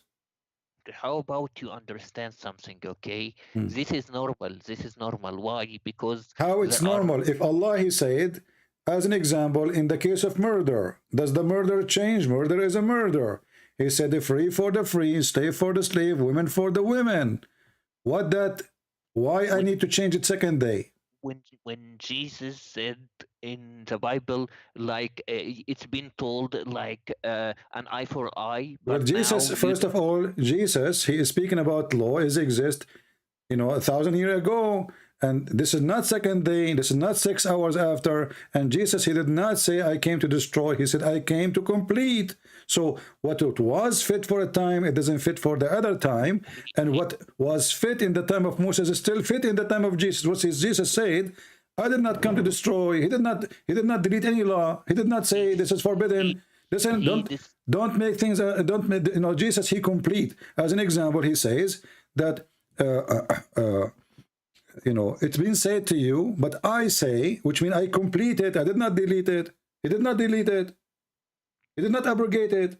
But here we have, listen carefully, here we have a murder.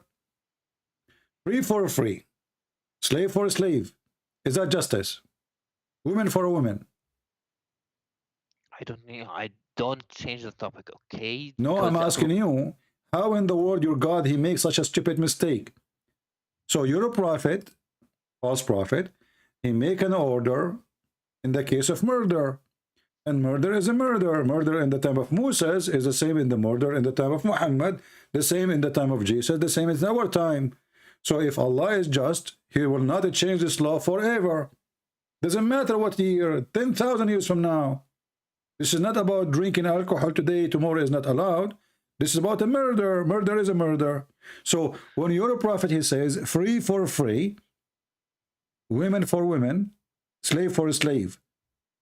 Is that a just from God? That if I kill your slave, you kill my slave? It was abrogated. It was abrogated. It's abrogated. It was abrogated second day, correct? And don't say about this because you'd have abrogation. Listen, no, we don't. No, we don't. That's stupid of you to say. This is the same prophet. This is the same prophet. He come with the law. He published it. Few hours after, he deleted because people listen. Because people they all start laughing at such a justice. So the whole law. Is this written in the book of Allah or written in the book of Muhammad? This verse. Jesus abrogated the whole law of Moses. Okay. He never abrogated one thing of Moses.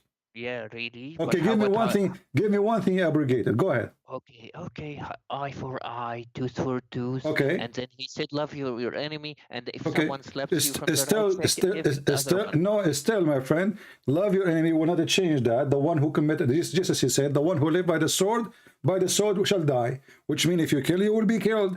What Jesus is saying, if somebody hit you in your face, use the Roman law. Don't beat him. Now you have a state, you have a government.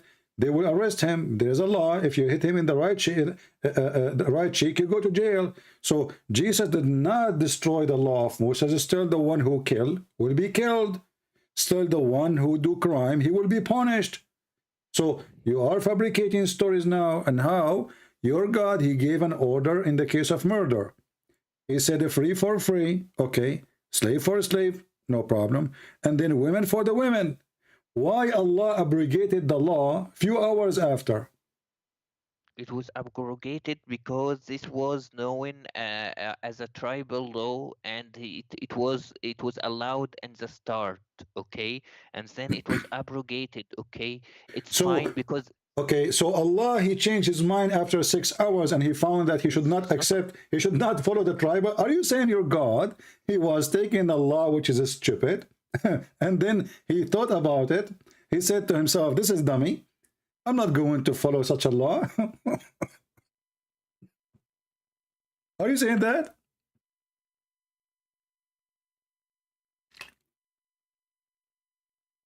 you can I didn't hear you. okay, you say it's not the Old Testament. The Old Testament. Abdul, don't change topic. So Allah now, he gave them an order.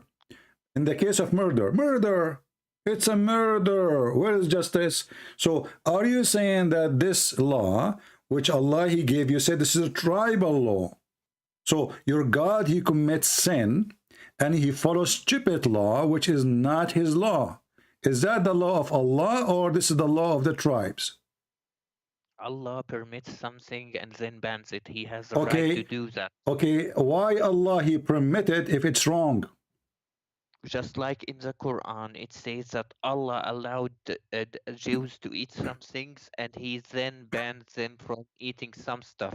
So it doesn't Abdul, mean this is a fabrication anyway. First of all, the Quran says Allah did not forbid the Jews from eating anything except what Israel forbid himself from eating. So stop lying. Number two, what does have to do with this? When Allah, he approved this law, was this law wrong or good? Bad or good?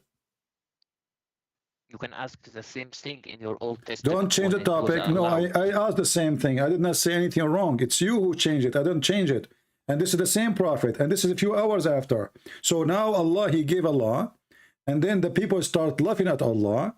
And then Muhammad, he go to bed. And then he wake up in the morning. He says, Allah gave me better law. And by the way, what is the better law? Do you know?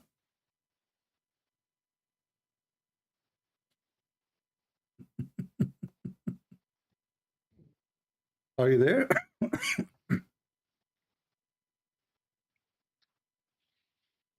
Hello?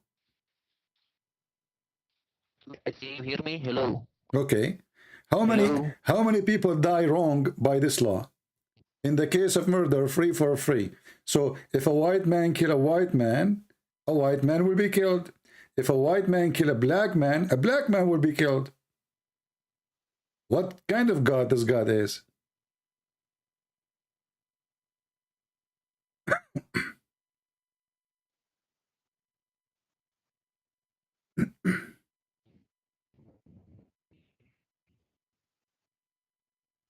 Hello?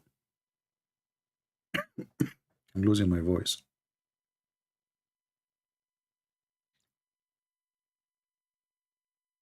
Are you there?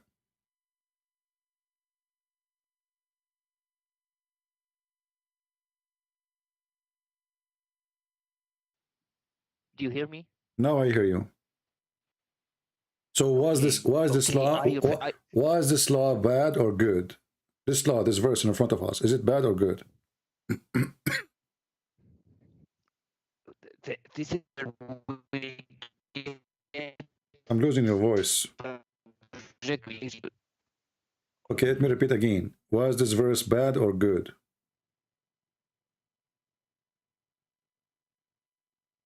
This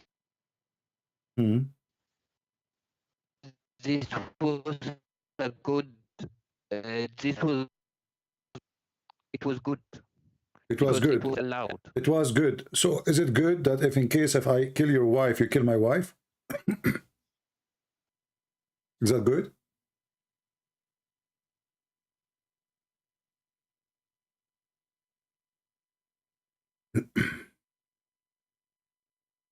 Hello?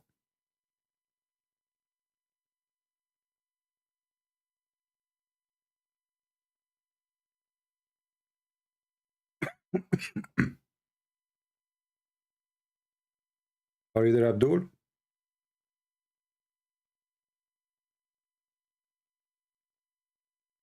There.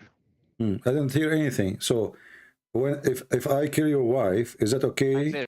Is that good? Is it good if you kill my wife, I kill your wife? Is that good?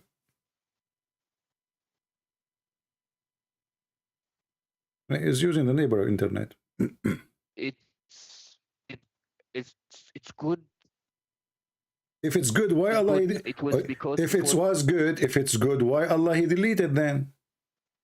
Because we don't have subjective morality. Our morality is based on the religion, like. But this is the morality of Allah. Is the morality of Allah? If I kill a woman, you kill my woman. Is that right? Is that fair? What about you kill the killer? Why in your Torah it says kill? Abdul, this is not about just killing. If I kill, you kill me. You don't kill my wife. If I kill your wife, I should be killed, not my wife. You're a stupid God saying in the case of murder, free man for a free man. So your God, he divide between free and slave. So in the case of a free man will be killed for killing a free man. If he kill a slave man, he will not be killed. And then he says, female for the female, slave for the slave. So if I kill your slave, you don't kill me, you kill my slave. So now we have two victims.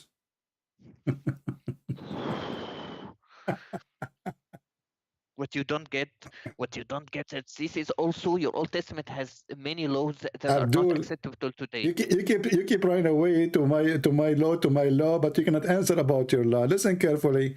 So when your God did abrogation, did he abrogation because he want to make better Quran, or he is not making better?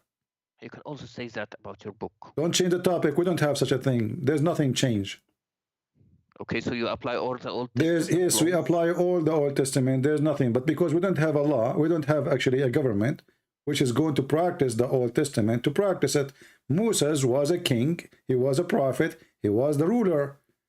We don't have that. We don't have a government. Go by the Bible. If we do, the Bible will be our law. So stop being stupid now. I'm asking you, when your God, he abrogated this verse, did he make a better verse or not better verse? I cannot answer this, okay? Why you cannot answer this? What's the problem?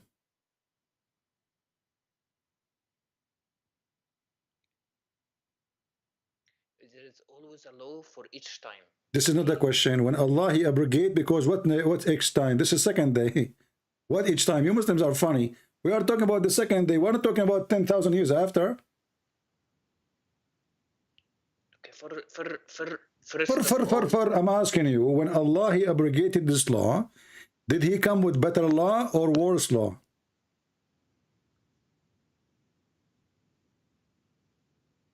It came with a better law, better than the tribal law. Okay, so this was the tribal law, not the law of Allah then. Because Allah permitted it.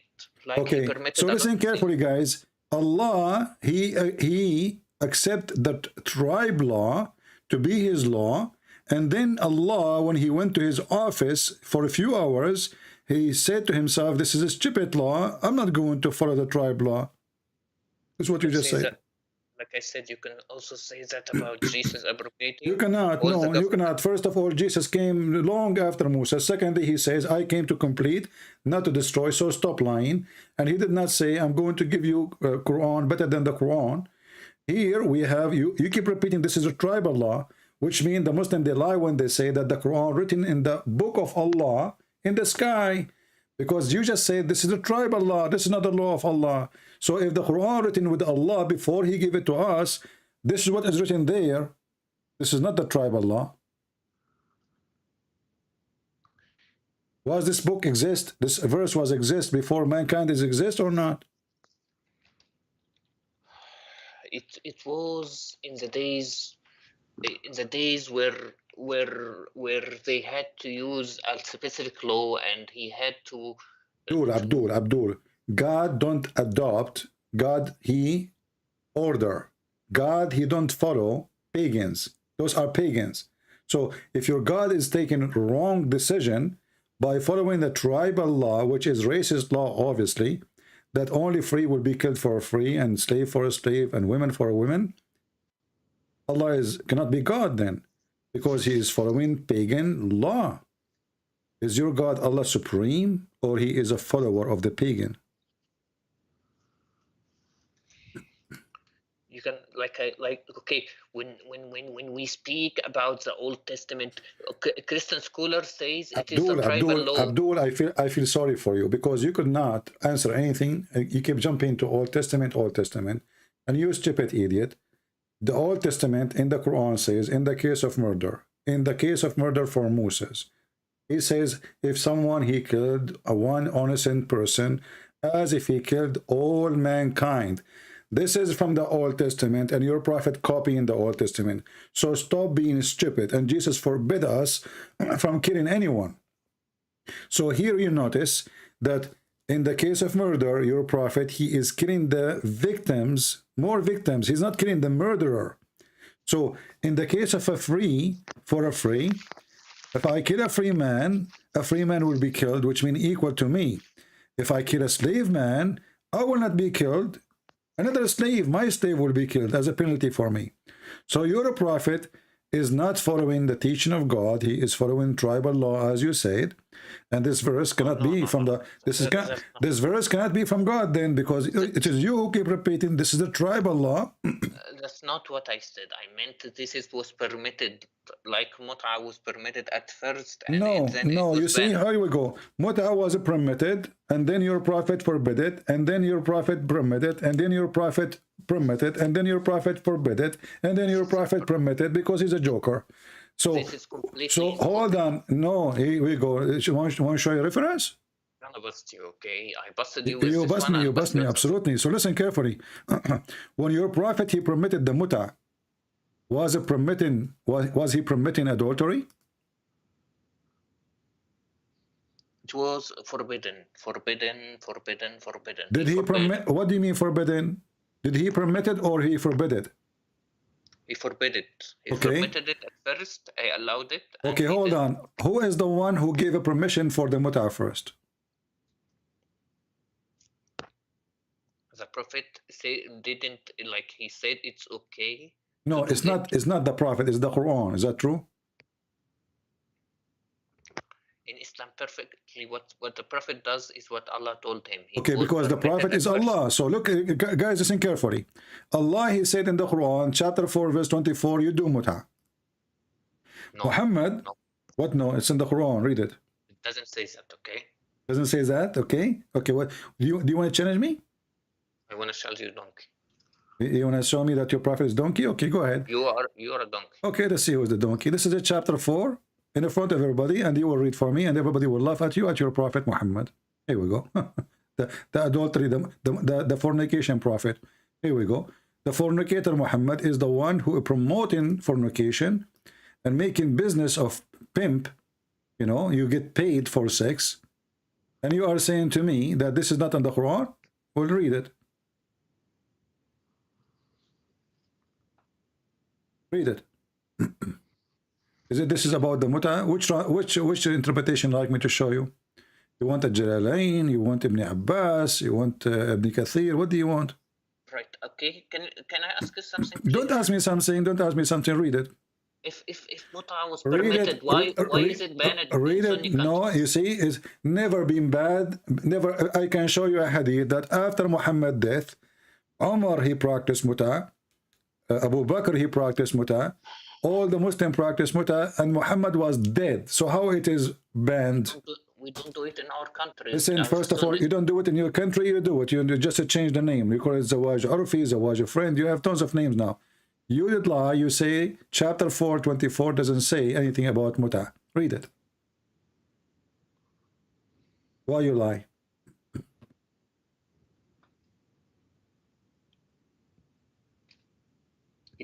It says this practice was later abrogated. Thank you. So it was in the Quran. You did lie. You said to me it's not in the Quran. I said to you chapter 4:24. You said no, it's not. And you said I will make you. I will get you busted, and you called me donkey. So now you are the donkey. So either you are a donkey or you are a liar. Which one is you?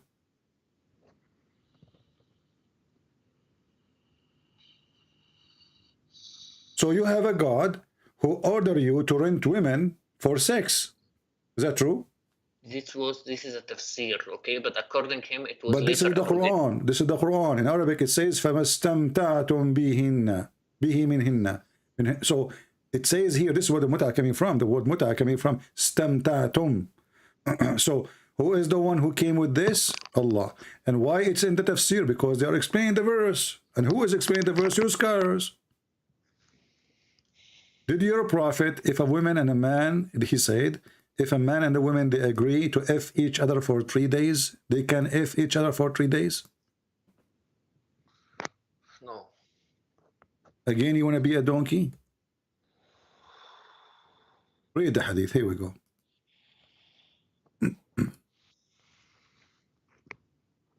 Three days.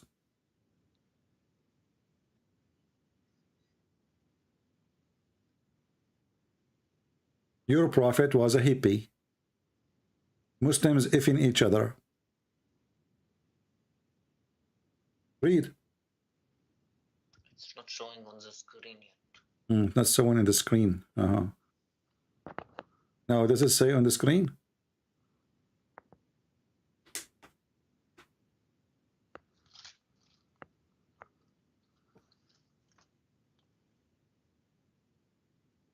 It says the muta marriage has been cancelled, made unlawful. Read. What are you reading, my friend? Guys, look at this stupid religion. So this is a God, he asked Muslims to go if each other, and then this God, he told the Muslims stop if in each other. So if it was wrong, why he allow it anyway? I mean, this is the most stupid cult ever. Why Muhammad allow it? You see, when you say allow it, it's mean it's not was not allowed yet. So he allow it. So if it is wrong, why you allow it? Who is forcing you? You are a prophet of God. You have an army. You have men. You have swords.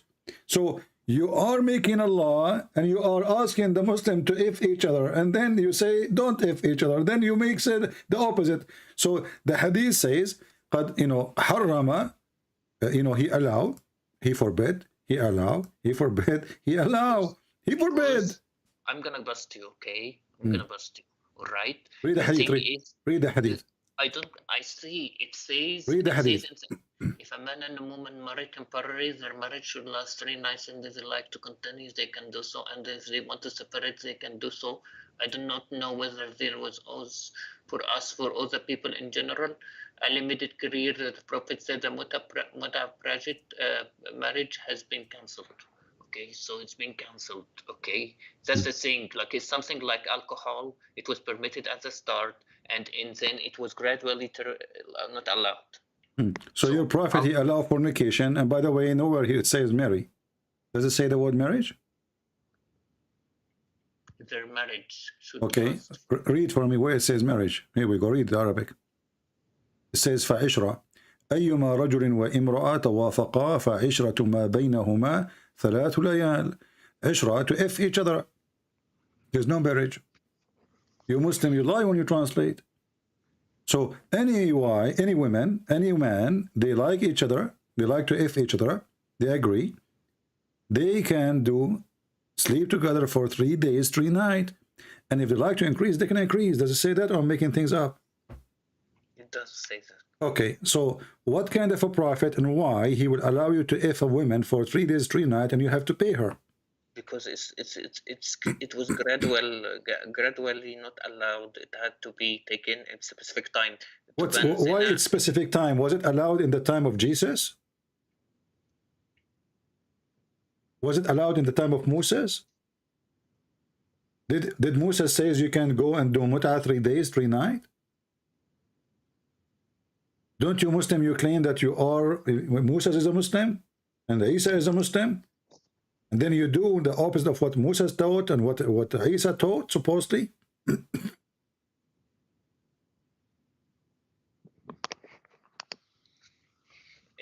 It's because Quraysh, because the kuffar around used to make zina. What kuffar? Those are Muslims. It's you are the Muslim who is doing zina now, not the kuffar. The kuffar don't do what you do. They are better than you. This is Muhammad teaching your daughter to go and rent herself. And let me ask you, is it true that you Muslim believe that mut'ah is a kind of rental? If mut'ah was halal, why we don't do it in a lot of our countries? You just said your prophet he allow it. At first. So if you are exist in the time of Muhammad, you will be doing it right now. If Muhammad was here right now, you will be doing it.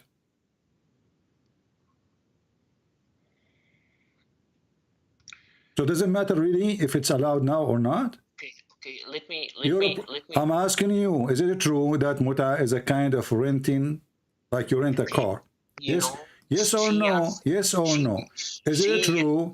Is it true? Is it true? Okay, so what kind of a prophet he allow you to rent a woman? Yes, it was allowed at first because gradually, no, muta is agreement. It was an agreement between two people at first. So is it a rent? Is it a rental? So it was at first. Is it a rental? To stop fornication. How you stop fornication by fornication? You are fornicating. By starting by making it 3 days and then stopping it. Okay. So now you are allowed to fornicate for 3 days. It's better than fornicating for 5 minutes. A guy, he go to a prostitute, he pay her, he fornicate with her for half hour, she go home, he go home. Now you have a contract of fornication. Muhammad, he made the prostitution legal. Why does it matter? Because it's matter. I'm asking you, is it true that in Islam you rent the women? Yes or no? You rent her. No, we can't do that. Okay, read it then. This is your Muslim website. It says, muta. Here, read with me carefully if you know how to read. If you are not illiterate like your shut up. I'm losing my patience with you. It says here, in some work, special term is applied to women who practice muta, musta'ajara, or rented women. Muta is considered as a kind of rental because in general, man, basic aim is this in this kind of marriage is sexual enjoyment of women. In return for his enjoyment, the women receive certain amount of money or property. Isn't it? This is exactly what prostitution is. Okay, this is a Shia website. Well, my friend, Shia, they are following the Quran and they are following your prophet. Well, why we Sunnis don't do that? Hold on. The Quran says you do muta. Can you show me a verse in the Quran says don't do muta? Okay, the verse, some said it says that, some said no. You are a liar. You are a liar. Not a single scholar say it doesn't say that. Prove me wrong. Ibn Kathir, Al-Qurtubi, Al-Tabari, Al-Jalalain, everybody says that Al-Muta is there. Why you are lying? The 4 Imam of the Muslim Sunni, the 4 sect, they agree that chapter 4 verse 24 is about the Muta. Not only the Shia. So the Shia, they are more decent than you. They are following what the Quran is saying. And when you say it's abrogated, can you show me the verse abrogating the verse? Where is the verse says don't do muta no more? By hadith, there are many. Thank you very much. So you Muslim, you follow a hadith written 300 years after Muhammad. Okay. Shut up, hold on. And you say to us, how you follow a book written 60 years after Jesus? So you follow a book written 300 years after Muhammad. How about the Bible Old Testament? Listen. So now you are saying you are fighting against the Quran because somebody exists 300 years after Muhammad said that Muhammad, he said this is forbidden. Do you have a proof that this guy, he is given how many hadith I showed you? And you keep saying to me, this is not true, this is rejected, this is not accepted. So listen, this is just to show you the hypocrisy. When you're Muslim, you want something to be accepted, you accept. When it's embarrassment, you reject. So now, because there's a hadith says that the Prophet, he did forbid it. Oh, finally, we are clean from this garbage. So now we can say to the Christians, it's forbidden. In front of everybody, what if I show you that the muta practiced by the caliphate after Muhammad's death? Okay, whoever did this, it's not allowed because I said the caliphate. I said the caliphate. Where there were many. I said the caliphate. I said the caliphate, the Sahaba.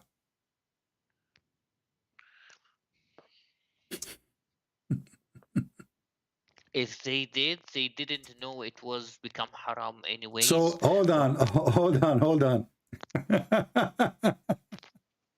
So the Sahaba, they are practicing something haram after Muhammad's death?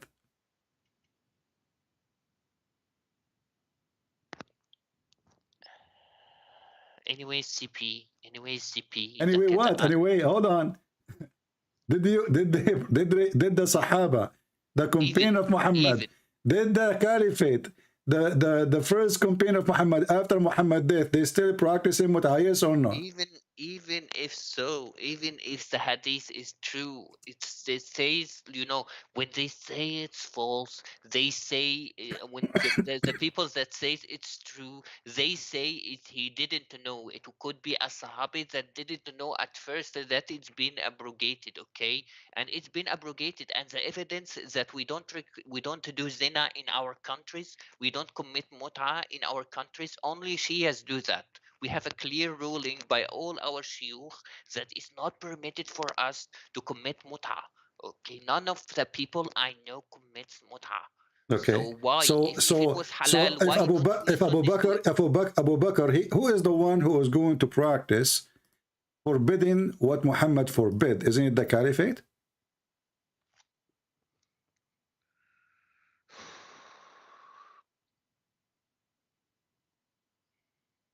Is it the Caliphate?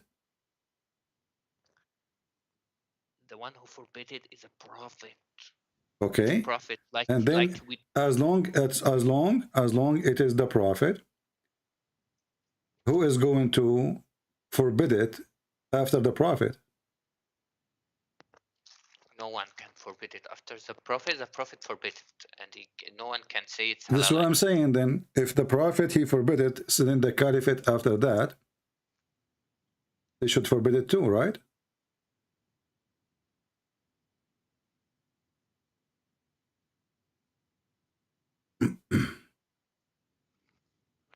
Hello? Are you there? I'm there. Okay. So if Allah Prophet he forbid it, then the Caliphate should forbid it, correct?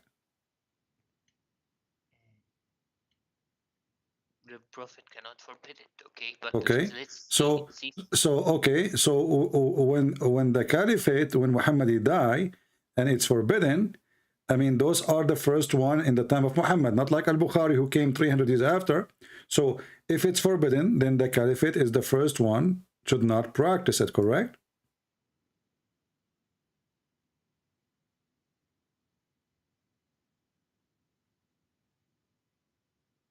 Hello? Okay, I'm here. Okay, so did the Caliphate practice the mut'ah after Muhammad's death? No one committed the mut'ah after his death unless they didn't hear about it's not being allowed. It's like saying like people commit zina, like zina in the West doesn't mean Jesus allowed it. Okay, it's here like we go. Divorce is done in This America. is the hadith. Listen carefully. This is the hadith.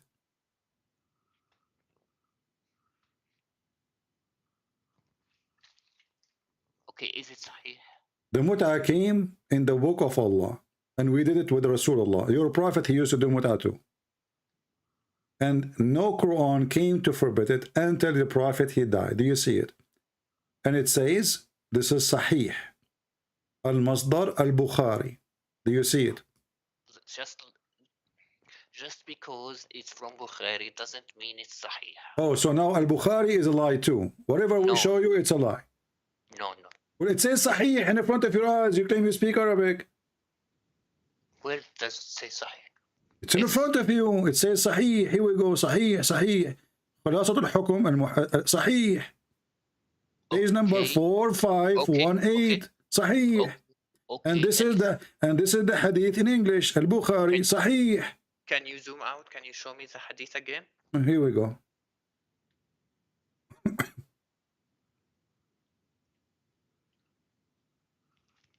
read. أنزلت آية المتعة في كتاب الله ففعلناها مع رسول الله صلى الله عليه وسلم. Okay, Okay. There was mut'a and Hold on, but it says here, and nothing came to forbid it until the Prophet died. Nothing came to forbid it. because the Sahabi didn't know. No, no, listen, what do you mean did not know? وَلَمْ يُنْهَى عَنْهَا حَتَّى مَاتْ. And nobody, listen, and nobody forbid it until he died. This is according to him, but all the other scholar, all the Sahaba. What is scholar, my friend? This is Sahih. This is Al-Bukhari. And look what the Muslim, they lie. Here they add the word Hajj, the verse of Hajj. This doesn't say that here in Arabic. It says, أنزلت آية المتعة في كتاب الله ففعلناها مع رسول الله. Here they add the word Hajj, which is a lie. And nothing came to forbid it until Muhammad died. After Muhammad died, the caliphate, they are the one who forbid it. This is his point of view because it says here, and the first one who first forbid the mut'ah, it was Umar. Read with me. Umar, he is the first one who forbid the mut'ah. So the Muslim, they lie when they say Muhammad is the one who forbid the mut'ah. Which means all the caliphate before Umar, they practice it. Uthman, he practiced it. Whatever flows your boat, okay? Because I think so. My friend, stop being stupid. It's in front of your eyes. You got busted, my friend, and you get served. And أول ما نهى عنها كان عمر. Who is your God? It's not Muhammad who forbid it. This is a lie. The first one who forbid it, it was Umar. Is that a Shia website? No. Is that a Shia book? No. Is that a Shia statement? No. So stop lying. Your prophet never forbid the mut'ah. It was Umar. And as you see, no verse came, nobody forbid it, and Muhammad, he practiced it, and you Muslims, you are following a fornicator. Your God is a fornicator, and your God is a pimp. Can you read فَقَدْ نَهَى عَنْهُ فِي الْحِجِّ? It means in Hajj, in Hajj, in... My friend, is it forbidden now to do mut'ah in Hajj? It's forbidden. What is mut'ah in Hajj? What mut'ah in Hajj mean? No one does it. You Muslims are a bunch of joker. Listen, Abdul. It says here in the front of you, there's no Hajj. This is the Arabic. Read it with me. There's no Hajj. This is in English. They are a liar. Do you see Hajj here? It says for you see عن التمتع في الحج. Okay, but this is in translation, not in Arabic. In the top, you see in the top, in the next, okay, next line. Okay, hold on. Okay, so listen. So if this is tamattu bil hajj, so it says it is came in the book of Allah. Which verse it says you can do mut'ah by hajj? Which verse? It says the book of Allah, right? Ayatul mut'ah. No, it says nazarat ayatul mut'ah fi kitab Allah. Ayatul mut'ah. You see it says ayah.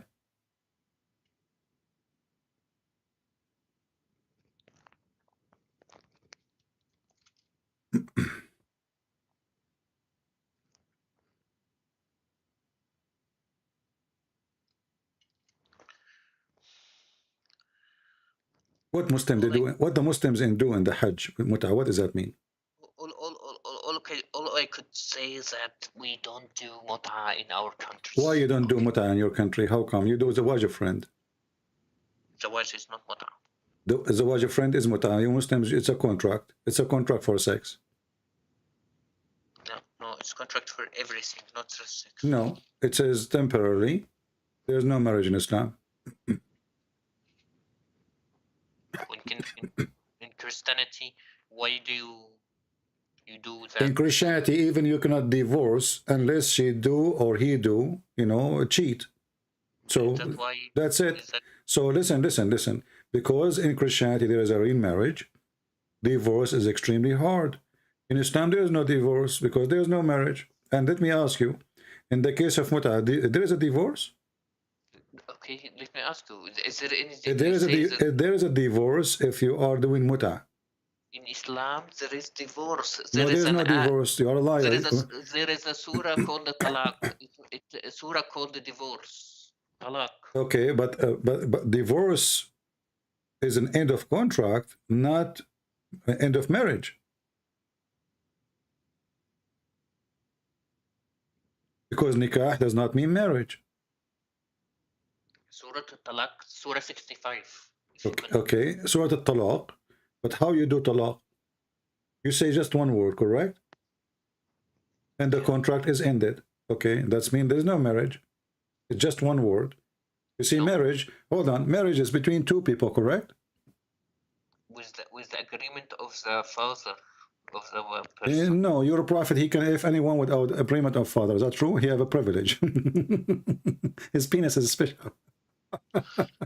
So listen. So, okay, with the agreement of the father, guys, agreement of the father, that's supposed to make it better. So now you have an agreement with the father. Who is the one who dissolved the agreement? One man. The father and the person. That's you are a liar. You divorce without permission from the father. Stop lying. No, I'm not saying about Okay. divorce. I'm So saying the about woman, she is not the one who chose the divorce. It is the man who divorced her, correct?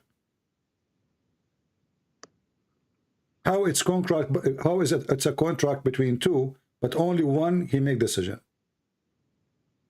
Because simply this is not a contract between two. She is an employee and he is the employer. It's a contract of employment, not marriage.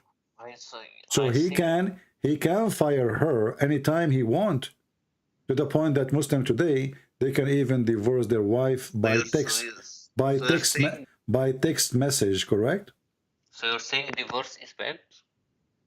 I'm saying there's no divorce in this now. It's a contract. Oh, yeah, that's why there is a surah called divorce in 65. You can call it a divorce, but it's not divorce. Okay, you're saying because Islam has divorce, it's like an employment, Well, right? you know, okay, what is the reason for divorce in Islam? Anything? You can no, it's not. It can't be anything. It has to be a valid reason. You are a liar. You are a liar. Even a man, he can beat his wife, and nobody have the right to ask him why he did beat her. Beat her lightly. First of all, there's no lightly. And Omar, he said, no man shall ask a man why he did beat his wife, correct? The Prophet said, beat them like lightly, do not cause injury, do not beat the face. I laugh at this because he said, do you beat them lightly? I laugh at this because he just ordered you to beat them.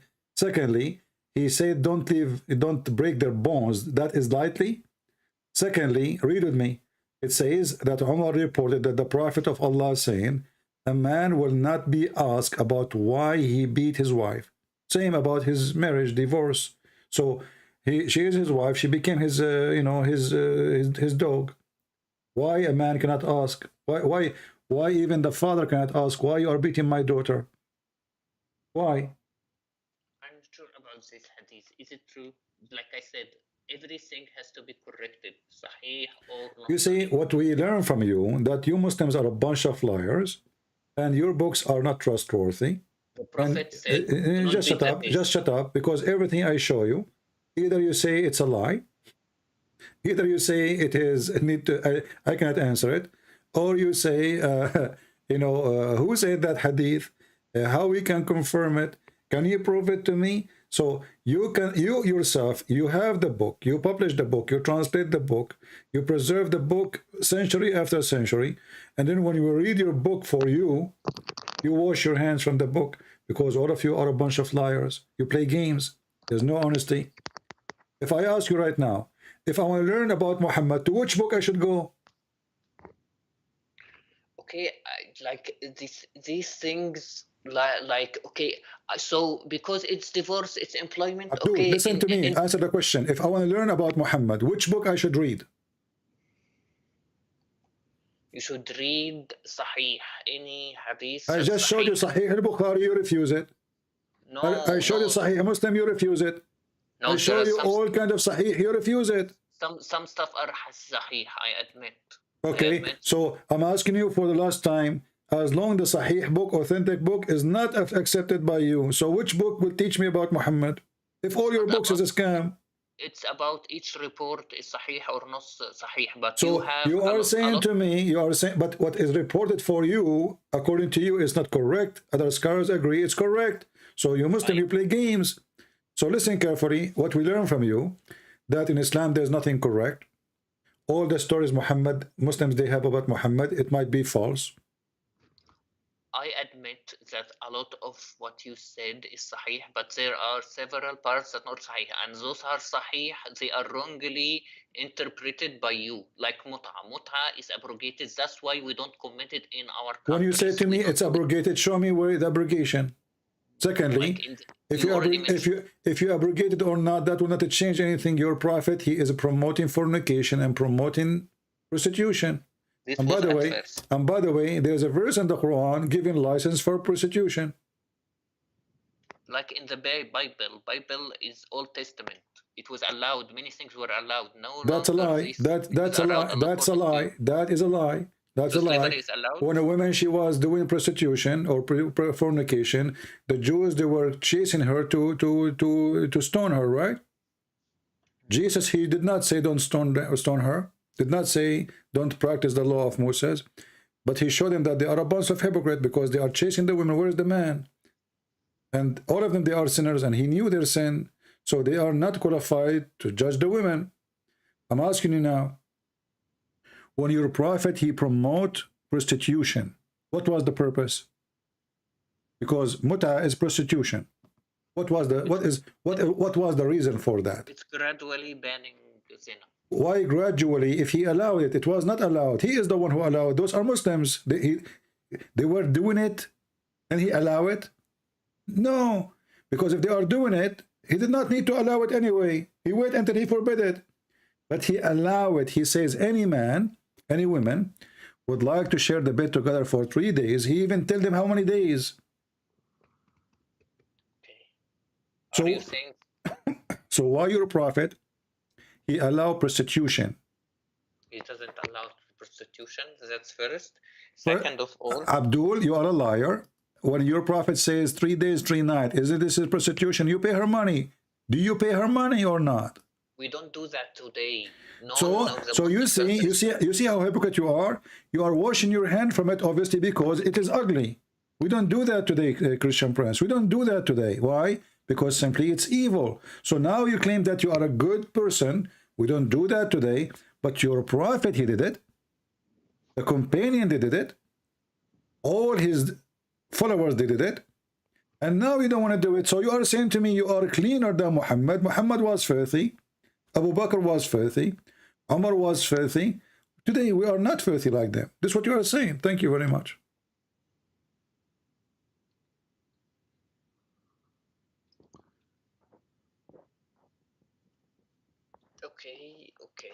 Okay. So did you decide to leave Islam or not yet? No, I'm not leaving Islam because like... Okay, I will ask you one last question just for fun, so we can finish this because I have to go. It's getting so late for me. Your prophet, he kissed the black stone. And you Muslim, you claim that you are not pagan. Why he kissed it? So you're saying kissing the black stone means we worship the black stone, right? Why you are saying to me, you mean, you don't mean? Did I mean anything? I just ask you a question. You start making a guessing story. He kissed it because you are like Joe Biden who forgot his name. I'm asking you, why your prophet kissed the black stone? As simple as that. I did not say I mean. I did not say what they mean. I'm asking you why he did that. Why your prophet kissed the black stone? Okay.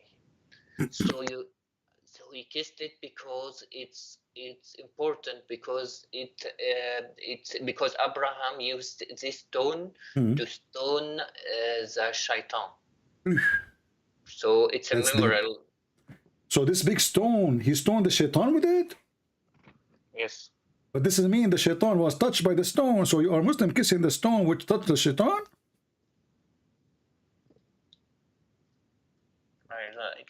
I don't see your point. Why is this bad? So, okay, Abraham, he hit the shaitan with the stone, and the stone hit the ass of shaitan. And now you Muslim, you kiss the stone because the stone kiss the ass of the shaitan. Is that what you are saying to me? No, we are kissing because the Abraham touched these kind of stones. No, you said, everybody heard you. You said Abraham, he hit the shaitan with it. Did you say that or me? I said that. You said that, right? Okay. Yes. So now that's mean the shaitan, he touched the stone. The stone touched the shaitan. Okay. And by the way, did he kill the shaitan or not? When he hit him with the stone? He didn't kill him. Man, that's bad. I wish he killed him. But did you notice that the stone is so big? So Abraham, he saw the shaitan. Where do you get this story from? This basically means that it's a memorial of what happened. He rejected the shaitan. He threw the rock. Well, my friend, can you show me the reference of what you are saying? What I know, that your prophet said that the black stone is going to have hands. Sorry, it is going to have tongues and eyes, and is going to witness for people in the judgment day. And he did not mention that Abraham, he hit the stone, shaitan with it. So, okay, you're saying that we basically worship the black stone. I'm not saying anything. You see, you keep playing the same stupid thing. I'm saying, is it your prophet who said, if you touch the black stone and the Yemeni corner, it erases your sin?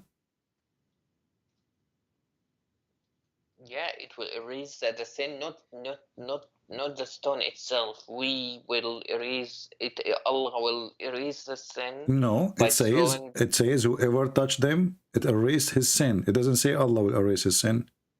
Why you are adding words? It's not there. Well, I suggest you reread the hadith. Here we go, the hadith in front of you. So you Muslims are a pagan people who believe stones erase your sin. Read it.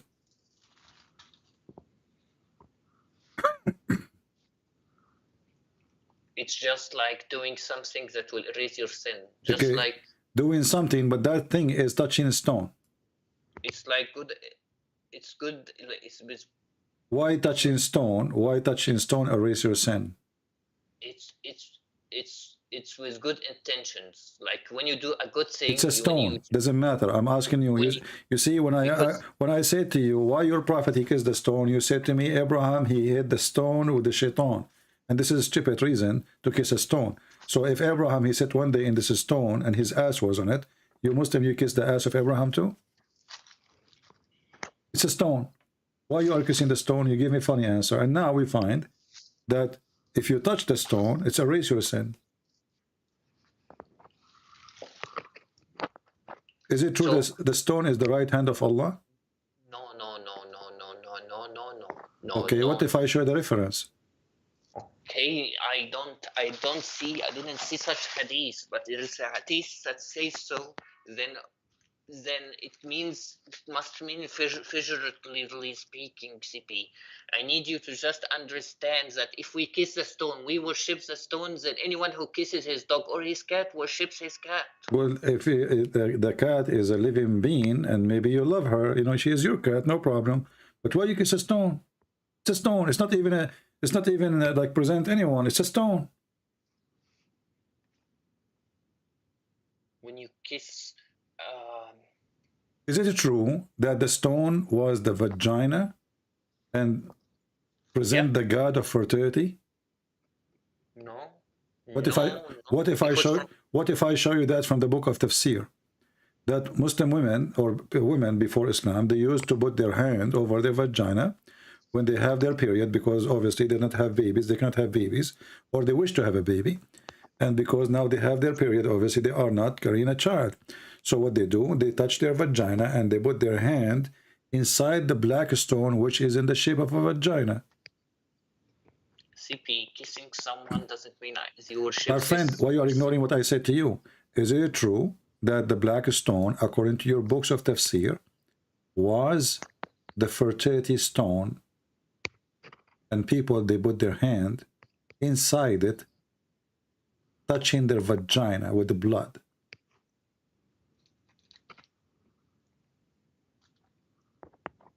If there is no Sahih Hadith, I don't consider it true. So you Muslims, again, anything is embarrassment.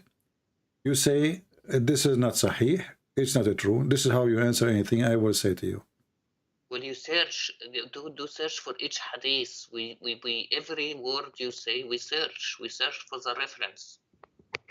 But there is something. So when you're scholars, they explain the Quran, and then they come with this interpretation. They did not search the reference. They are scholars. They are scholars. You call them scholars, and now they are not searching reference. Yeah, I admit there are a lot of hadiths you mentioned are true, but some are not true. My friend, you see, just to show you how stupid this religion is. If the scholars are scholars, called scholars, why they aren't the scholars if you don't agree with them? Are they scholars or not? So if the scholars are the scholars, then they should not explain something without being sure from that thing. This is Tafsir Abi Saud, volume number 1, page number 160. It says that Gabriel, he came with the black stone from heaven. And this stone was hidden in the mount of Abu Qubais, which is where Allah he hid the stone during the flood of Noah, which is funny. And then this stone was white like pearl. And then when the period, the menstruation of women touch it, in the time of Jahiliyyah, it became black. Okay, that's what we said in the times of Jahiliyyah, at the times of Jahiliyyah. Thank you very much. Okay, so but why the people of Jahiliyyah used to do that? Because this is the stone of fertility. Jahiliyyah means before Islam. Exactly, and Muhammad is following what before Islam? He is just a pagan like them. So why it became black when menstruation of women touch it? It become black, and that's what your prophet said. Your prophet says that the black stone was white like pearl, and the sin of mankind make it black. What sin is talking about? Those Arab, they believe that the woman, she cannot carry a child. Either her or her husband did something wrong. So the gods are punishing them not to have babies. So what they do, they go when they have their menstruation, they touch their vagina, and then they put their hand with the blood inside the black stone. And if we look at the black stone, we will see that the black stone looked like a vagina. Can you explain why the black stone looked like a vagina? This is first a tafsir, okay? And this is your tafsir. This is your tafsir. Don't tell me this is the tafsir. Don't tell me this garbage. You see, I'm showing you you Muslims. Those are your website. Those are your library. Those are your big scholars. So when you try to wash your hand from it, people laugh at you because those are yours, not ours. So why you Muslims say something is not true about your religion? Why you say it's a vagina if it's not a vagina? You see, I can blame the Christians. No, I cannot, because Christians supposedly are fighting Islam, or Jews, or Hindus. But this is you Muslims. You Muslims are worshipping a vagina. And the black stone is made in the shape of a vagina. And the black stone became a black. It was a white vagina and became a black, as you see from that interpretation, because they used to put their hand inside the black stone, which is in the shape of a vagina, to overcome their sin. Just one last thing. When your prophet, he says this black stone is going to witness for you in the judgment day. Did he say that, or you believe it, or you don't? I believe this. Okay, so how come there's nothing left of the black stone? What? Nothing left. Look what left. Few little tiny rocks. The rest is wax. So you have a stupid God. He told you the black stone is going to witness for you in the judgment day, but there's nothing left of the stone. There's a few little tiny rocks in the size of your booger. There's no stone. And they have to do maintenance to the black stone every few days, and they add wax to the stone. You know? You can go right now and search, and this is a proof that Muhammad is a fraud. Because if this stone is going to be witness for you in the day of judgment, is there anything wrong with testifying Who told you like My this? friend, This is not. hold on. How is going to testify if there's no stone left? There's a small tiny rocks is gone. Do you see the guy? Why? Do you see the guy? Look at the screen. There's a video on YouTube. Search for the black stone maintenance. You would die laughing. Allah could not preserve the black stone, which is his holy stone. Abraham, he hit Shaitan with it. Allah, he sent it to Adam to build the Kaaba. The black stone is the right hand of Allah. The black stone is going to witness for us in the day of judgment. It's going to have eyes and tongue. CP. And then we find that there's no stone left. CP, what are you talking about? We are throwing the stone every day and it will testify, okay? What stone you are throwing? We are talking about black stone, you idiot. You don't throw the black stone, you throw rocks. Those, they get them to you from the dump. Here we are talking about the black stone of Allah. There's no stone left. There's a small, tiny rocks. They embedded inside the rocks. So when Allah, he promised you that this stone is going to witness for you, and then we find that the stone is gone, that is laughable. Don't you agree? Be honest. You need to do maintenance for Allah, promise? Allah could not preserve. Allah could not preserve his stone. There is no evidence that it's not there. And I need Abdul, to tell it's in front of you. What's wrong? What do you mean it's not there? Do you see? Go watch YouTube. They are doing the waxing every few days. This is wax. There's no stone left. There's nothing left. There's a small, tiny rocks, in not even the size of a little nail. And they put wax around them, and they claim that those little tiny rocks is from the black stone. But even that, there's no proof of that. Where is the proof that those are even from the black stone? Okay, I need to explain to you. When it said this stone will be a witness against us, it has heard all the words from your Lord has said to that. It says there in Joshua 24:27. It says stones will testify. So it's not a problem that stones testify. Abdul, and I can show you that even Jesus, he quoted that, and you are stupid. The stone will testify. That means you cannot lie about what you did, what you done. Everything is witnessing for what you did. But this is not real stone is going to go and talk and walk. You're a prophet, he claimed here that the stone is going to have a real tongue, real eyes. And now we have a problem because the stone is gone. There's no stone. And this is a special stone, not any stone, the black stone. And it's a holy stone for you. And you kiss it. And as you see, when you touch it, it erases your sin. And it's going to witness for you. So when we see that this is nothing left, it's gone. So the promise of Allah that the stone will witness for the judgment day, it was a false prophet stone promise, because nothing left of the stone. How the stone will witness if there's nothing left? All what you see there is a brown wax. There's no stone. So where is the tongue will be? What rocks? We don't have a rock. You are a pagan, and your prophet is a liar, and he is following what people...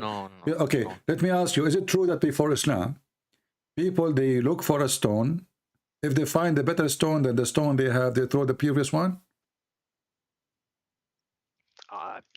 You don't tell me about what before Islam is. Talk to me about But it's the same before Islam, is the same as after Islam. As you see, this is what the Muslims, they have. It's the same what the pagan they have. The black stone is the same stone. Well, Christianity took the places of worship. They made it the same. They used it as a place of worship for churches. For example, the Roman locations. So it doesn't mean have to do with this. But we don't kiss a stone the Roman they used to worship. But you kiss the Arab, they worship stones. And if they could not find the stone, they milk a camel milk, and they mix it with dirt, and they make it look like a stone, and they worship it with it. And just to show you that this is a very pagan practice religion. We don't worship the stone. Is it true that people in the time of Muhammad, they used to walk around the Kaaba naked? If the pagans did it, we don't do it basically. And I need to tell you The something. pagan did it and the Muslim did it, because this is not forbidden by Muhammad until the last year. So Muhammad, listen, Muhammad, he took the Kaaba, he's in control. Why he did not forbid this right away? Why he was watching who? So it was gradual. Like I said, everything hold is on, gradual. hold on. Okay, so your God Allah, he have time to talk about not to eat pork, but he don't have time to say something ugly the people do, walk around the Kaaba naked. Huh? Like I said, everything in Islam has been No problem, but you are a prophet of God now. Listen, okay, now Muhammad, he cannot change that. He is not in control. He cannot give command.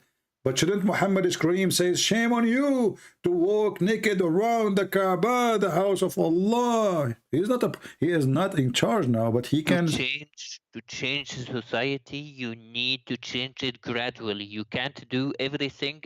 So look at the hypocrite. Which one is more important? People drinking wine or people going around in the Kaaba, in the house of Allah, totally naked? Which one is more important? Eating pork? Listen, which one is more important for Allah? Can't Muhammad make a verse, even if he could not change them, he can say, hold on, just show you how stupid what you are saying. People going naked around the Kaaba. Jesus, he went to the temple. He found the Jews buying and selling, not in the temple, not even in the first square, not even in the second square, outside the square of the temple. He flipped the table on them. They are not walking naked. They are not going without panties and bra, women and men. They are not having sex party. This is just buying and selling. He flipped the table on them. You're a prophet. He spent his life never, ever make a sentence against people walking around the Kaaba naked. Why? Even if it's true, if the hadith is true, then it was gradual. You can't tell someone suddenly don't do this until you do it gradually. You have to spread it. What a gradually, society. My friend? Shouldn't you tell them first it's wrong? Gradually, just get lost. You are just a scam. This is a simple. Just get lost. I'm done with you. What a fraud you are. Gradually. This is the house of God. The black stone is there, the most holy place for Allah. And then people going around the Kaaba wearing no bikini, not with the bikini. The man is walking and his penis is flying in the air. The woman is walking and her vagina is shiny. And Muhammad did not notice that there is something wrong. And he will do it gradually. Is that what the prophet of God will do? You see people walking naked, it's okay for him? So he starts saying to them, worship Allah, but you don't care for people practicing such a practice? Huh?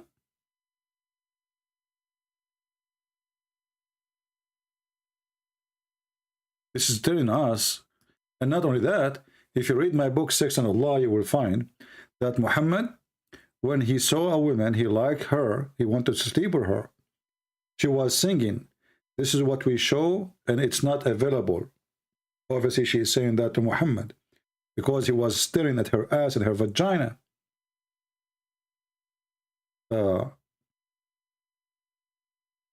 Only in this time, because he wanted this woman, only Muhammad then, he remember, and now he's in control of the Kaaba. Only then, according to Muslims, they don't allow it to do no more. So all those years Muhammad was watching, enjoying women going totally naked around the Kaaba. And then we need to ask ourselves, what was the religion which they used to practice? Islam is nothing but a pagan sexual cult. And Muhammad, he continue the same sexual cult. And until now, the Muslims are naked. In case you do not know, Muslims now, all what they do, they just put a sheet and they are totally naked. Go check them. If I type right now the word Hajj, what you will see naked men. They don't let the women do that, but women are not wearing panties too. And men and women, they are mixed. And the Kaaba is so busy. And a lot of fornication happened. Until now, they are naked. Nothing changed.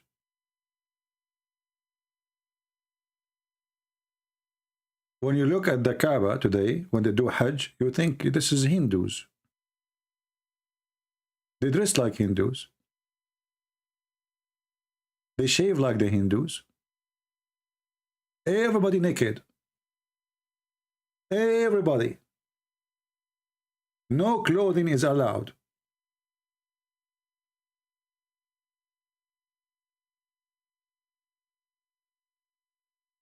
This is the truth.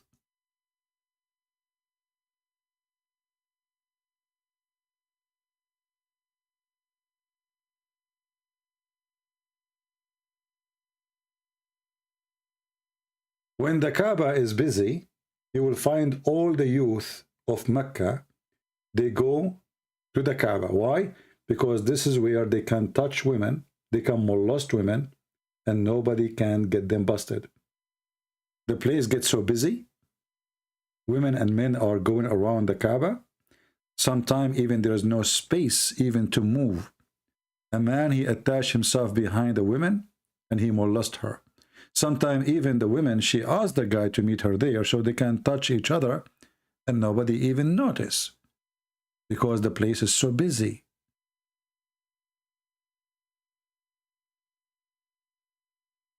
It's a place of fornication, molestation,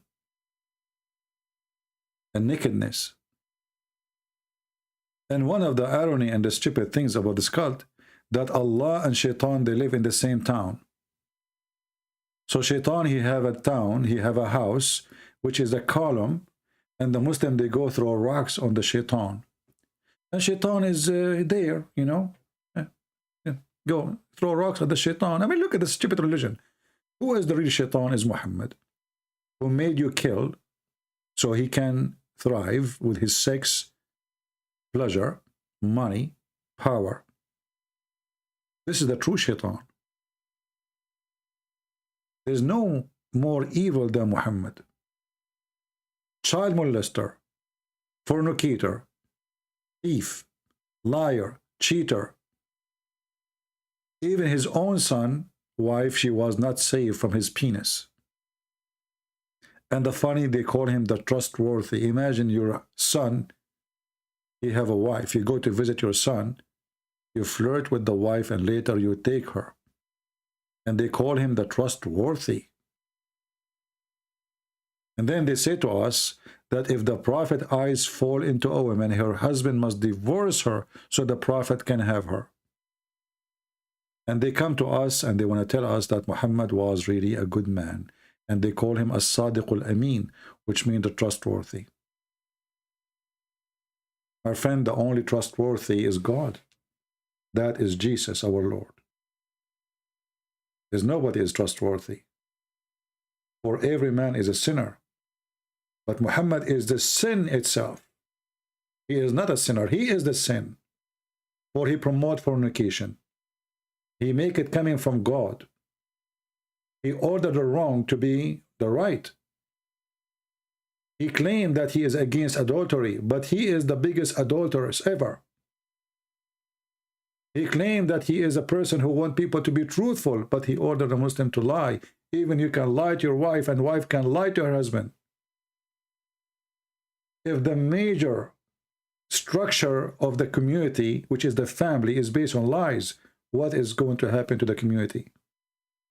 When he said a man, he can lie to his wife, and a wife, she can lie to her husband. you just destroy the whole community. Because this is the most strong structure. If a man and a woman, they cannot be honest to each other, even supposedly they are married. That's why I say in Islam there is no marriage.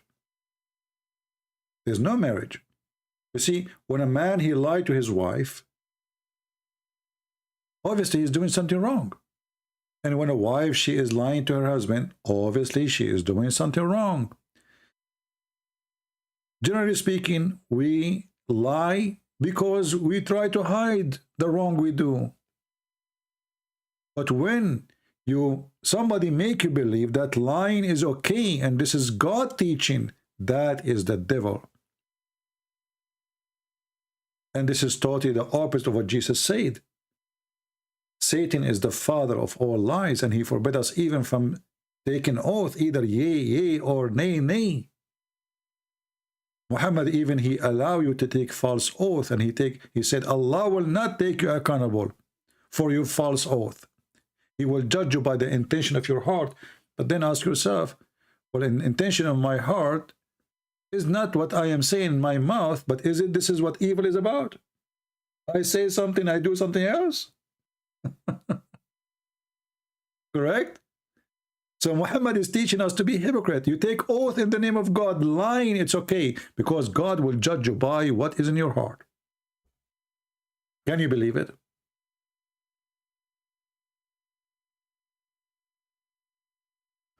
Anyway, my friends, it's almost it is 2:18 a.m. in the morning, and my back hurt from sitting for long hours. I had a long day actually today, so I really apologize, and I lost my voice speaking to this Dajjal. He's trying to lie to us. I don't mean to insult him, by the way. I feel sorry for him. He was so angry, so upset, but he tried to escape by duct tape in a shameful way. Why you want to do that? Why you cannot be a man, honest with yourself? Your prophet obviously is a fraud. Why we need to lie to each other? You think if you keep lying, people are not, we are laughing.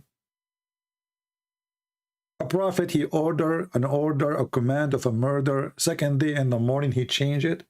And the excuse, this was the law for the tribal. Well, why you do it? Why you follow the wrong one?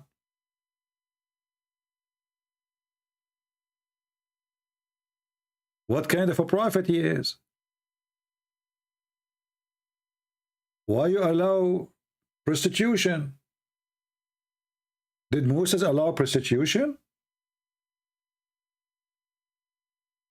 Did Jesus allow prostitution?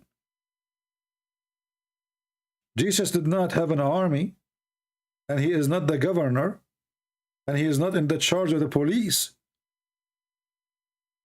And he did not need to approve something wrong, so later he will say, don't do it. That is a hypocrisy. That is a lie. Wrong is wrong. Right is right. So when they say to you gradually, well, this is a fraud. Because prostitution do not need a gradually disapproval. He approved it. And he practiced it with them. Not only he approved it. So I want to say to my beloved Christian here, this is why we as a Christians, we are the lucky ones to have the Messiah. They have nothing. They have absolutely nothing. They have a mentally ill person who jumped to take shower with dead dogs and women of blood from period. And yet they claim that they are taking ablution to pray to God. If ablution to God is based in jumping with dead dogs and women blood from period and garbage, so what is jumping in dirt will mean then? If this is how we get clean. So to make it simple for you, when they say we are getting clean, it means they are getting dirty. When they say they are against fornication, that means they are fornicators. When they say we are against lying, that means they are the one who allow lying, make it lawful. So the Muslim, they have two standards for everything. They have legal lie and legal lie. And the legal lie is to lie to your wife, lie to your family, lie to your friend, lie to your enemy. Who's left? When they say we are getting cleaner, doing ablution, that's mean we are jumping with dead dogs and women blood from period. And literally a sewage. Even sewage is better. When they say we are against fornication, they are talking about allowing muta. And they call it temporary marriage. So what Muhammad did, he changed the name of prostitution to temporary marriage. You see how the devil works? He convinces you that the evil you do is okay. It's not prostitution, this is temporary marriage. You tell her, can I sleep with you for 10 hours? How much you charge me? This is marriage, my friend. So he changed the names of the evil things a human being he do. He made the evil lawful by changing names. But we are not stupid and we are not a bunch of fools. We have the Messiah. His name is holy. His act is holy. His word is holy. And holy is his name, and holy as he do, and holy as he walk, and he is the walking, talking, living word of God. While Muhammad, when he walk, he is nothing but a filthy, walking, talking machine of fornication, of lying, of cheating, of killing, of a child molestation. We have the Messiah, who there is no name like him, and no name better than him. When we, as a Christian, see the Muslims,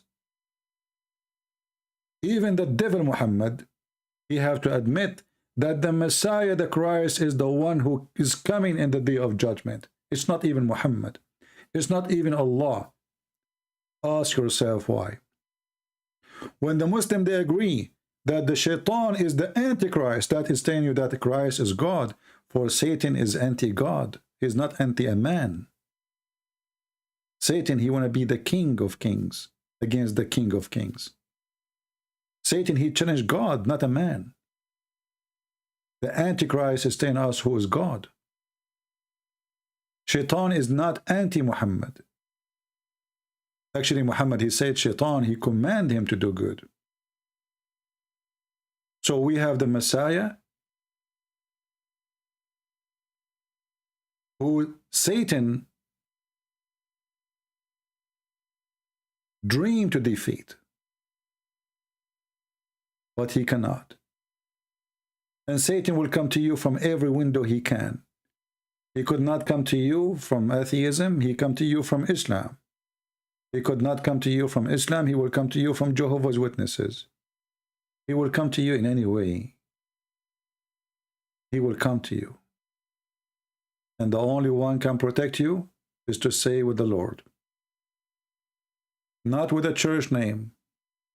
Not with Catholic, not with Protestant, not with Orthodox. Stay with Jesus, my friend. For Jesus is the only one who saves us. It's not a church name. It's not a priest. It's not a bishop. It's not a Christian prince. There's only one Savior. And his name, and with his name, and by his name, we ask the Lord for forgiveness for all of us. We ask the Lord to open the eyes of the Muhammadan so they can see the truth, and the truth will set them free. Thank you very much for being here. We pray to the Lord, and we hope the Lord will accept our prayer.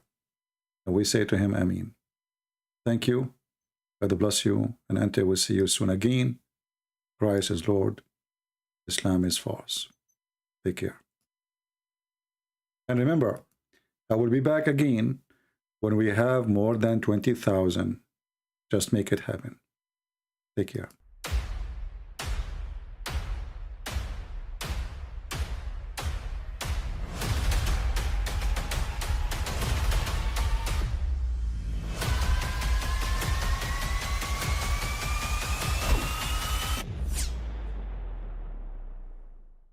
I mean, again, he doesn't know who Gabriel is, right? Because he didn't come from an Abrahamic faith.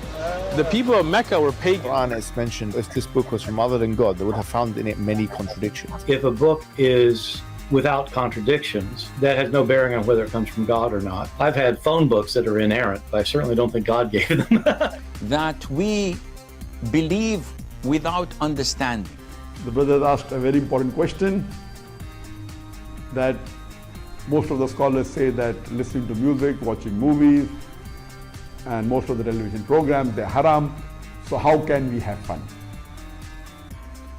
Let me tell you, brother, at the outset that having fun is permitted in Islam as long as the fun is halal fun. That the standard narrative has holes in it. The Prophet tells us because Satan or the devil sleeps over our nostrils. Those who oversleep and not pray Fajr on time, Satan urinates in their ears. I really do think Jesus was crucified and that he really was dead and buried. He thought that he was a son of God in the sense that he was specially chosen by God. I think Jesus really did think he was going to be the Messiah, the future king of Israel. I mean, that is, after all, why they crucified him.